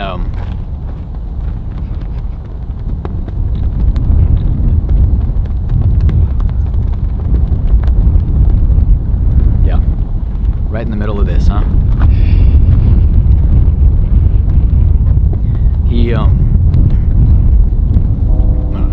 maybe Robert would think this was funny. Maybe. I wasn't super close to him, but we'd kept in touch over the years. We found out that we were actually, he had been in the Air Force, and we were actually in Korea at the same time, and didn't know it until after he'd already left Korea. He was like, oh, I was there from here to here, from this time to this time, and I was like, oh, I've been here since this, and he went to another country. I don't know if I should share which country. I had actually, briefly, we had talked about, like, if I went to visit that country, which I had planned on doing, I could stay with him. Never happened, but when Jamison died, I went back to Clarksville and met up with Robert. He asked me if I was okay. We hung out. He's in my tribute series. I met up with him in 2018, and then I met up with him in 2019. Robert was sitting next to me at the table when, along with Henry, who's a musician, and Sam Winters, who's a musician, and Robert's also a musician. Robert sat next to me at that table when I first listened to the song JRB that Sam had written for Jamison after Jamison died. He's in my series. The music that I think I'm going to use some of Robert's music for the hike up the mountain. I had once asked Robert if I could use a clip of him playing music for one of my videos, and he said, sure, man, like, yeah, that'd be awesome. Anything you need, take it. He, like, if you need any help getting it, let me know. And I was like, I can just capture it with the program. He was very enthusiastic about it. I told him that I was like grateful to him for supporting me after my brother died, and he said he was happy that I considered him as having been supportive. So he was all for me using his music, and I want people to hear it because he was really good. He was amazingly talented. And yeah, I don't want to say too much about this because it's not my family and invasion of privacy, but Robert is someone that I wish I'd known more, and I think he probably would have liked to know me more, and I would have been all for it, but I just didn't. Somehow I just didn't know. I didn't make that connection. I should have, and like in hindsight, I think it's cold. In hindsight, I think it's kind of clear and obvious that he would have liked to be closer friends, and I wish we had been, but he and I had some good talks, and this isn't turning out the way I wanted. It's cold. You want to you brought your jacket, didn't you? Yeah, it's in my hoodie, or in your bag. In my backpack. You want to get it and then kind of redo that little? Nah, it's okay. That's fine. Okay. Like, this can just be part of it. We've got the bells going in the background. I wanted to say some words for Robert. I've been really. This maybe sounds strange to say when I've said that I didn't even know him as that well, but I did know. We had talked about some things and we disagreed on a lot, but we were still cool to each other. We had talked about politics and like cultural issues, and that's actually kind of how I feel like I did know him a bit better than he wasn't quite like a friend or like a core. I call him a friend. He wasn't like a core friend of mine, but he was definitely more than a friendly acquaintance. I considered him a friend. I'm glad I got to meet up with him those 2 times in Clarksville. It had been a long time since college, a long time since I'd seen him, but I miss him. I've been really torn up since finding out about his passing. It's actually really, really, really bothered me a lot. The things that I thought shortly after Jamison died about how if I feel a nice breeze, Jamison can't ever feel a breeze again. I drink some really good coffee and it just like, wow, that was really good coffee. It's like it hit me in the mouth with how good it is. And I would get sad because Jamison will never experience that. And I would think I would think that all the time about Jamison. I'd see a beautiful view like this, and I would just get misty-eyed because Jamison can't see a view like this anymore. And those thoughts just forced their way in and bothered me a lot. And they still do sometimes, but it was like kind of non-stop shortly after Jamison died, and that has come back pretty strong for me now with Robert. And I don't mean for this to be a downer, but to some degree it can't be much else but a downer, because he should still be here.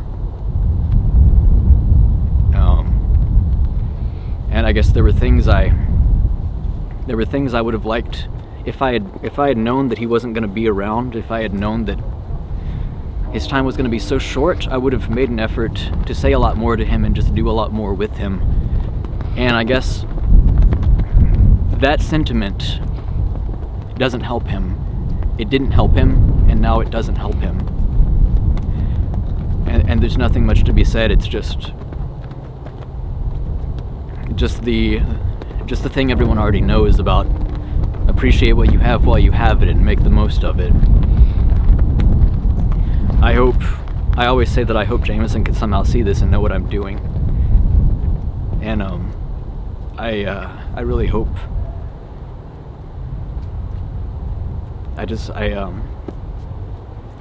I hope, you know, I hope Robert can too. I hope Starlin can. It's a really horrible.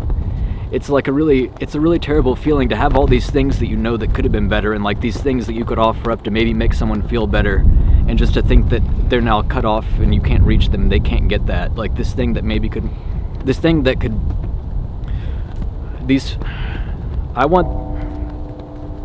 I think I come up here because I like the sky a lot, and I think of the people who are gone as just kind of just being in the air around us. If they're anywhere, they might just be gone, but if they're anywhere, they're just...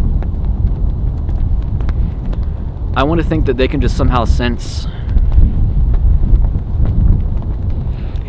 They somehow still have a view into the world. And with this episode, this series, like all these people have shared these stories and talked about Jamison and shown love to Jamison. And it's about Jamison, but I want to think that everyone who goes can have a way to know that the people still here are thinking about them and love them. And this series is like,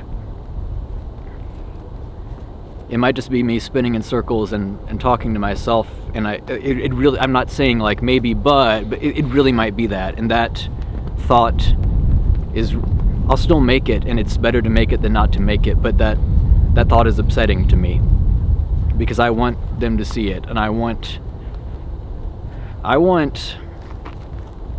my feelings and all the feelings of the people who care, the people who love Jamison, the people who loved my friend Robert, the people who love, even now, love my friend Robert, the people who love Starlin, everyone else. Recently, someone close to my family, I'd call him a family friend, exactly 1 week before my friend Robert, another family friend passed away this past year. All these people, I want to think that there's a way for them to get our feelings. And with this series and gathering all these stories from people and all these different sides and all these thoughts, and hiking up here, Jamison liked hiking, and coming up to this beautiful place, I want to I want to fire everyone's feelings up into the sky like fireworks. I just want to fucking blow up the sky with... I just want to blow up the sky with people's feelings, just so they can know, just like get their attention. And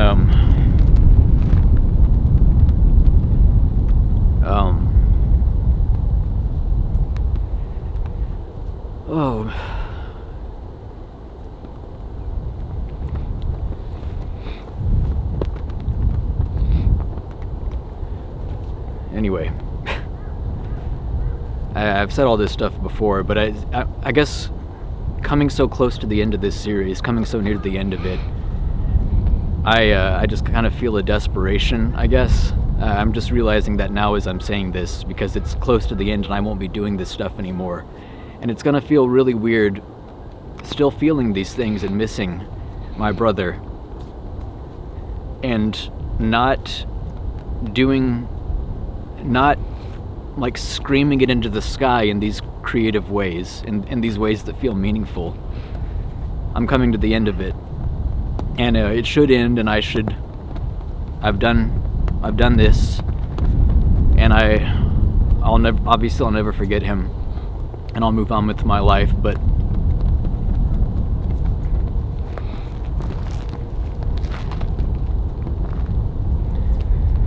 I just want it up there. Rest in peace to my friend Robert, gone way too soon. Great musician, smart guy, good to talk to. Didn't agree with him on everything, that's normal. That's how life is.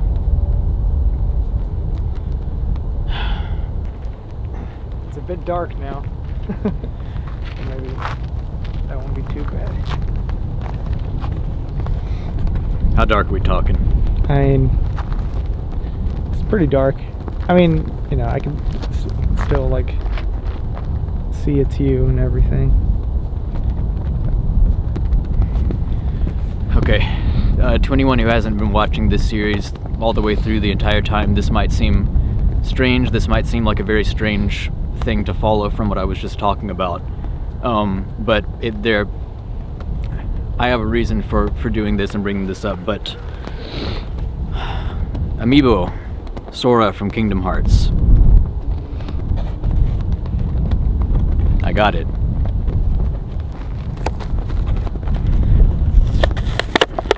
Talking with Bobby earlier, I might be the only person on planet Earth to have ever recorded myself opening an amiibo on a mountain in Korea. There's a good chance, and the chance gets even better if we say specifically the Sora amiibo, which is pretty new and also apparently kind of hard to get, although I had no problem finding it.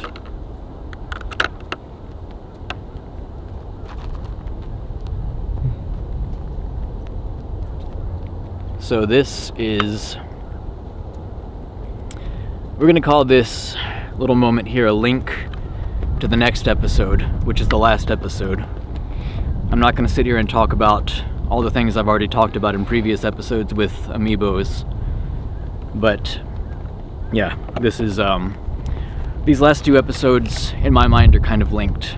They're all linked, it's part of the same series, but these last two episodes, I think of it like a two-parter. A finale in TV terms, I guess.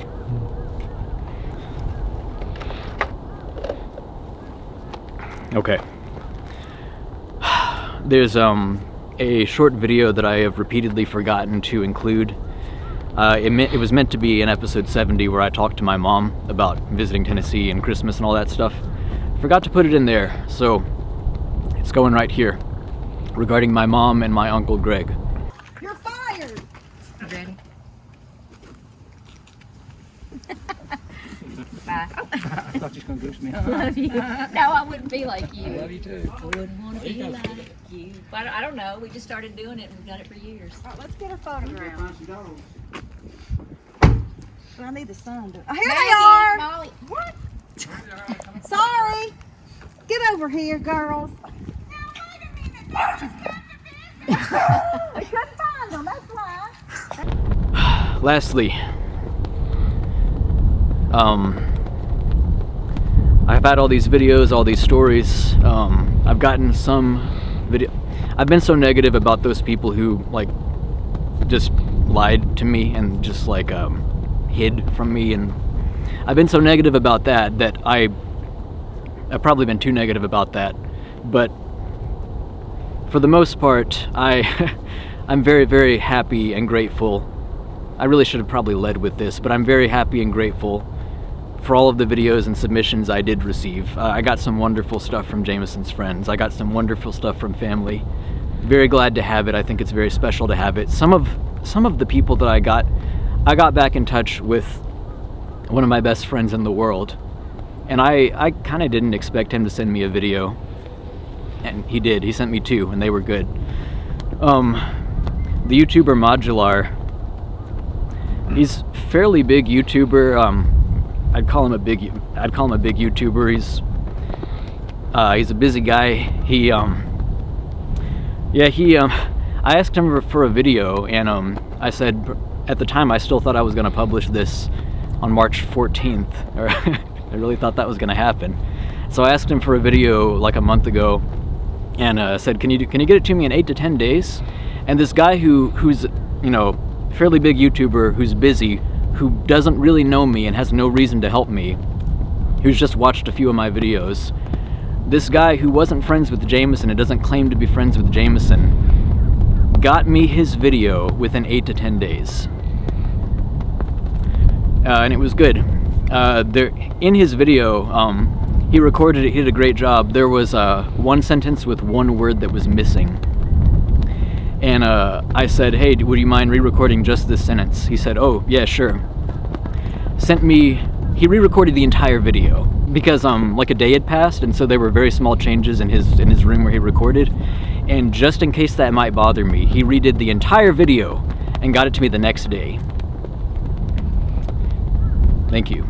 That's what you do when you tell someone you're going to do something. This guy had no reason to help me, but he came through in a big way. Thank you. Another guy, friend of Jamison, friend of mine, I'm not going to talk in detail, but he had some kind of family crises happening, and I would have been totally fine if he didn't send me anything. But he did. He sent me a really great video and shared a lot of heartfelt thoughts, very well spoken. I really appreciate it.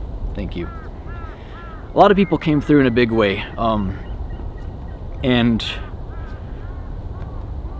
yeah, I guess I've said this over and over. Thank you. I've saved for last the video given to me by probably the best person I know. The best guy I know, my Uncle Earl. I love my Uncle Earl, my dad's brother, and Jamison loved Uncle Earl. Everyone loves Uncle Earl. When Jamison was still alive several years back, living in California, about to go back and visit Clarksville. He messaged me beforehand and was talking about his upcoming trip to visit Clarksville, and he said, I mostly just want to see like a couple close friends, but mostly just family. And in particular, he said, I really want to see Uncle Earl. And now, I don't mean to sound grim, but this is what because everyone's relatives are getting older, and at the time, Jamison, who's much younger, assumed he would still be living. And Jamison told me, I don't know how many more opportunities, how much longer I'm gonna have to like know Uncle Earl. Because naturally Jamison thought he was gonna live longer. And so Jamison said, I want to get as much Uncle Earl time as I can. He said that to me, and I thought that was really sweet, and it's very true. And so, yeah, I've saved Uncle Earl's video for last. Hello, my name is Earl Bagwell. I am the uncle of Jamison Bagwell, his brother Jordan. I would like to speak a few things concerning the memories of Jamo. His name's Jamison. I called him Jamo. To begin with, since he was a little boy of 5 or so, he was very polite to me, and that continued throughout the years of his teens and even as he entered his plus 20s. When we saw each other, a hi, Uncle Earl, followed with a hug, was always the norm. More than once upon a visit, hide and seek would be the start of a good old time between Jordan, Jamo, and I. The boys got better and better at this, causing their Uncle Earl to scratch his balding head in complete wonderment as to where they had vanished to. I'd say with one deep sigh, I give up, smile, but when two limber, creative boys take it to the next level by hiding under a pile of dirty laundry, I just didn't suppose it. That wowed me. Imagine walking, listening, and watching every conceivable place that you could imagine, inside of a home or even outside. And then listening, and there's a sound that begins to rumble after close to an hour or so of a muffled giggling coming from within the corner of the laundry room as boys rise from beneath a heap of dirty clothes. It was truly a memory made to last.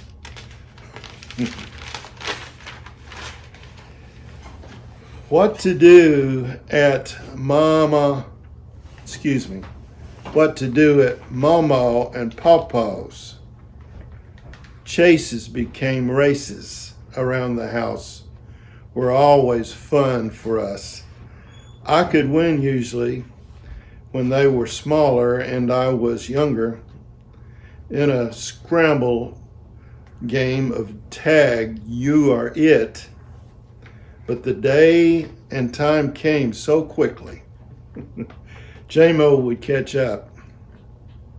Okay, Jordan, good too. While I'm doing my best to make it around the home base without being tagged, you're it. Whew, I'm out of breath after that one. Just telling the story. Being a good runner, as you can imagine, time began showing me more of Jamison's talents, such as his artistic brilliance for detailed drawings. This too awed me. Jamison and Jordan made me proud to be their uncle. The boys from their parents, it could be said, an apple doesn't fall far from its tree. A good place for a laugh, don't you think? I love those boys and their cousins, Landon and Shannon. So did also their grandparents. Later in time, as life happens and boys become men and moms, dads grow older, okay, uncles too, as leaving home also becomes yesterday's memories. Time apart become broader and visits become fewer. But time remains a constant in waiting. A visit from these two was most favored. When J-Mo came home from Bogota, he, his dad, and stepmom and I ate at the Catfish House the evening before he flew back. Looking outside while enjoying him and them, a thought began to grow within my heart and mind in regards to this young man I had grown to love so much.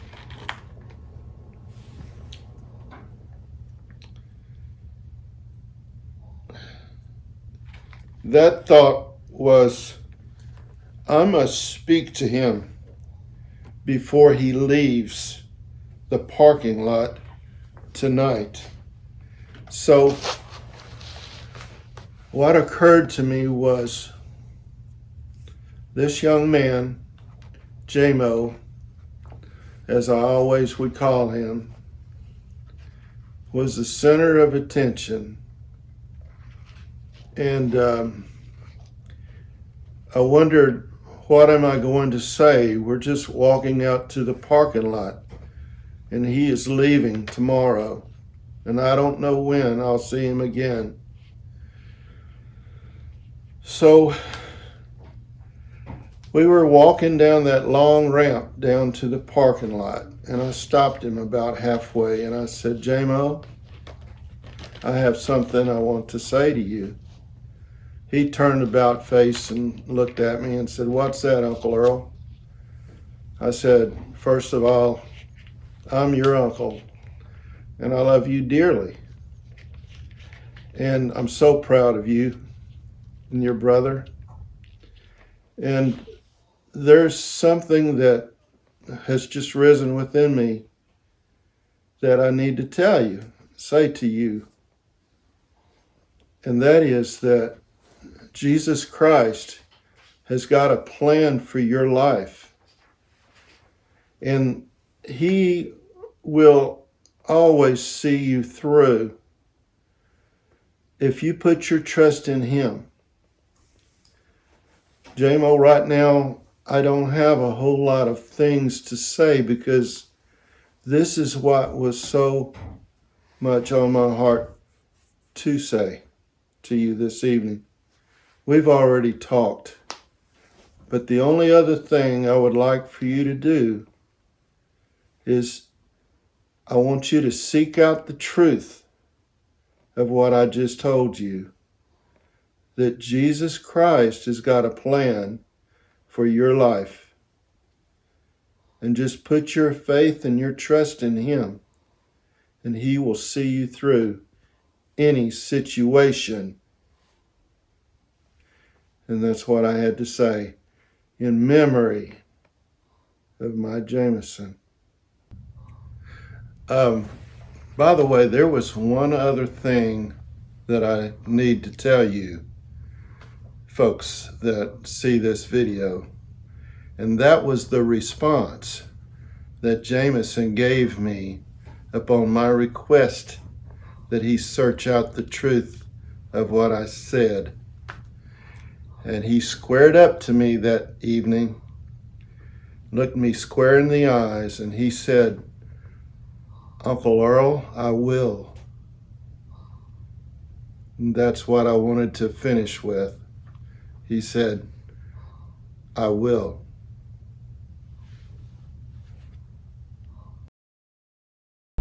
You're good. Okay, I had to change into like long pants, and I had to put my hood. It's cold. It got cold very quickly. Yeah, it dropped. Like, it was hot today. It dropped like 10 or 15 degrees. But yeah. Plus the wind.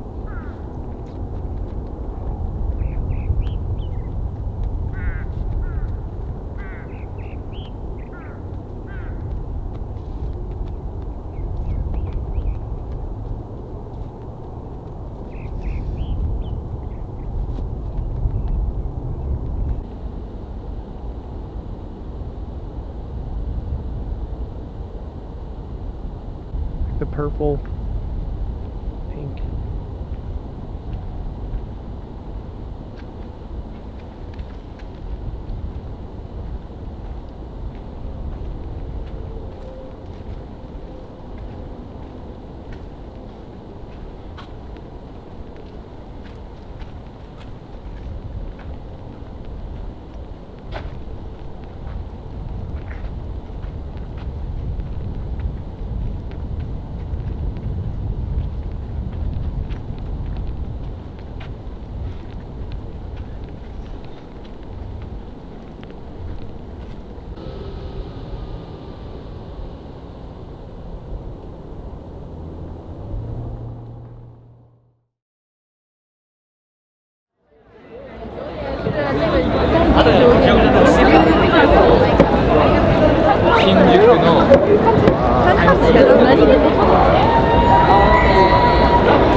멋진 놈.